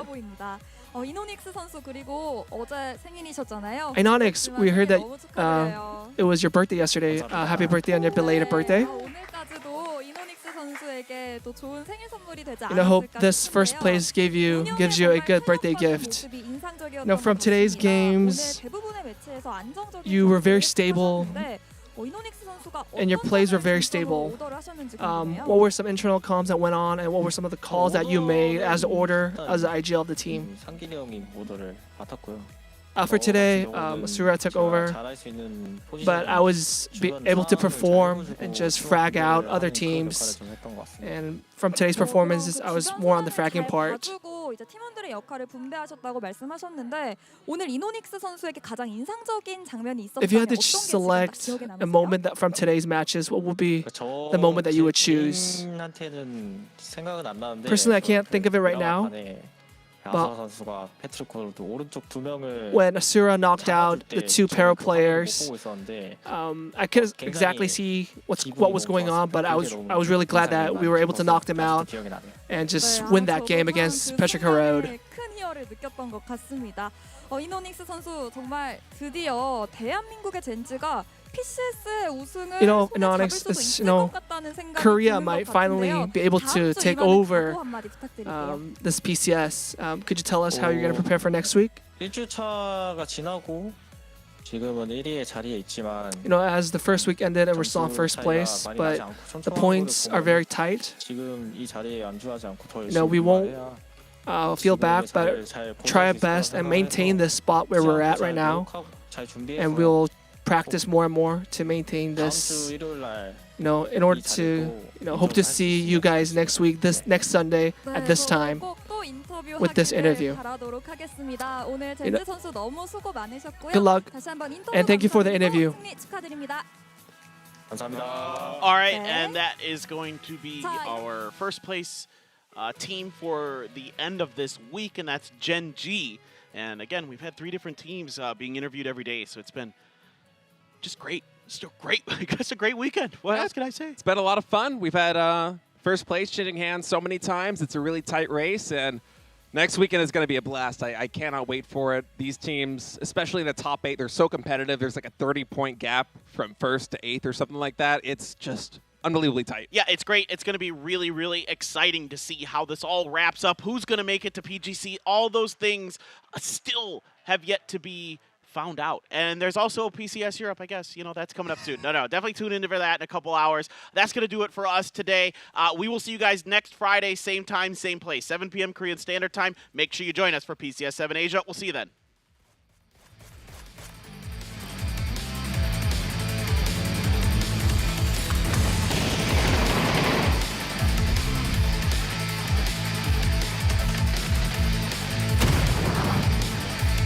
Oh yeah.